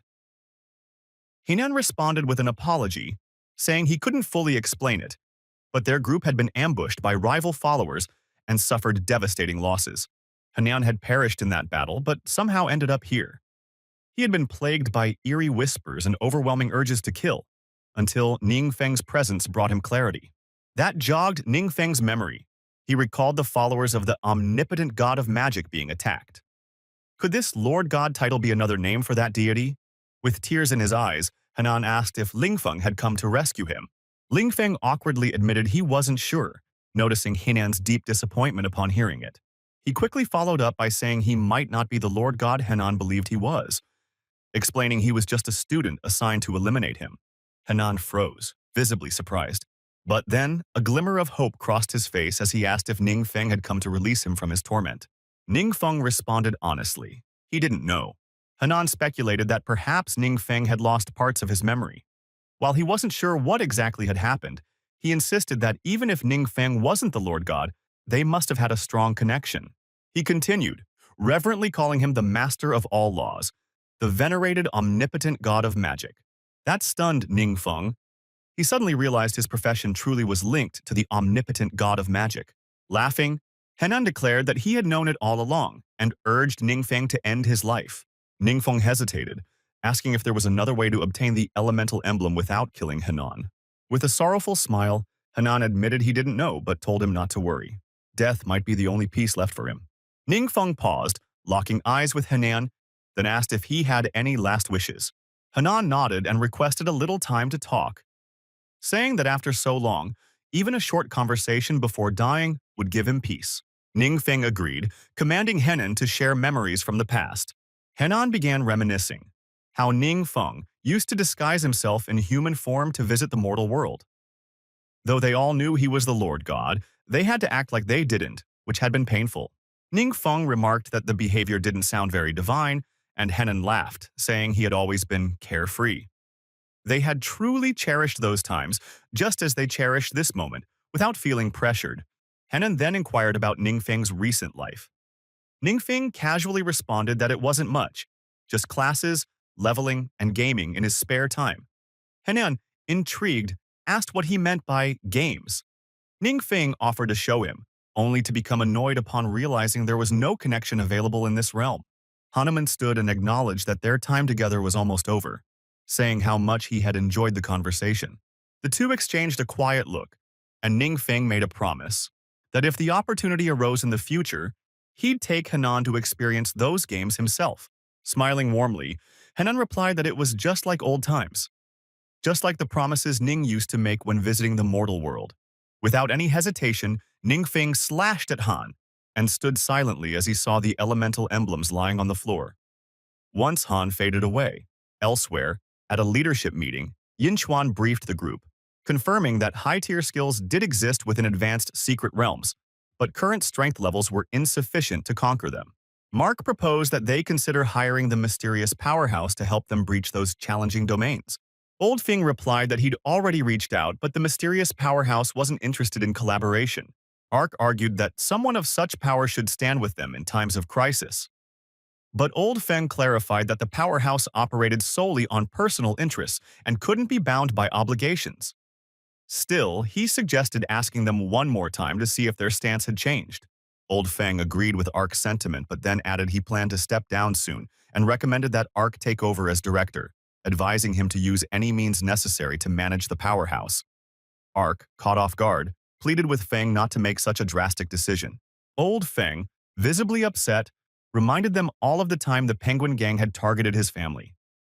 No one had offered help then, and he had accepted his fate until the mysterious powerhouse intervened and saved him. Now that power and politics were involved, he sensed unrest. He warned them that no one had any right to expect loyalty from someone who owed them nothing. Ying acknowledged inwardly that only Old Feng dared to speak so openly. Everyone respected him because he was entirely selfless, and without his steady leadership, everything might have fallen apart long ago. Engine then asked if it was true that Old Feng was preparing to raid the high-level secret realm soon, to which Feng nodded in confirmation. Jingjian immediately asked Feng to save him a spot in the team. Lianhe chimed in enthusiastically, asking if they needed a priest and volunteering herself. She also joked that if they needed someone to carry gear, she was available. But Old Feng rubbed his aching temples, recalling how brutal the special training with the mysterious powerhouse had been. His aging body needed 2 days just to recover, but the gains were tremendous. He felt like a new man.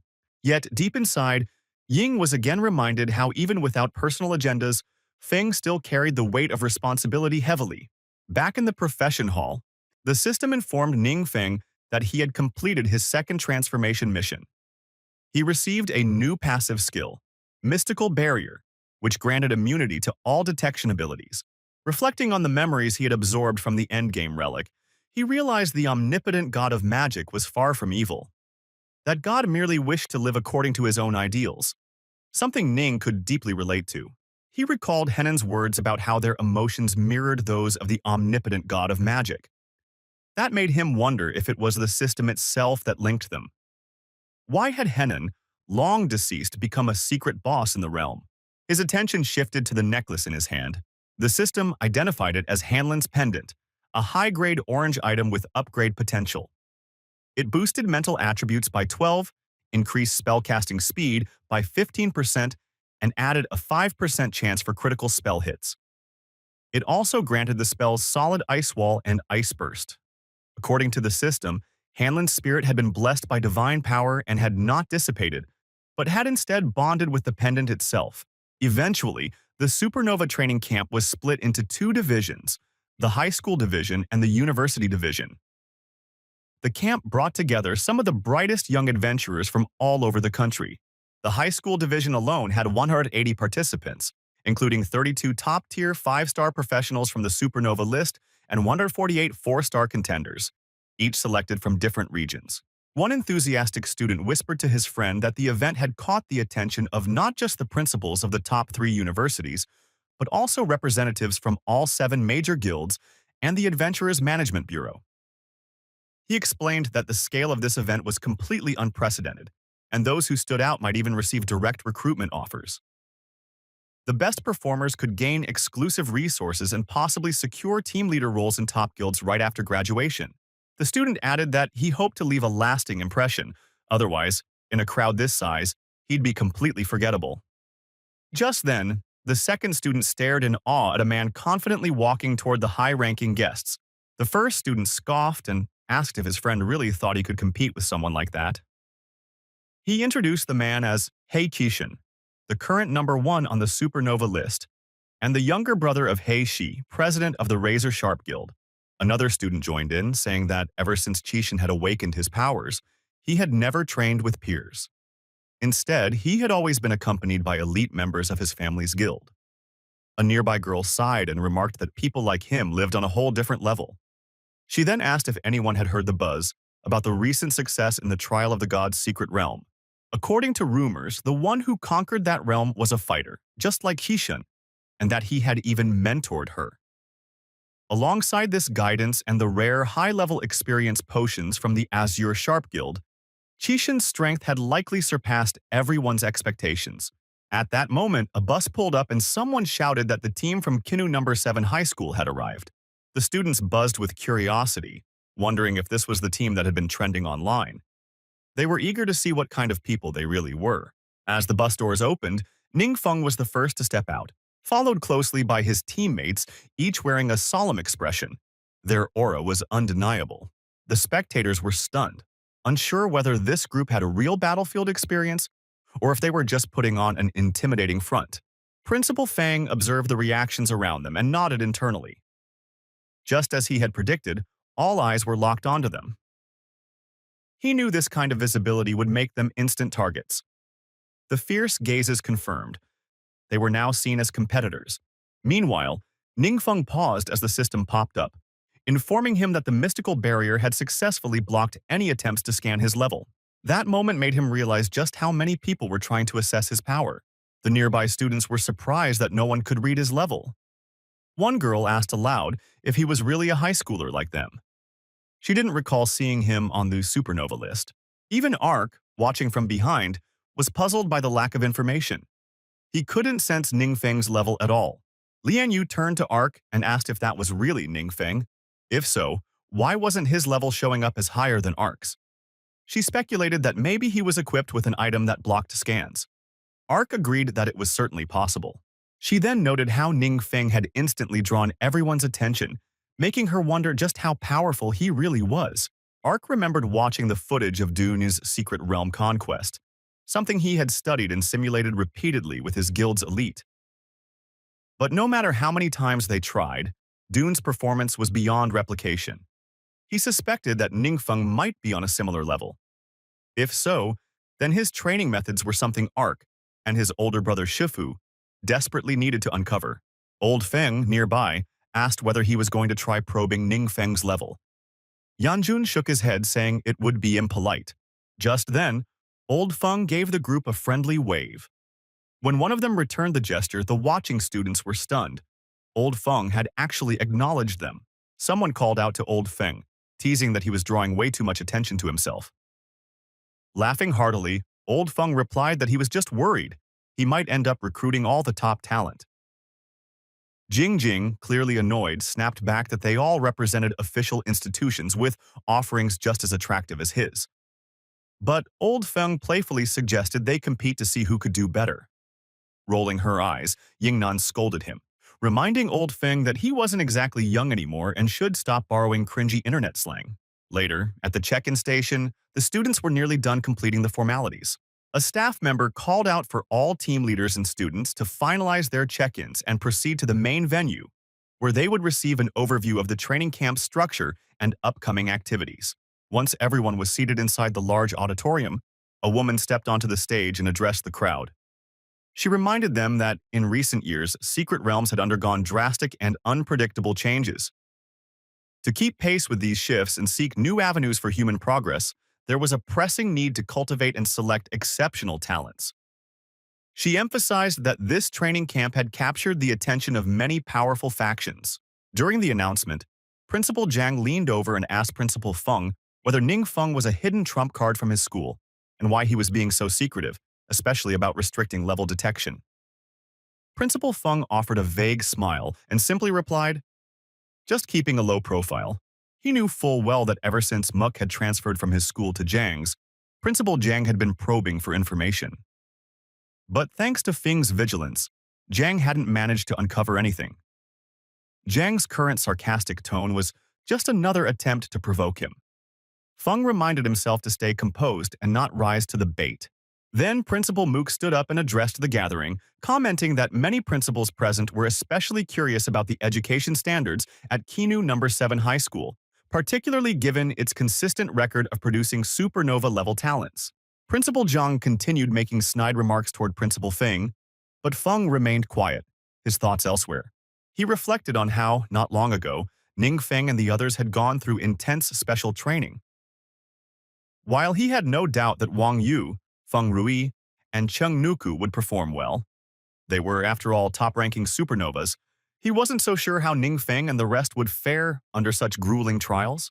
It weighed on him whether Ning Feng and his teammates could endure the challenges ahead and prove themselves. Meanwhile, a professor stepped up to explain the rules of the training camp. Teams would be self-organized and consist of 5 members.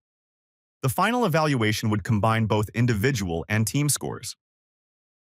Additionally, the top 10 performers from the high school division would earn the opportunity to train with the university-level elites. Before the camp officially began, there would be a preliminary assessment inside a special secret realm. Only those below the 3rd transformation level were allowed to participate. The professor then announced that a demonstration would be conducted by a special team.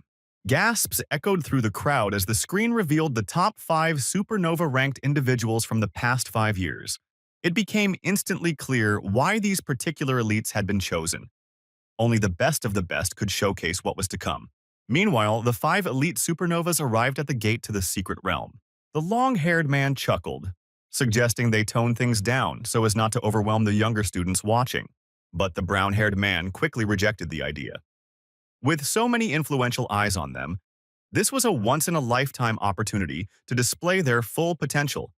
He reminded the group that while they were a temporary team, anyone who couldn't keep up would be held accountable. He gave the command to proceed, and the system confirmed that the elite peak team had officially entered the secret realm. Inside, they were greeted by a dense, choking miasma. The long-haired man remarked on the surprising thickness of it. The team's female member stepped forward confidently, assuring them she could take care of the obstruction. She activated a supportive ability, creating a protective field that kept the toxic miasma at bay. Without warning, spider-like beasts descended from above, having detected their presence. The team sprang into action instantly, and the students observing were blown away by their lightning-fast reflexes and coordination. Among the watching students, many noticed that Shaking was moving seamlessly with the rest of the elite team, keeping pace effortlessly. They were amazed. No one would believe she was still just a high school student. Yudu admitted to Lanyu, albeit reluctantly, that Shaking had reached an entirely different level, one they could only aspire to.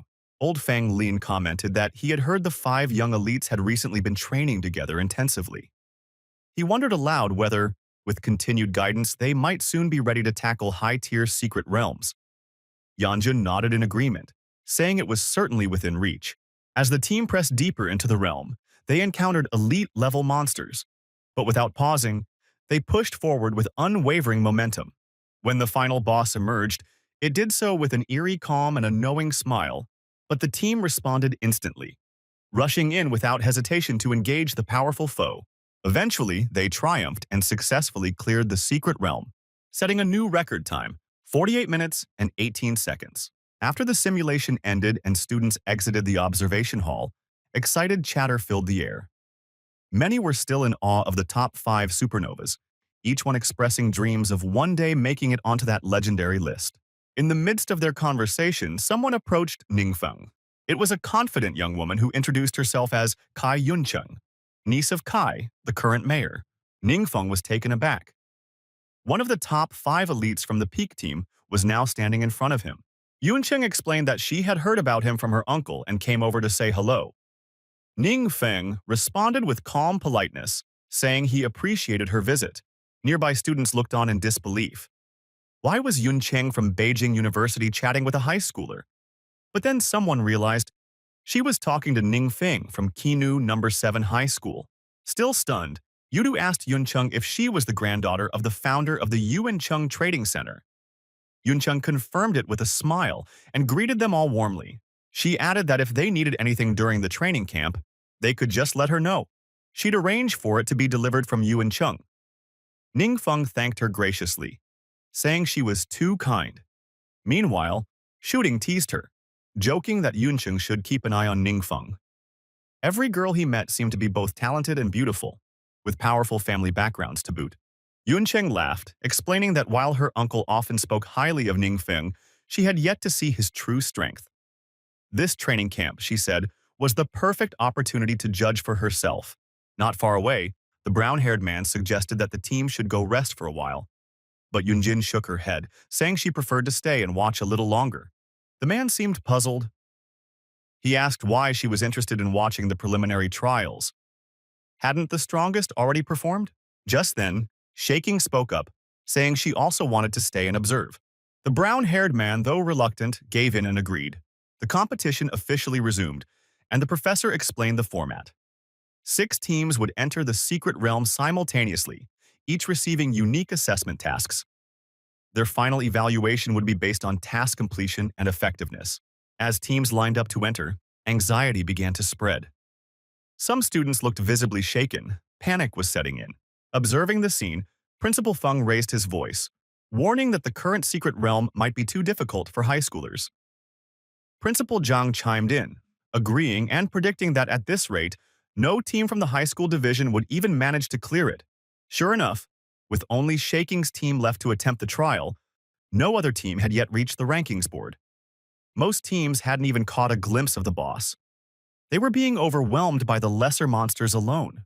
Principal Jiang voiced growing concern, questioning how any student could hope to make the leaderboard under such conditions. He noted that morale was plummeting, with many students clearly underperforming. Yuan scoffed and declared he had said all along there was nothing worth watching, just a crowd of weaklings. With a yawn, he announced he was heading off to get some sleep.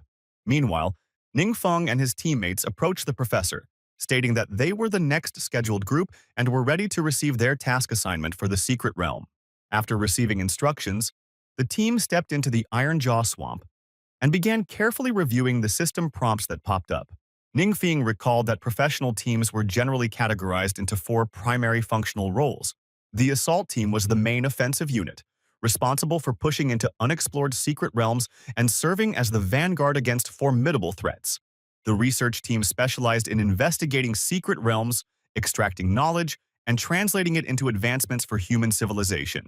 The guard team handled defensive operations, securing claimed realms and safeguarding non-combatants during crises. Lastly, the support team focused on enhancing overall team endurance by providing buffs, healing, and emergency assistance to minimize casualties. Each division had 10 available missions. Beyond that, a core objective remained: to defeat the final boss and fully clear the secret realm, worth 50 points. You turned to Ningfeng and asked which type of mission he preferred. He answered without hesitation: research. You chuckled, saying it was expected of the top scorer in theoretical classes. But Ningfeng's reasoning went deeper. There were still too many mysteries he hadn't unraveled. Gods, followers, and world hierarchies. He believed research missions offered the best balance of practical and theoretical growth. Shooting agreed with his logic and proposed that the whole team take on research missions. Rui and Yangshu quickly voiced their support. You then pointed out a challenge. 2 of the final research missions involved capturing rare creatures. Attempting those while fighting the boss could split their focus dangerously. One mission stood out: capturing a deep swamp terrapin, ideal for research and worth 10 points. Ningfeng reassured her that it wouldn't be an issue. As long as they handled the boss first, the rest would be easy. Meanwhile, a tense atmosphere had taken hold among the high school principals, who were increasingly anxious about the students' progress. Suddenly, one principal shouted in surprise, urging everyone to look at the screen. What they saw stunned them. Ningfeng's team was clearing out monsters at an unbelievable pace. Gasps rose from the crowd when they realized this was a team from Kinu No. 7 High School. Even the top-ranked team led by King watched in silence, visibly stunned at how much faster Ningfeng's group was moving compared to their own run. Yunjin immediately understood why her third uncle, Dongming, had always spoken so highly of Ningfeng. Enjin, equally surprised, called out to Old Feng, who remained calm and simply nodded in acknowledgement. Enjin remarked on the team's use of orange-grade skills and asked if such abilities were truly that impressive. Feng replied that while the skills mattered, it was the students' sheer strength and synergy that made all the difference. Enjin continued to marvel at their perfect skill synchronization and flawless timing in battle, noting how effortlessly the team functioned as a cohesive unit. He was especially amazed by Ningfeng, who relied solely on basic attacks yet completely overwhelmed enemies. Proof of staggering power. Principal Jiang, in disbelief, turned to Principal Fang for comment. but Feng snapped back, telling Jiang to shut up and keep his opinions to himself. All attention returned to the screen as another wave of elite monsters approached Ningfeng's team. Viewers were wide-eyed as the team dispatched the monsters effortlessly, their attacks clean, swift, and deadly, all while maintaining their momentum and charging ahead without pause. Soon they reached the final boss of the secret realm. Yu and Yangshu immediately leapt into action. Yu readied an arrow and took aim, while Yangshu swung his axe in a devastating arc. The coordinated strike landed simultaneously, making the boss shriek in agony before collapsing instantly, defeated in one hit. Astonishingly, this was accomplished without Ningfeng shooting or Rui lifting a finger. The system flashed the previous record, 48 minutes and 18 seconds, set by the Peak team. It then updated the display. Ningfeng's team had cleared the realm in 8 minutes and 14 seconds. Even the team members were stunned by what they'd just achieved. Ningfeng turned to his team, asking if everyone had completed their assigned objectives. Each member confirmed they had. He gave a simple instruction: return and submit the mission. As they stepped out of the secret realm, they were met with an unexpectedly large crowd. Ruku started clapping first, soon joined by Ju and the others. It wasn't long before everyone surrounded them, cheering and celebrating their return. A moment later, Mook turned to the other students, commending Ningfeng's team for their exceptional character and harmony at school. Wearing a sly smile, Youngjae boasted, falsely, that he had defended Ningfeng online from defamation, claiming he hated underhanded tactics and slander. The teachers noticed a sudden boost in student morale, recognizing the inspiring presence of a natural leader reminiscent of Jin and Old Feng's younger days. The radio buzzed with an announcement. The high school division assessment had officially concluded, and everyone was eager to hear the top 10 rankings. Still, the outcome seemed clear. Number 7 High had dominated the board, taking half of the spots and leaving only 4 open. As the announcer read the names, his voice trembled with energy, calling out those like Kung Fu and Chang Nuku. Ju raised his hand to ask whether Ningfeng's team had been left out. The teacher clarified that Ningfeng's group wasn't listed with the regular students, because the committee had promoted them to assistant teacher roles, leaving the crowd stunned. Meanwhile, in a nearby facility, a teacher approached the group, confirming they were the so-called sushi team and saying he was there to guide them. As they walked, he explained that the lead professor was unavailable at the moment, so he would handle their lodging. They were to stay in a guest house reserved for teachers, far nicer than student dorms. The team settled into room 604 and began unpacking. Suddenly, a knock echoed from the door, and when it opened, it revealed Old Fing, head of the Adventure Management Bureau. Moments after, a representative from the 7 great guilds arrived, leaving the teacher visibly stunned as more famous individuals gathered to see the sushi team. While Ningfeng chatted with the guests, Wang Bo thanked the teacher for offering them juice. The teacher stood there in disbelief, wondering if this was all some surreal dream. Figures of national influence were pouring in. A senior man introduced himself as Zhang Yunhui, principal of Baking University, and asked if they were interested in enrolling. Next, a woman named Tong Si, principal of Zillion University, proudly touted their elite research team and invited them warmly. Wu Chen, head of Chongwu University, introduced himself next, noting how close their city was to the academy. The teacher felt his head spin. 3 elite university presidents were personally courting these students. How many would be jealous upon hearing this? Meanwhile, Ningfeng was panicking internally, thinking this kind of attention was a nightmare for someone as socially awkward as him.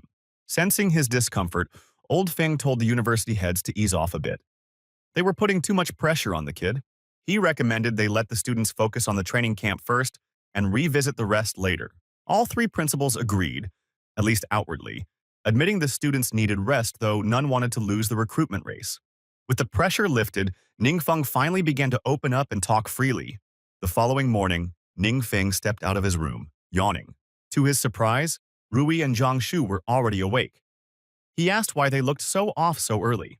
Yangshi explained that he'd gotten several calls from family, all asking which university he would choose. He'd heard all 3 top universities had reached out. Rui, annoyed, pointed at Zhang Shou and said Geng Shuang's repeated calls had ruined his sleep. Ningfeng then looked over to the girls and asked if they were experiencing the same kind of attention. Zhu Ting gestured behind her, pointing out that Yu was still on a call. She then shared, with tears in her eyes, that her father was so thrilled he was hosting a 3-day banquet.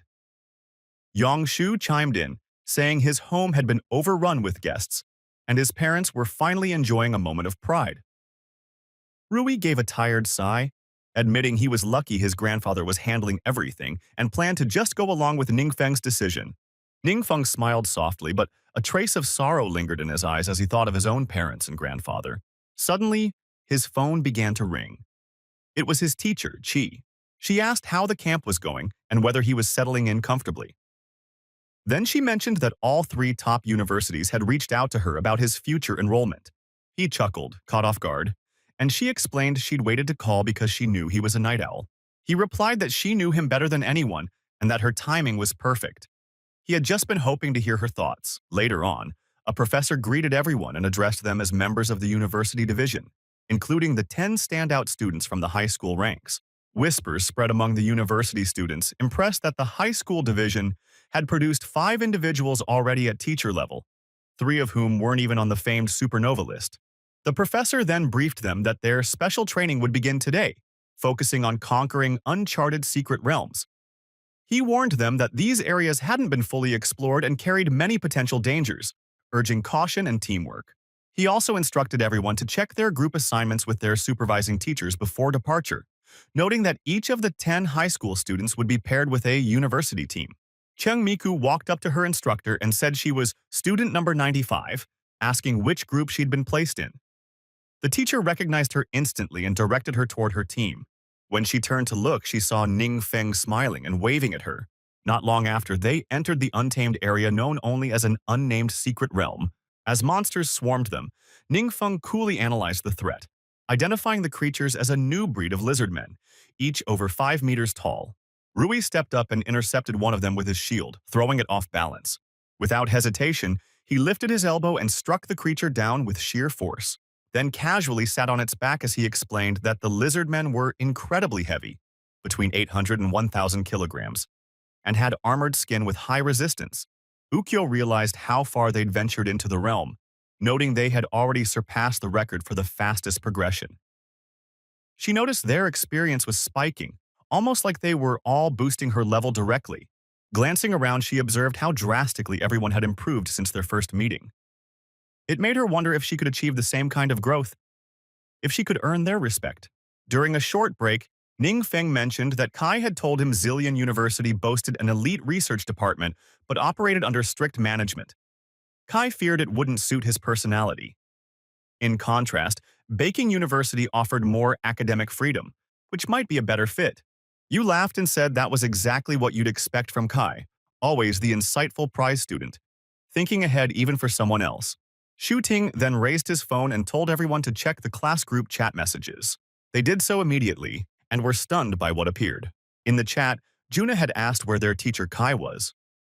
Marzio responded that Kai was still stuck inside the secret realm and hadn't made it out yet. He tapped on a voice message and heard someone frantically report that the entrance was beginning to distort, urging them to act quickly and find help. His heart dropped in fear. Meanwhile, inside the secret realm, where Kai Wai and Ning Feng's classmates were stuck, a man reported to his superiors that a mutation had suddenly occurred within the leveling zone, causing the monster's levels to spike dramatically. He added that nearly 100 people were likely trapped inside, and due to the violent magic energy fluctuations, the entrance had become too unstable to enter. Students raced toward the entrance, but the captain barked at them to stop running around in a panic. Zhanglo shouted back desperately, telling him their teacher Kai Wai was still inside, begging him to help her. The captain, losing patience, snapped at Zhang, demanding to know how they were supposed to carry out a rescue with the realm in chaos. He added they had already reported the situation and were waiting for backup from the major guilds. Giulio, visibly distressed, pleaded with him to act, reminding him that Kai had volunteered to help in the initial rescue due to a lack of support staff. Despite the risk, she hadn't made it back. The captain, increasingly irritated, shouted that it was enough, saying that Giulio survived because of his own strength. If Kai didn't make it, that was her own misfortune. She had chosen to go. No one forced her. The students froze, horrified by his cold indifference. Just then, Ning Feng arrived and called out to Zhang Luo and Zhu Nona, who turned, visibly relieved to see him there. Ning Feng asked them what had happened to Kai Wai. Zhang Luo explained that Kai was still trapped inside. The training had been designed for leveling up, but something changed suddenly within the realm. Ju Nona, crying, added that many were still stuck, and their teacher had done her best to protect them. She said the guards had claimed there weren't enough personnel and had been recruiting volunteers. Trying to defend himself, the captain yelled at them to stop making it sound like he got their teacher killed. He insisted again that it had been Kai's own decision to volunteer for the rescue. Without warning, Ningfeng, furious, grabbed the captain by the head and smashed him into the ground. One of the captain's men immediately raised his bow toward Ningfeng, demanding to know who he was. But before he could act, someone grabbed his shoulder and ordered him not to move. He looked up and froze in fear. It was Jiang Shu staring down at him. Ningfeng, still holding the unconscious captain, began walking toward the entrance of the secret realm, dragging him along the ground. A nearby observer wondered aloud who could possibly stand in their way. Just then, two figures appeared. Looping alongside a female wizard, the man blinked in disbelief, recognizing one of them as the vice president of the Epoch Guild Bluepin. He asked if Looping had come to take control, thinking at last someone would rein in these out-of-control students. Looping calmly explained they had stabilized the students and came as soon as possible. He turned to Ningfeng and asked about the situation, and Ningfeng responded that it was still uncertain. Looping asked if more personnel were needed, and when Ningfeng confirmed, he stated that they would go in with him. The observer was stunned. He couldn't believe what he was hearing. As they moved forward, Looping helped carry the captain while casually asking what was wrong with the man. Ningfeng explained that since the captain had made it out of the realm, he could help guide the way. As they approached the gateway, a guard stepped forward and blocked their path, stating that the entrance was sealed and no one could go in. Without hesitation, Looping showed his ID and introduced himself as the vice president of Epoch Guild, authorized to handle crisis-level emergencies, and requested the guard's cooperation. The guard froze in disbelief. Looping was indeed a heavyweight figure from one of the 7 great guilds. Once everything was in order, Looping turned to Ningfeng and said it was time to move out. As they walked away, the guard stared after them, wondering just who Ningfeng really was, someone even Looping treated with such respect. They then reached the entrance of the secret realm, which now radiated a deep, overwhelming power. As they stepped into the realm, an oppressive force wrapped around them, sapping their attack power, defense, and physical strength. The wizard lady quickly informed Looping that this was due to a domain, a field effect that alters attributes within a specific area. Domains can have either beneficial or harmful effects and are generally persistent. Looping, surprised, responded that he was familiar with this secret realm and knew it had never contained a domain effect before. He reasoned that it must have appeared following the recent mutation. Then he glanced at Ningfeng, noticing with some confusion that he appeared unaffected. Ningfeng understood why. His base stats were so high that the domain's effects barely hindered him. Still, he worried that others wouldn't hold out long and silently prayed that his teacher, Qi, was still alive. Looping instructed the wizard lady to wake the captain and ask for the direction they needed to go. The lady splashed cold water on the captain's face. The captain jolted awake and shouted that the others had been separated from them deeper inside. He warned that the path was teeming with monsters and too dangerous to survive. Panicking, he begged to be released. He didn't want to die. Ningfeng coldly told the captain that meeting him had simply been bad luck. Then, without sympathy, he ordered the man to lead them to Qi, warning that if he refused, he'd be left behind. They advanced deeper into the realm, navigating a maze of branching paths. Meanwhile, in a cavern deep within the realm, enormous monsters prowled the area. A group of wounded soldiers huddled together, resting. Chai moved tirelessly among them, healing as many as she could. A man and his daughter urged her to rest, saying she looked exhausted. But Chi shook her head, insisting the man's wounds couldn't wait. She would rest later. With tears in her eyes, the girl thanked Chi for saving her father. Others remained quiet, secretly questioning whether saving these people was worth it. Most of them were only rank 3 or lower adventurers. No match for the monsters here. The man sighed with relief, telling Chi he already felt much better. Someone in the group asked whether anyone was coming to rescue them. It had been so long. Another man confidently replied that a rescue would come. Just then, the cave wall behind them exploded outward. Monsters began pouring in, and everyone froze in terror.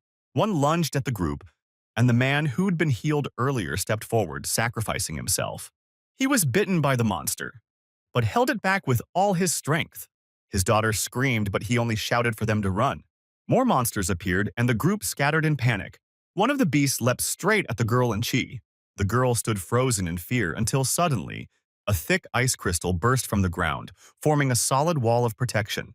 Chai was stunned by the timely defense, and the rescuers, including the captain, were equally shocked by how quickly it had formed. Looping and his team stepped forward through the chaos, and the captain quickly worked to ensure the area was secure. The wizard released her healing energy, casting a wide area spell to treat everyone at once. Ningfeng stood quietly beside his teacher, Qi, both of them watching sadly as the young girl cried over her father's lifeless body. The wizard lady reported to Looping that, including the deceased, only about 20 survivors remained. They had no idea where the others had gone. Suddenly, the entire cave began to tremble violently. Massive tentacles descended from the ceiling, and Jiangshu was the first to react, slashing at one of them. But to everyone's horror, the wound began to regenerate instantly, the limb surging with power as it healed.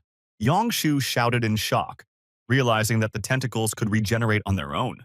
The others turned to find the exit blocked entirely by the monstrous creature. One of the tentacles lashed out at Qi, but Ningfeng intercepted it, cutting it down just before it reached her. He then shouted for everyone to follow him, slicing through the swarm with precision as he swung his sword left and right, cutting down every tentacle that dared to block their path. Looping noticed something strange. Unlike before, the tentacles severed by Ningfeng showed no signs of regenerating. This discovery left him both surprised and intrigued. Soon, a beam of light appeared in the distance, filling the group with hope. They believed they had found the exit. The soldiers rushed toward it, elated at the thought of escape. But the man in the lead suddenly stopped, his expression frozen in horror. There, blocking the way out, was a gargantuan octopus monster, an otherworldly guardian of the exit. Looping was stunned by the sheer size of the beast. The witch beside him gasped, "What is that thing?" Zhang was also taken aback, but Ningfeng acted without hesitation. Dashing forward, he passed her. She cried out his name in worry, but he only called back, "Stay back." Ningfeng suspected that this monster was the source of the secret realm's mutation. If they could destroy it, they might be able to restore the realm to normal. Just as he advanced, one of the monster's tentacles lashed out at him. He raised his sword to defend himself, but to everyone's shock, the blade shattered into pieces upon impact. Looping and the others stood in disbelief, but Ningfeng remained composed. He calmly drew another sword from his back, and with one swift strike, he sliced through the tentacle, making the octopus shriek in agony. He then summoned a shard of sharp crystal into his wand and swung his sword in tandem, unleashing a powerful burst of force that hurtled toward the octopus and shattered its massive body into fragments. As the monster disintegrated, a shower of items floated toward Ningfeng, rewards from the realm itself. A short while later, the group finally emerged from the dungeon. Some survivors collapsed in relief, others broke down, haunted by what they had experienced, while a few stared silently at the ground, mourning their lost comrades.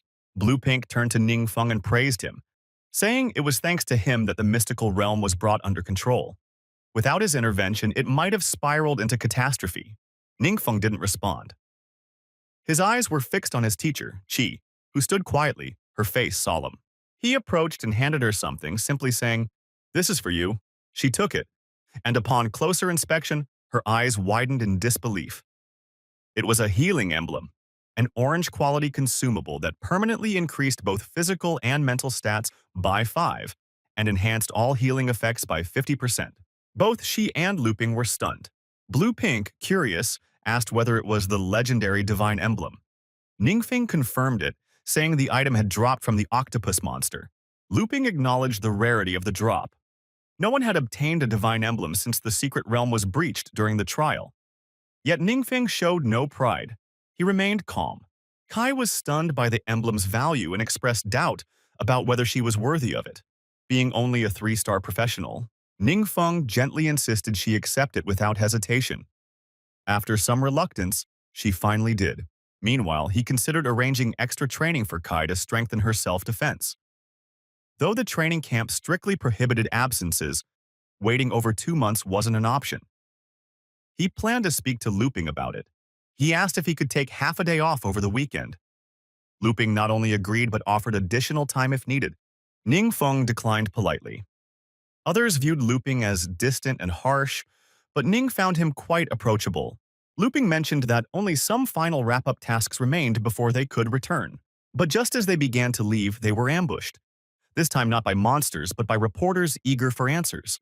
Luping pointed at Ningfeng as the one who had defeated the monster, catching him completely off guard. In an instant, the reporters swarmed him, peppering him with questions about his age, background as a student, and how he had managed such a feat. Ningfeng stood there, overwhelmed and speechless, caught in the flood of flashing cameras and excited voices. Observing Ningfeng's discomfort, Rui noted silently that he had always struggled with formal settings, especially interviews. He used to avoid them altogether during his school days. She reassured the others that with time, Ningfeng would grow more comfortable with such situations. Meanwhile, Ningfeng, visibly nervous, glanced over at them, silently pleading for help as he tried to answer the reporter's rapid-fire questions. Later, back in his dormitory at the training camp, Ningfeng lay on his bed, face half buried in the pillow, still embarrassed by the interview. He couldn't understand why he had been thrown into the spotlight so suddenly. As he brooded over it, he suddenly recalled something important. Reaching for the Soul Guardian book, he remembered the skill it contained, one that could block fatal damage, though it came with a long cooldown. While he understood its value, curiosity pushed him to see what it could evolve into using his forbidden power. Upon channeling his power, the skill transformed into Immortal Catastrophe. It granted the user one resurrection opportunity for every 1 million Power of Faith points accumulated. Additionally, with each increase in world level, the cap would rise by another million. He currently had just over 4,000 out of the required 2 million points, a humble amount that made him realize how similar this skill was to the divine blessings gods received from their followers. Ningfeng grasped the immense value of a resurrection skill. He already knew how to increase his world level, but what he needed now was a reliable way to gather more power of faith. Then he remembered there was still something he needed to do and take care of. The next day, a crisis unfolded in the streets. A grotesque mass of slime had collapsed, trapping several people inside. On top of it sat a man, toying cruelly with the heads of the trapped victims as if it were a game. Two soldiers stood nearby, frozen in fear and unable to act. At that moment, Old Feng appeared on the scene and requested a status report. The soldiers explained that the man was Tian Yu, who had mysteriously vanished 5 years ago. He had resurfaced just days ago, launching a violent assault that injured dozens of bystanders and 8 security members. His power, they said, far surpassed the 5th transformation, a level only seen in cases like Peng's. Gang Feng reassured them, saying he would handle the situation personally. As Feng stepped forward, Tian Yu smirked and jeered, bringing up their past school rivalry. But before he could finish his taunts, Feng's phone rang. Surprised by the caller, Feng calmly answered. "Duan, what's up?" Tian Yu's face twisted in rage.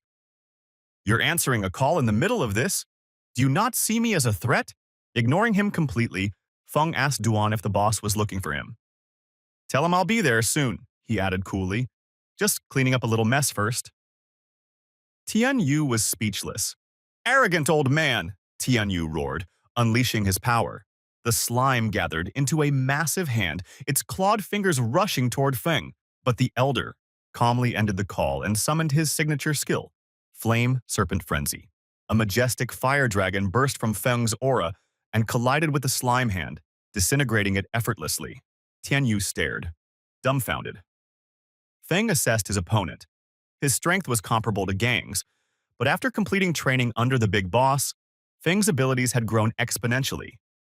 He decided to end things swiftly. Tian Yu transformed, donning his demon armor and surrounding himself with a thick slime aura. Feng responded in kind, his fire aura roaring to life. When the two forces collided, even the nearby soldiers were stunned. Feng's strength clearly surpassed the 5th transformation. "How?" Tian Yu screamed. "How could I lose to some old relic? I'm a disciple of the Demon Lord." But his rage turned to dread as he looked up and saw a colossal flame descending toward him. The firestorm consumed him, detonating on contact in a blazing explosion. Without glancing back, Feng turned to the soldiers. "I've got somewhere else to be." They silently acknowledged his departure. Later, Feng arrived at the base's reception room, where Duan was waiting to meet him. After listening to Duan's briefing, Feng asked if the big boss truly intended to make all high-level potion formulas public across the country. Duan confirmed this, relaying the boss's exact words. The goal was to make all advanced potion formulas publicly available. preferably under the management of the Adventurers Management Bureau. Feng understood the gravity of this decision. The world was currently imbalanced. Danger levels within secret realms were rising steadily, while adventurers' strength was not keeping pace. To grow stronger, adventurers had to conquer increasingly dangerous secret realms, creating a vicious cycle. High-level potions were crucial to breaking this loop and reshaping the power structure, making them invaluable strategic assets. Feng assumed that the boss had carefully weighed the risks and implications before entrusting the Bureau with such a vital responsibility. Expressing sincere gratitude, Feng acknowledged the great honor bestowed upon the Adventurers Management Bureau. He then asked Duan if the boss had made any additional requests. Duan replied that the boss had only mentioned the potion formulas in passing, without further instructions. Feng reflected that true power lies in selflessness, that focusing on contributions rather than personal gain was the boss's way of empowering others. Duan agreed, sharing that this selfless trait was what he admired most about the boss. Often, what seemed like modest actions on the surface had far-reaching effects for many. He cautioned Feng not to take the boss's generosity for granted.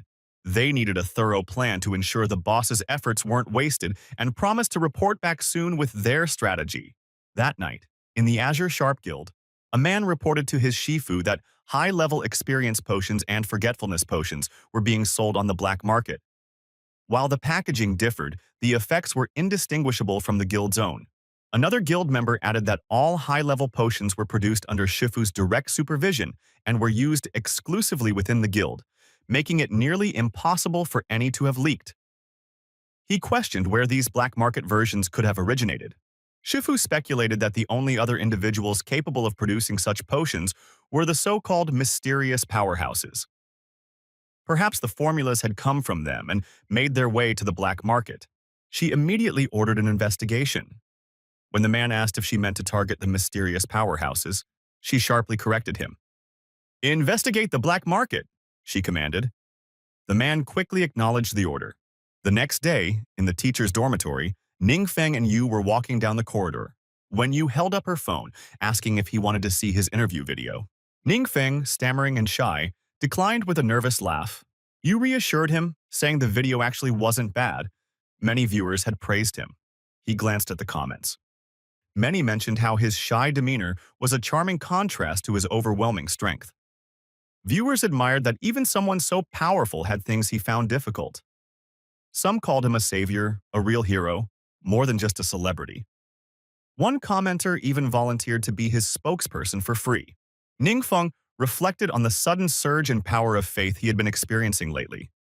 It was likely tied to his recent public exposure. He realized that adapting to the spotlight would become a necessary part of his growth.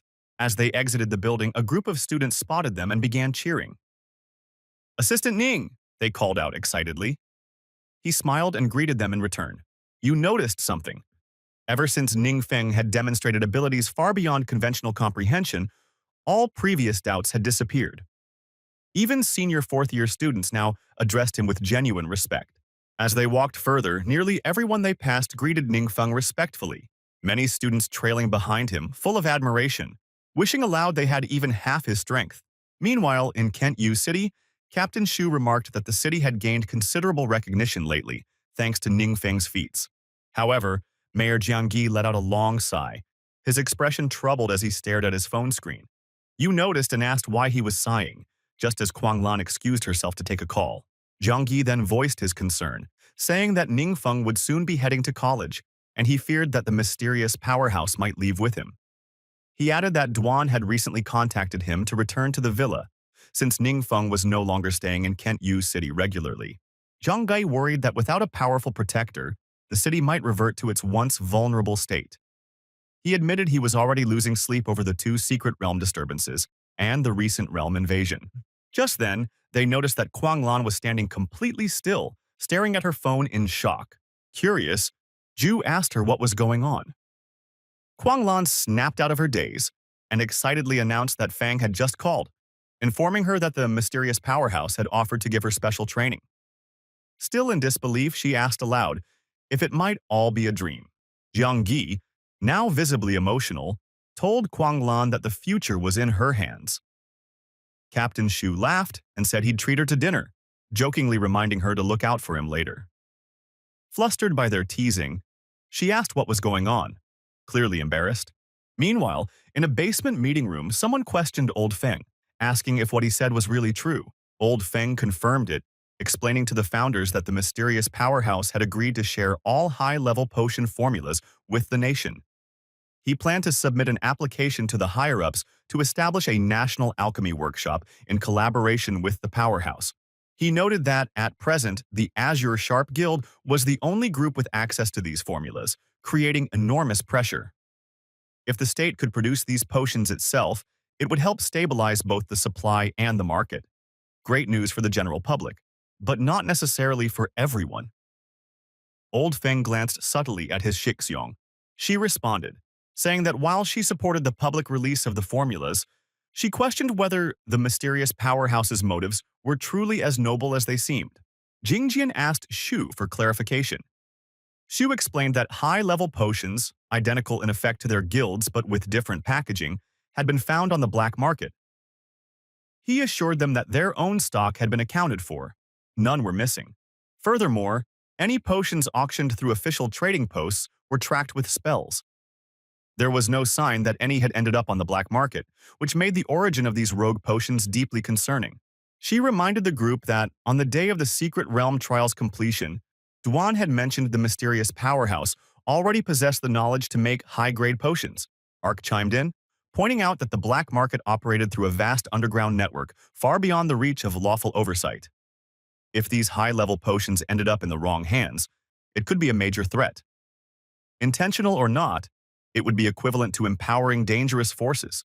Old Feng assured everyone that if such a leak had occurred, he would launch an immediate investigation. In his mind, he already knew. Once Kuanglan completed her special training, she would be the one sent. They would need to inform the boss as well. Ark reminded the group that he had always warned against allowing any powerful individual to act unregulated.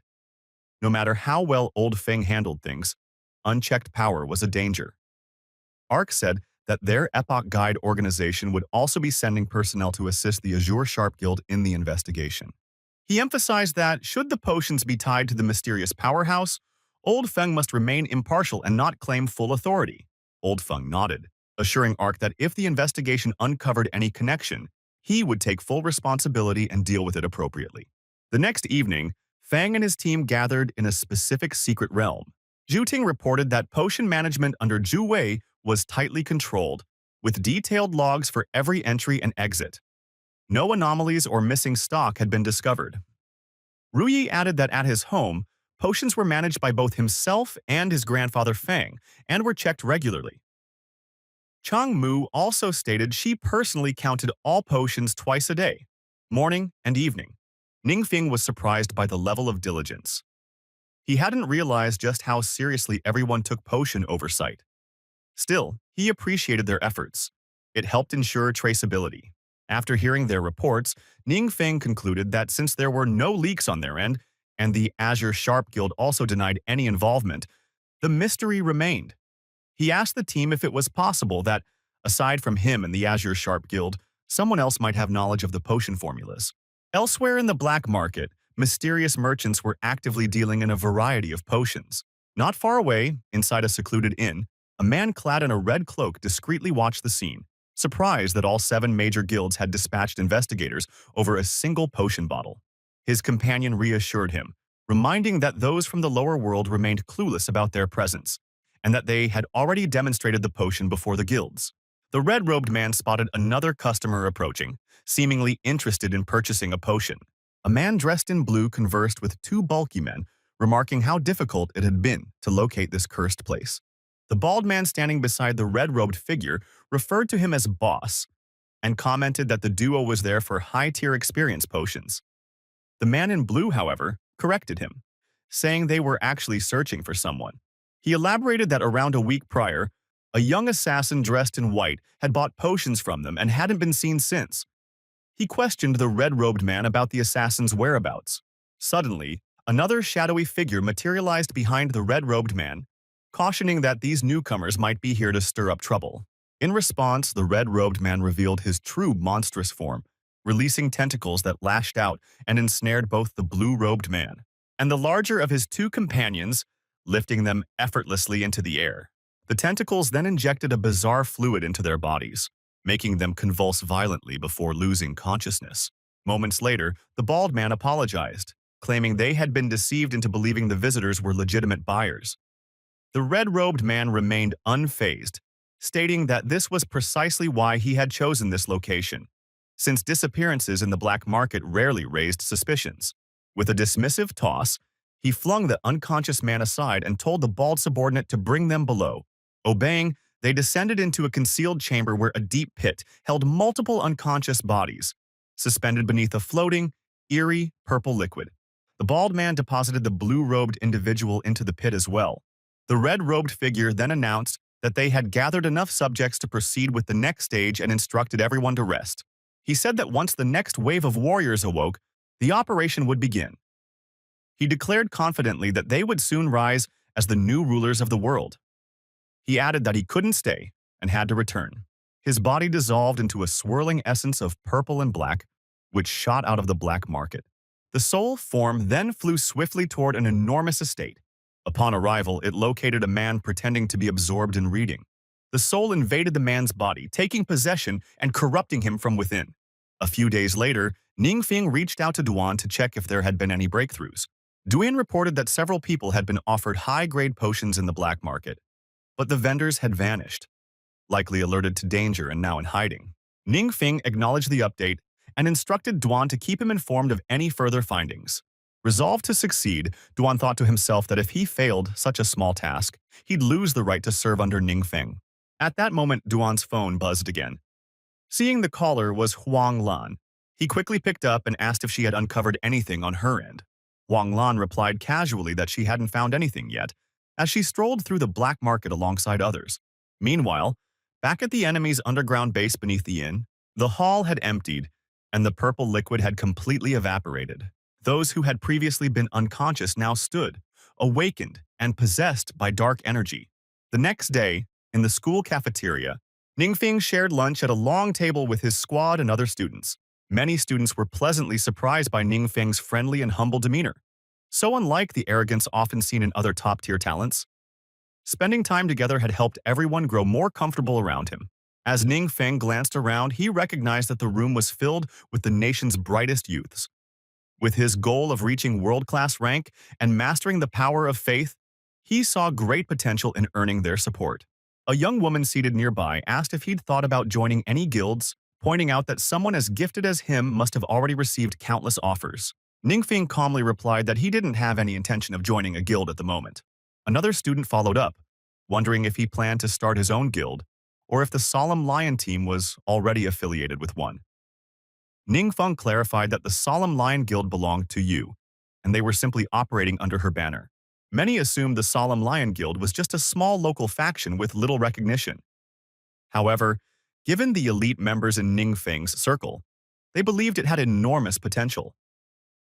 They also noticed how Ning referred to Wang Yu as Yu, hinting at their close bond. One student spoke up, expressing interest in joining the Solemn Lion Guild and asking if there were any entry criteria. The question caught Yu off guard, and she blushed. Soon, others chimed in, sharing that they were nearing graduation and were also keen on joining. After lunch, Yu jokingly remarked that their simple meal had somehow turned into a recruitment session. Zhu Ting added that with everyone having such stellar qualifications, it felt like they were applying to one of the top 7 guilds. That comment drew laughter from Ningfeng in the group. Originally, he just wanted to scout a few talents during the camp, but the results had far exceeded expectations. With Yao Chen, the troublemaker, out of the way, Yu now had full command of her guild, making it a strong backup option in Ningfeng's eyes. Thinking about Zhao Cheng's disappearance, Ningfeng figured that Chen First had simply been unlucky. Cheng's father had ties to Penghu, and during the probe, authorities had uncovered a sinister ritual circle in the homes of Cheng and his followers. Although warrants had been issued for Zhao Cheng and his cohorts, Yu had expelled them from the guild in advance, sparing both herself and Ningfeng considerable hassle.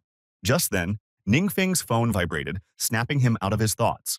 Upon checking, he saw that Duan had sent him images of ground fissures radiating with swirling purple-black energy. Duan's message explained that Huang Lan had discovered the site in a black market building. Potion-making equipment and high-level experience potions were present. Duan noted that the packaging matched those found by the Azure Sharp Guild, suggesting a leak. The discovery caught Ningfeng off guard and sparked an idea in his mind. Elsewhere, in an underground base in England, someone informed Duan that residual dark energy had been detected. They speculated it might be caused by a mutant. Duan refuted the guess, saying this wasn't like anything they'd seen before. He explained it was the work of a parasitic demon, referencing one of Ming Feng's earlier lectures. Normally, monsters couldn't survive for long outside their hidden realms, but parasitic demons were an exception. These creatures needed to invade living hosts to complete their life cycle, taking full control of both body and mind. Without special techniques, it was nearly impossible to distinguish between a parasitized being and a regular one. Duan elaborated further, saying parasitic demons were extremely fragile in their early stages and thus had to stay concealed. The holes were actually nests where the parasites had been incubating. Since the holes were now empty, that indicated the parasitic demons had already hatched and escaped. Huanglan's expression darkened as she realized that an unknown number of these parasites had likely already infiltrated human society. Duan pointed out that their immediate concern wasn't just infiltration, but something potentially bigger. Back at the Azure Sharp Guild, Yu vented to Ark, frustrated that despite several days passing, they still hadn't uncovered any significant clues.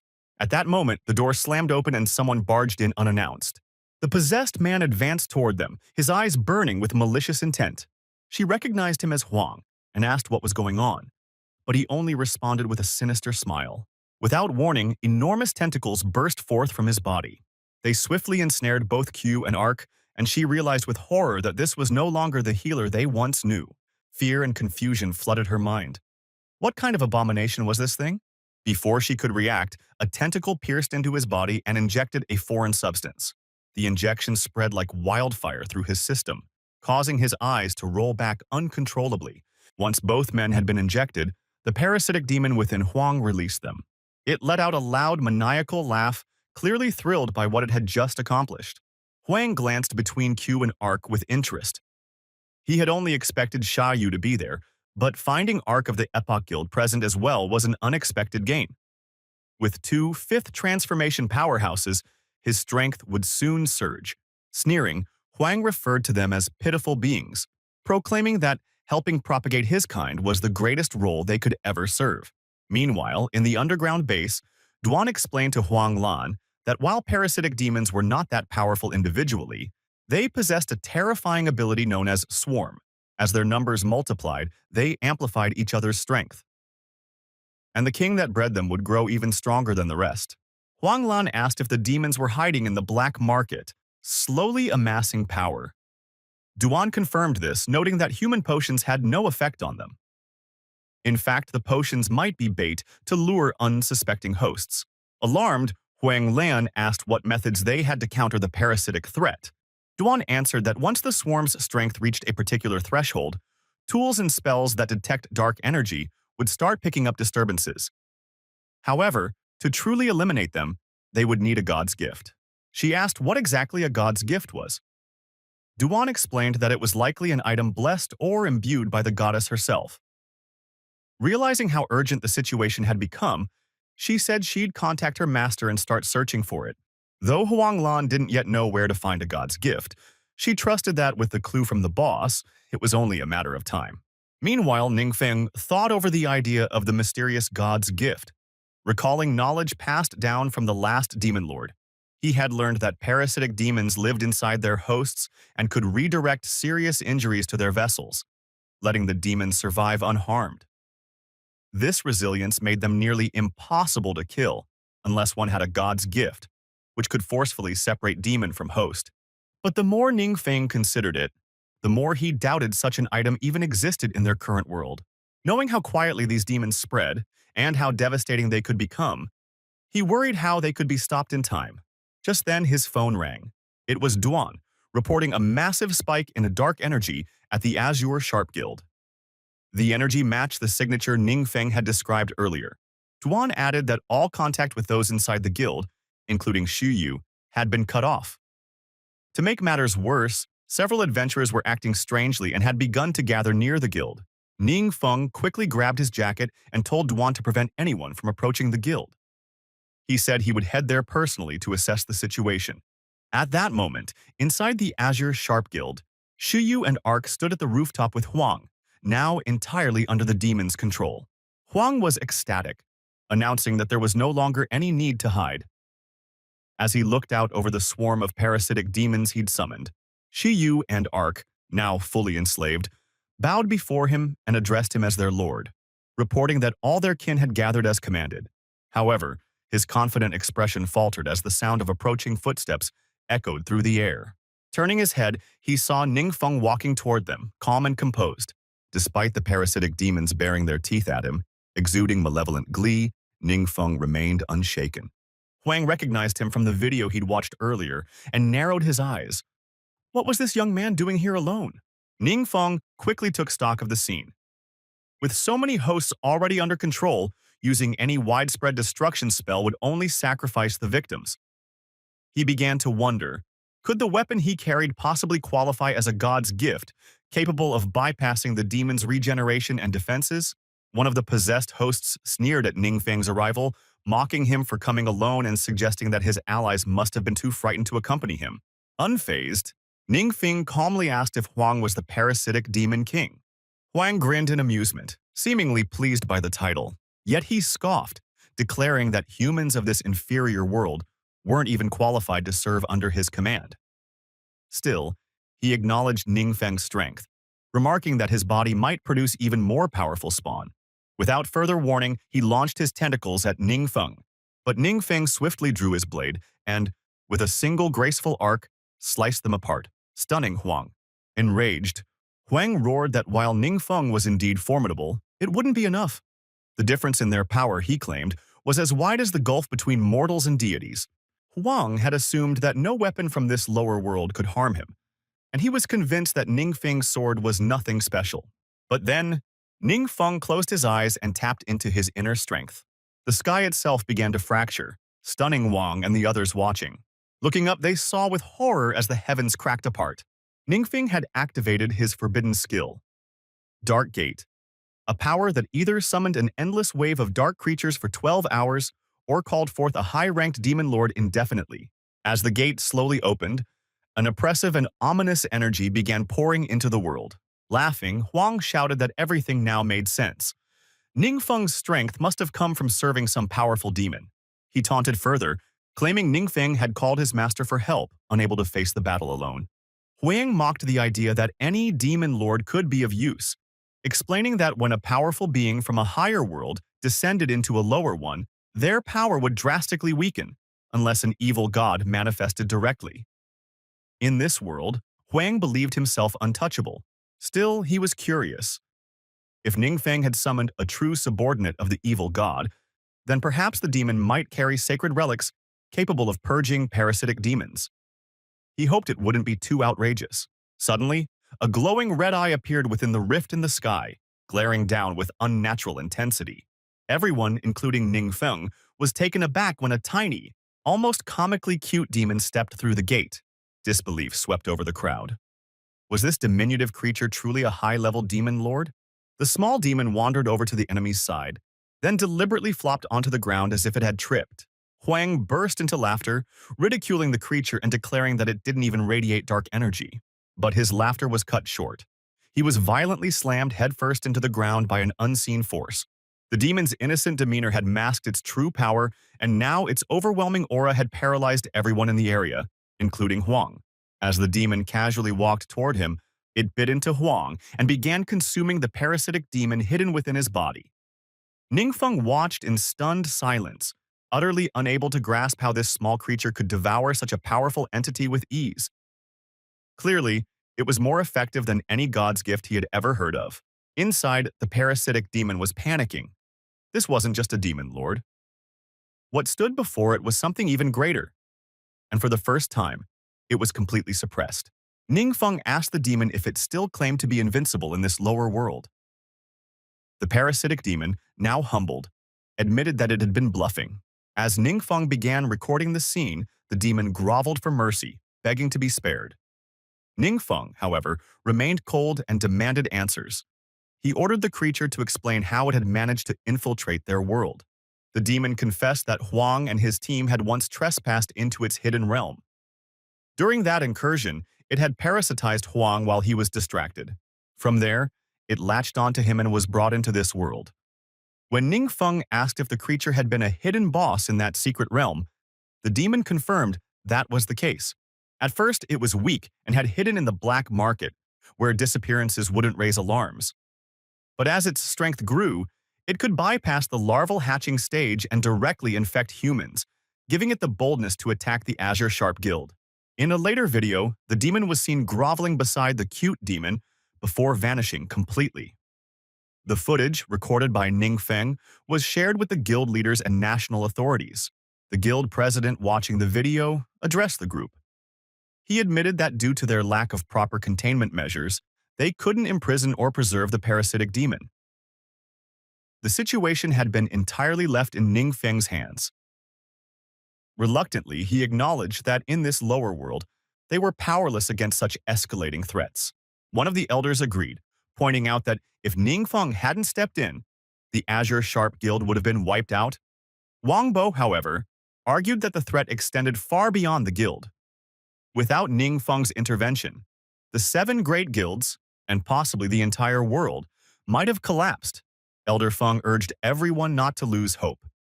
He reminded them that both Ningfeng and the mysterious powerhouse were still on their side. Now that the issue with the high-level potions had been clarified and shown to be unrelated to that mysterious force, their alliance remained firm. The guild president nodded in agreement, and Leon expressed her approval as well. Yang Tuan, though initially unsure, also confirmed that he had no objections. The following day, Elder Feng handed an envelope to Ningfeng.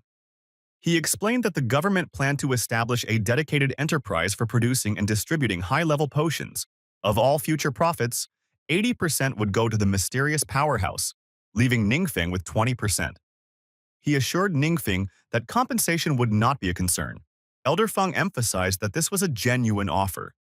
He added that the nation would formally recognize Ningfeng's heroic efforts in an upcoming ceremony during the training camp's closing event. In addition, numerous reporters had requested interviews through Feng Ning. Ningfeng smiled, realizing this was a rare chance to gather the power of faith, something he wouldn't take lightly. He signed the contract and thanked Feng for organizing everything. Feng simply responded that it was no trouble at all. A short while later, Ningfeng told Duan that he needed to return to the training camp. He entrusted the cute demon and its care to Duan, remarking that it probably only ate monsters.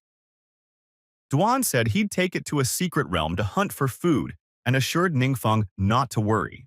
Duan thought to himself how Ningfeng's little companion had casually defeated a parasitic demon. Clearly, it was more powerful than it appeared. Inspired, he resolved to train even harder. Ningfeng gave the demon a gentle pat, speculating that one of its powers might be a domain effect, one that suppressed the enemy's fighting spirit. Since the ability seemed dormant under normal conditions, he saw no need to hide it. Duan noticed the demon sniffing Ningfeng's necklace, the one left behind by Han, and realized the creature seemed constantly drawn to it. He wondered if there was a deeper connection, then decided to name the demon Momo, meaning slow, in tribute to its laid-back demeanor. Later, back at the training camp's teacher dormitory, Ningfeng reunited with his team.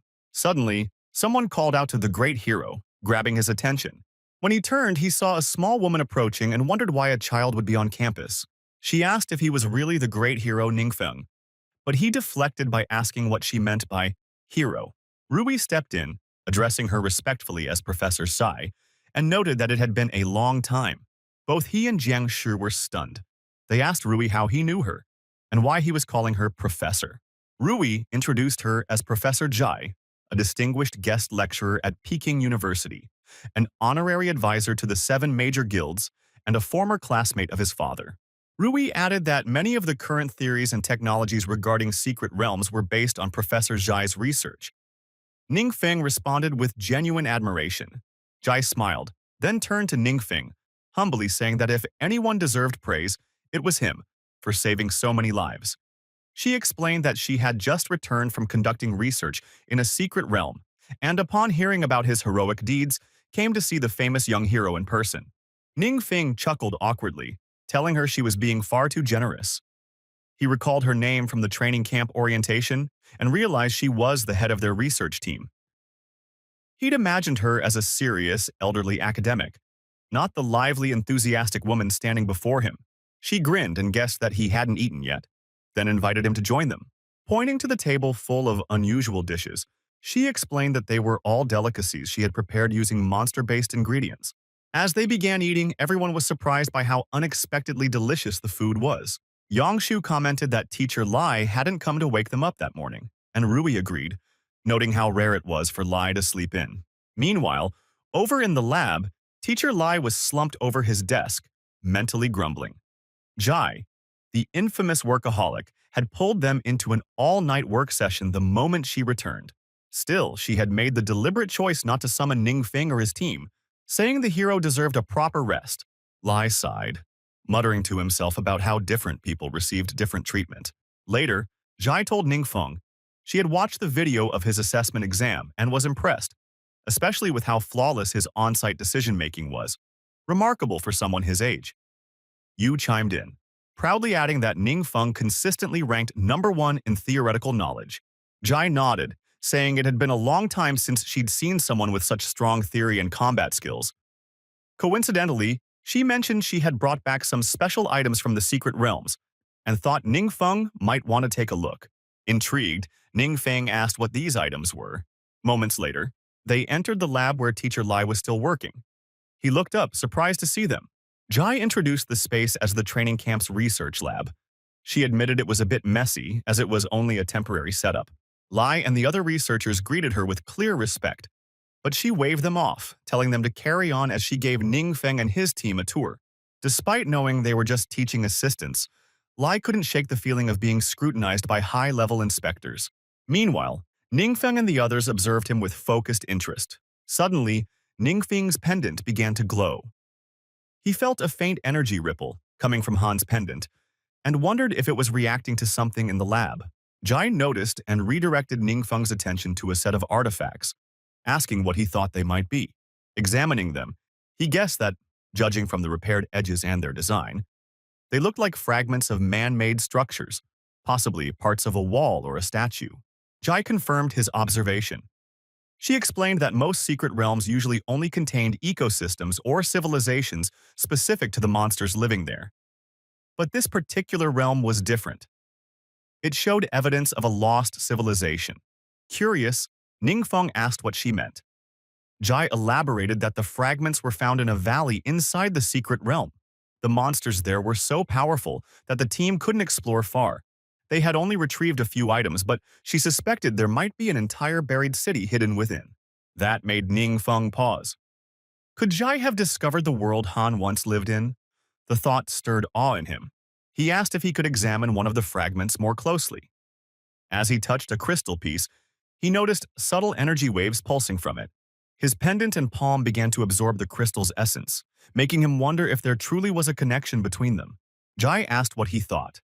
Ning Feng said it was hard to be sure, but suggested that a deeper investigation of the secret realm might provide answers. Jai agreed enthusiastically, promising to make the necessary arrangements. Later, they arrived at the secret realm. Xian introduced Ning Feng to her research team, assuring him they would fully cooperate with him during the exploration. The researchers greeted Ning Feng with excitement, expressing how honored they were to meet him. Several asked if they could take a photo together after the expedition. Rui, watching the scene unfold, recognized these scholars as elite, people who would be professors anywhere else. It was rare to see them hold someone in such high esteem, but Ning Feng had clearly earned it. MC looked hesitant and asked if it was really okay for her to be involved in such a major project. Yu smiled and reassured her, saying they were all on the same team and would work together to succeed. Jian, brimming with excitement, rallied everyone and urged them onward. The team began their search deep within the secret realm. Suddenly, the sand ahead of them shifted. Something massive was racing toward them, just beneath the surface. In an instant, a colossal sandworm erupted from the ground, its jaws gaping wide. Xian flinched in shock, but Ning Feng stayed calm, watching the creature with a sharp gaze. Before anyone else could react, Yangshu stepped forward, and with a lightning-fast swing of his axe, cleaved the sandworm cleanly in two. He calmly told everyone to keep moving forward. The researchers, stunned by the ease of the kill, marveled at how reliable and skilled the young adventurers were. As Yangshu inspected the sandworm's corpse, he called out to Xian, saying he had found something. She followed him, and they uncovered several stone pillars half buried beneath the sand. Xian examined them closely and confirmed that they were indeed remnants of an ancient civilization. She speculated aloud, wondering if the civilization had been wiped out by monsters, and whether, over time, a monster-overrun world could become a secret realm. Her theory made Ningfeng reflect on the trial secret realm managed by the Azure Sharp Guild, a place that had once housed a fully developed world and its own people. Just then, his pendant began to glow brightly, reacting to something behind him. He turned and spotted another fragment, another crystal. The magical energy it emitted intensified near his pendant, confirming his suspicion. These relics were linked to it. There were likely more hidden deeper within the ruins. Moments later, the researchers shouted to Xian, reporting a surge of powerful dark energy ahead. The team moved forward and arrived at a massive stone platform. The oppressive aura coming from it was suffocating. Ningfeng noted that the energy resembled that of evil god, summoning circles, but far stronger. Suddenly, a humanoid monster emerged, leading a swarm of feral beasts. The demon leader let out a blood-curdling scream, and the monsters surged forward in an all-out attack. Jiangshu warned Rui that the creatures were too many and far too fast. Rui simply smiled, reminding him they had Ningfeng. This was just a training opportunity. With a battle cry, Rui and Jiangshu charged into the fray. Jiangshu shouted at the monsters to abandon hope. They wouldn't get through. The demon leader snarled, eyes burning with fury. Xian observed that the waves of monsters seemed endless. The researchers turned to her, asking if they should help. She shook her head. "If you join, you'll only get in the way," she replied, her tone calm but firm. Still, she couldn't help but worry about the pressure on the young team. Meanwhile, Yu approached Ningfeng, asking if she could challenge the boss monster. Ningfeng gave a relaxed nod, saying they should go together, but reassured her he could manage the battlefield solo. With that, the team dashed toward the boss, leaving Ningfeng behind to hold the line. He released his aura, standing alone against the monster tide. The researchers looked on in stunned awe. Ningfeng didn't just resist, he dominated the battlefield. Calm and composed, he let Yu take the lead. After all, both Mukai and Quinlan had undergone his intense training. Even without him at the front, their two-man priest team could handle themselves perfectly. Then something strange happened. The monsters stopped advancing. They trembled, visibly afraid. One of the researchers gasped, whispering in disbelief, "They're scared of him. Are young people really this powerful nowadays?" Meanwhile, Yu and the team hurriedly advanced toward the boss. Yu shouted that the boss was now visible, encouraging everyone to prioritize healing and boosting one another, and they all confirmed her directive. The Boston conjured a sandstorm shield, transforming it into a whirlwind to protect itself. Yet, the boss was stunned as an arrow sliced through the sandstorm, cleanly bisecting the boss. Moments before, elsewhere in the realm, a group had just defeated a sandworm and detected faint tremors beneath. They suspected others were inside the secret realm. Realizing they might have stumbled upon a gateway, they swiftly prepared to venture in, determined to reach the world's core before anyone else, sensing life forms near the exit. They braced for combat, wary of potential foes. But as they charged toward the exit, a sudden warp disrupted their path, and the surroundings began to shimmer. One of them yelled in panic, realizing the secret realm had been compromised and was starting to expel them. Mere seconds later, they were abruptly cast out, standing beyond the realm's borders. Back inside, Yu asked Ningfeng if he'd caught any whispers, as though someone had spoken. He confessed he hadn't noticed, engrossed in observing Hansen's pendant as it steadily drew in the crystal's power. Yu sighed and noted hearing two voices near the entrance, though Yu mentioned guards were posted outside, so no one else should have gained access. Ruby then inquired if they should check it out, and Ningfeng concurred they should investigate as a pair. Upon reaching the entrance, Xian unleashed her ability to sense any anomalies, spotting tracks in the earth leading into the secret realm. She verified the footprints weren't theirs, confirming an intruder's presence, but oddly the tracks stopped short at the exit, leaving her puzzled about how or why the intruder vanished so suddenly. Hours later, scholars examined the crystals by the exit, while Xian, inspecting sandworm remains, reported the intruder's footprints originated there.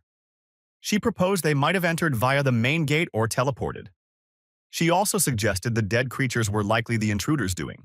Engine, alongside other guild leaders, observed that the intruders had been quick and precise, with no traces of a drawn-out fight, hinting at their formidable strength.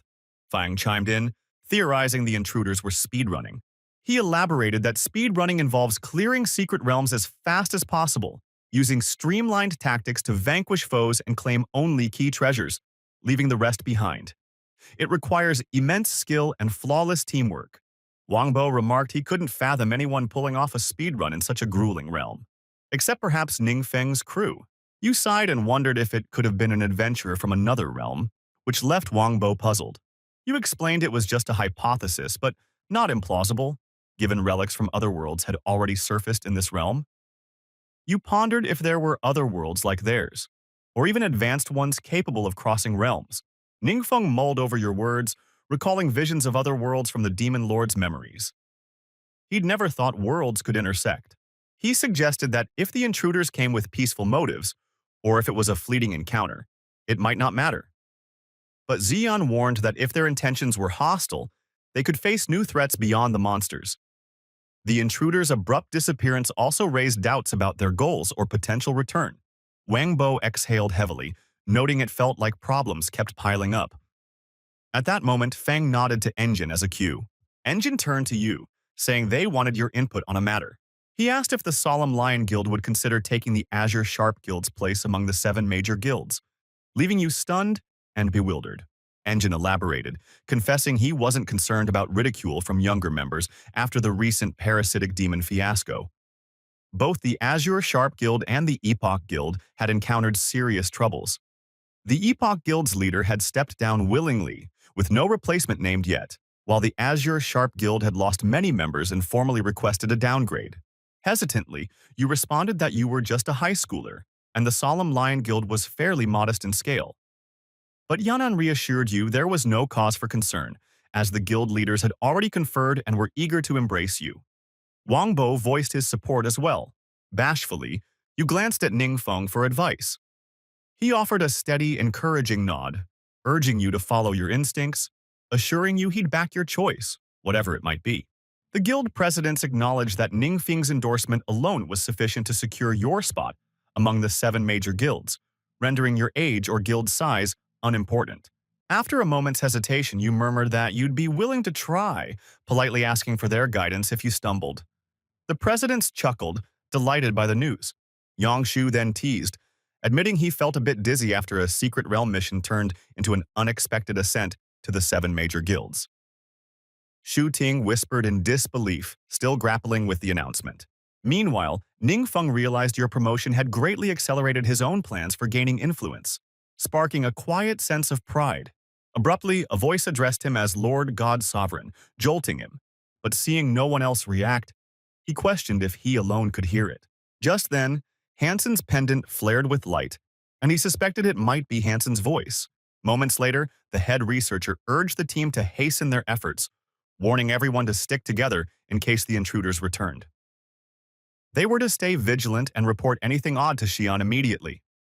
In fact, a researcher gestured toward Ningfeng, who was in the tent with Xian, asking if he was the hero from a recent interview. Another confirmed, noting how reassuring it was to have such a powerful figure in charge, adding that Ningfeng's youthful appearance belied his status as a top-tier expert. Meanwhile, Ningfeng noticed the pendant had ceased drawing energy from the crystal, though he wasn't sure why. He felt relieved that the crystal's appearance stayed unchanged, as any shift might draw unwanted scrutiny.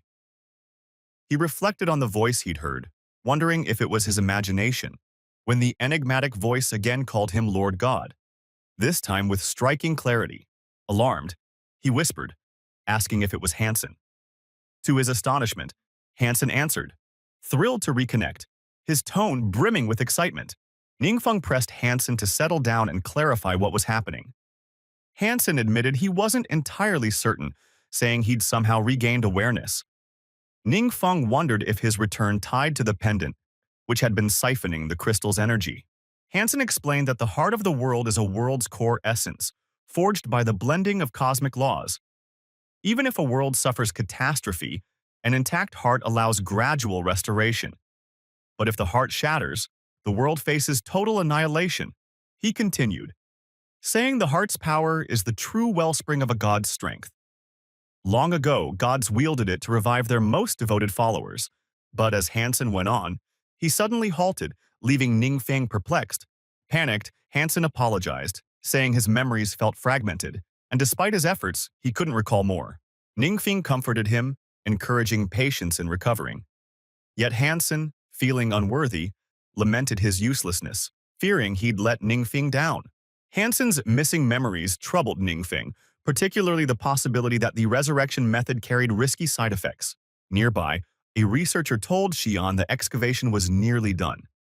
Aside from some deserted structures, they'd found nothing of great worth. Meanwhile, Jingjian suggested permanently sealing the secret realm to block further intrusions by unknown forces. Wang Bo concurred, proposing they evacuate everyone at once and lock the realm for good. Ningfeng turned to you, catching you off guard with a request for your opinion. You asked if he genuinely wanted your input. He affirmed that, as a member of the 7 major guilds, decisions like sealing secret realms needed your approval, alongside at least 2 other presidents. You nodded, understanding, and voiced your support for Engine's proposal. Soon after, they completely locked down the secret realm. The following day, in the teacher's dorm at the training camp, Ningfeng reached to twist the faucet, when Hansen suddenly exclaimed, declaring he'd recalled something critical. Jolted, Ningfeng mistakenly flipped on the cold shower, yelping at the icy shock. After a beat, Hansen apologized profusely, insisting he deserved reprimand. But Ningfeng brushed it off, asking what he'd remembered. Hansen, still anxious, begged for punishment. But Ningfeng calmly pointed out it was just cold water, hardly a crisis. Flustered, Hansen clarified it wasn't about the water but the resurrection process itself. Hansen elaborated that, in ancient times, gods used the heart of the world to bring back loyal followers. Yet, because the heart held dark power, gods who revived their followers suffered a harsh backlash through their bond, risking corruption into malevolent deities. Ultimately, they had to slay their revived followers to halt this taint. Hansen admitted he didn't fear death but dreaded becoming a liability to Ningfeng. Ningfeng considered confessing he was already an evil god, but feared it might crush Hansen further. Instead, he comforted Hansen, who asked if Ningfeng felt any unease or strange symptoms. Ningfeng replied he was perfectly fine, though he then noticed his system indicating his passive skill. Dark Origin had grown stronger. It now shielded him from darkness's backlash and waived the costs of forbidden spells. He asked Hansen if his revival impacted only himself or Ningfeng as well. Hesitating, Hansen admitted he wasn't certain. Ningfeng kindly urged Hansen to focus on living now that he was back, promising they'd tackle any problems together. Tearing up, Hansen remarked that Ningfeng's words echoed his past self. Though he still feared being a burden, Ningfeng said there was something he'd been meaning to share with Hansen. Hansen responded, asking if he meant that he was an evil god. Ningfeng confirmed, explaining that legends labeled him as the evil god. Furthermore, every spell he cast naturally morphed into a forbidden dark spell. But Hansen cut in, passionately denying Ningfeng was an evil god. He insisted the gods were to blame, not Ningfeng. Their selfish ambitions had led to the senseless deaths of Ningfeng's allies and kin in feudal wars, disregarding their worth. Only Ningfeng had fought for justice on their behalf, and if the gods stood against him, Hansen swore to remain loyal, even at the cost of his life. Deeply touched, Ningfeng thanked Hansen for his unwavering devotion, vowing to do all he could to shield everyone from harm. Hansen, overcome with emotion, expressed his happiness at standing by Ningfeng once more, prompting Ningfeng to soothe him, asking him not to weep. As he rested on his bed, Ningfeng admitted he was still puzzled by much of it and asked Hansen to clarify the concept of world level. Hansen explained that a world's level reflects the degree of recognition it receives from the gods. The universe holds countless worlds, but not all earn their favor. A world only draws the gods' notice when intelligent life appears, yet even then, it's akin to spotting a slightly prettier bug. Only by overcoming the gods' trials does a world gain greater approval, leading to advanced civilizations and greater power. In essence, the more trials a world conquers, the more favor it earns from the gods, elevating its world level. Hansen continued, pointing out that Ningfeng had noted the strongest beings here were only about level 150, with top skills and gear merely at the orange tier. Clear signs this world held a very low rank, almost as if it were ignored by the gods. Ningfeng asked if it was truly that grim, to which Hansen nodded but added with confidence that Ningfeng's presence ensured a brighter path ahead. Changing topics, Hansen advised Ningfeng to enhance his gear, as the equipment in this world was obsolete and inadequate for his potential. Surprised, Ningfeng asked if Hansen meant divine-grade equipment was real, noting that such items are forged or blessed by gods and their followers, imbued with divine essence and capable of endless upgrades. Recalling the pendant's markings suggesting it could be improved, Ningfeng brought this up. Hansen revealed the pendant was a dormant, ancient divine-grade relic in its raw form. Once Ningfeng awakened its divine essence, it would fully ascend to divine-grade status. When Ningfeng inquired how, Hansen guided him to place his hand on the pendant and envision the rune of divine power. Following the instructions, Ningfeng touched the pendant and pictured the rune in his mind. Abruptly, he saw the rune etch itself onto the pendant, and, ecstatic, he told Hansen it had worked. Hansen replied with assurance, explaining that as his lord, Ningfeng could ignite runes tied to the world's core, a feat only true gods could accomplish, beyond even the gods' chosen champions. Hansen ventured that Ningfeng must have long questioned his own nature, hoping this moment eased those uncertainties. The system showed the pendant's status, and Ningfeng saw its spirit points had surged to 1,200, nearly matching his total attributes. Plus, the pendant now offered multiple new abilities. Hansen noted with regret that the pendant's quality was still only orange tier, but promised to aid Ningfeng in upgrading it further with the right resources. He added that completing the full set would require finding more of his loyal followers. Ningfeng exhaled, admitting Hansen's talks often highlighted how much he still had to learn. Hansen humbly replied it was his privilege to clarify his lord's questions.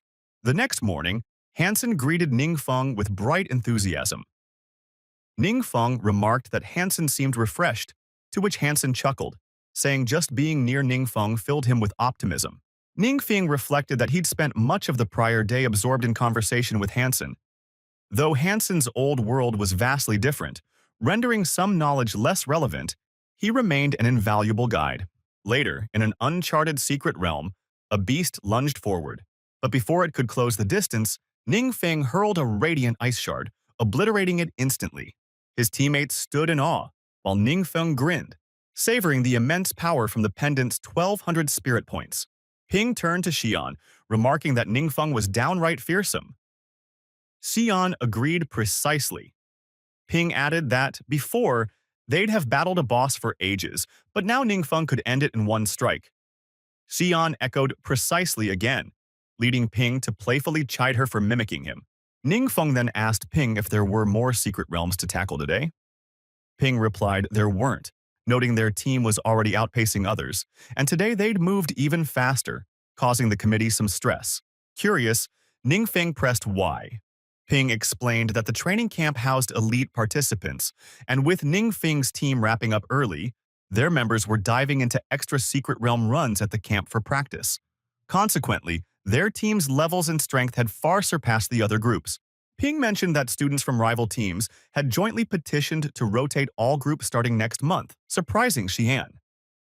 She wondered if other instructors would resist, but Ping clarified that, without the committee's limits, many instructors would jump at the chance to join Ningfeng's group.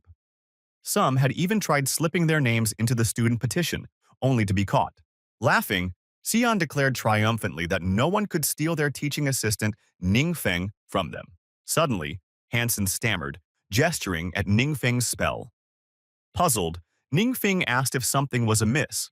Hansen assured him there was no issue. On the contrary, he found Ningfeng's spellcasting masterful.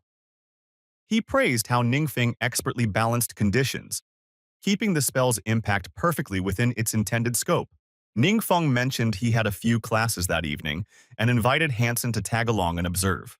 Later, in his evening class, the instructor explained that, for the problem at hand, the total damage from Skill 1 was split into two types: fixed damage and ongoing damage. The fixed damage was denoted as M0, while the ongoing damage factored in repeated effects. The teacher clarified that the initial damage from the first ongoing trigger was called A0, with each following trigger boosting the ongoing damage by 3 points per second. Hansen chimed in, showing enthusiasm for the topic, and Ning Feng confirmed it was his favorite course, Tactical Actuarial Science. He described it as covering far more than just fighting, blending mathematics, physics, biology, and geography. He elaborated that, perhaps due to their world's low level, people here had few resources, so they learned to optimize what they had. This meant strategies like using limited fighters to inflict maximum harm, finding creative uses for restricted skills, and capitalizing on brief openings in desperate battles. He noted that not everyone needed to master these concepts, but their training system was built on them, yielding many exceptional adventurers. Hansen, impressed by Ning Feng's passion, vowed to study hard, recognizing the immense worth of this wisdom. When the school bell signaled the end of class, the teacher dismissed everyone.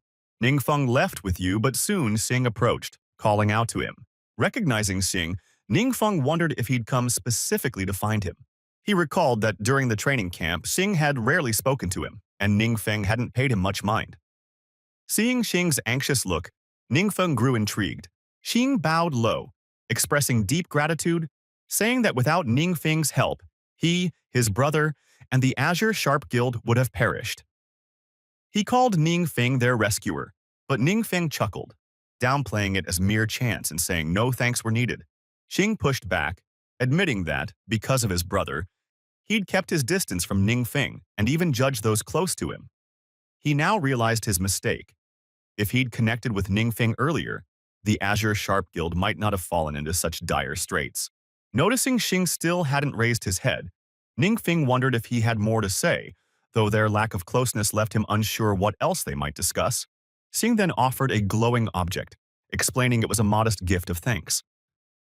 Though small, he hoped Ning Feng would accept it. Examining it, they both identified it as another fragment of the heart of the world.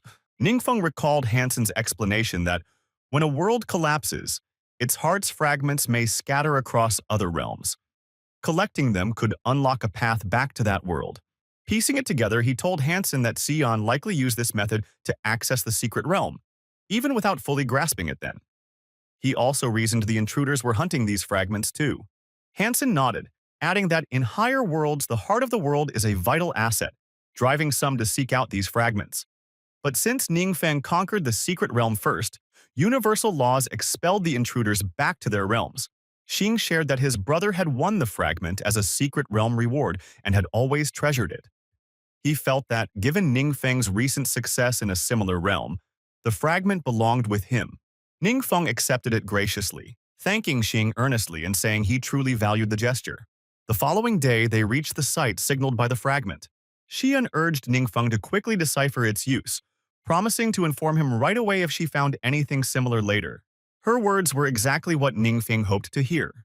Turning to Hansen, Ning Feng noted that Hansen's condition remained unstable, requiring more energy from the heart of the world. Hansen replied confidently that as long as Ning Feng stayed untouched by darkness, he had no concerns. Ning Feng then triggered the fragment storage area, hoping that hastening Hansen's recovery would soon grant him a powerful ally.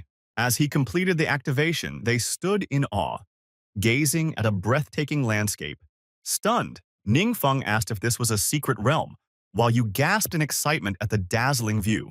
Hansen, equally astonished, remarked that it showed no signs of ruin.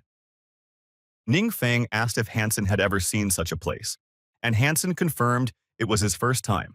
They set out to investigate the area. Minutes later, they stumbled upon a city teeming with humans, leaving them even more amazed.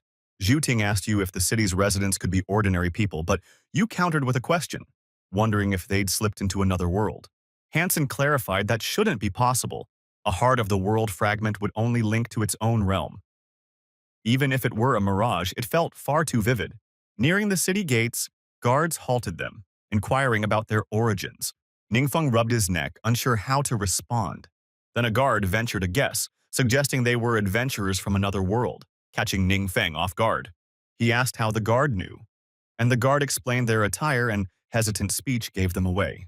You asked if otherworldly adventurers were common here.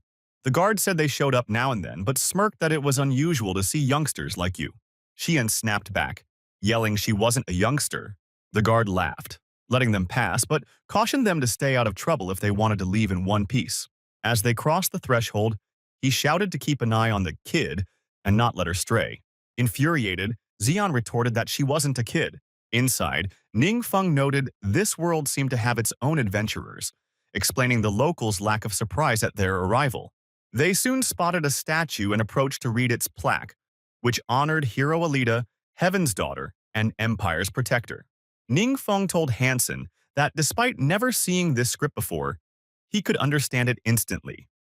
Hansen explained it was due to the heart of the world's link, confirming they hadn't entered a foreign realm. As Jian studied the statue, she highlighted that it also listed the hero's feats. The system revealed more. In year 157 of the starry calendar, a demonic tide drowned the world in shadow and terror. Amid hopelessness, Hero Alita rose, her sword vanquishing all enemies, restoring hope and light. Her courage was etched into history, her legacy eternal. You remarked that this world had clearly faced a monster onslaught, but thanks to the valiant hero, peace prevailed. Xian nodded, agreeing that was the inscription's core message. Zhu Ting marveled that one person could topple an entire monster army, while Jingjian mused if adventurers from other worlds were truly that mighty. Suddenly, Rui called out for them to stop.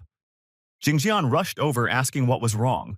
Rui, shaken, said he'd just seen the word run flash on a tree behind them before it vanished.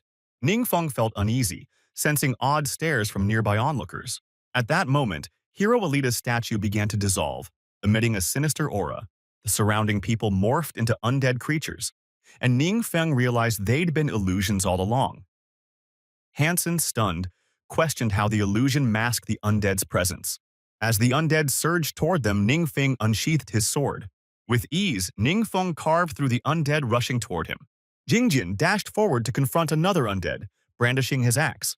To his shock, the axe splintered on contact. Recognizing his orange tier skill was inadequate, he realized this foe outmatched his strength. The undead lifted its blade, poised to deliver a deadly strike. Just as it swung down to finish Jingjian, it stiffened, immobilized. Han Yong had unleashed his ice ability, freezing the undead in its tracks.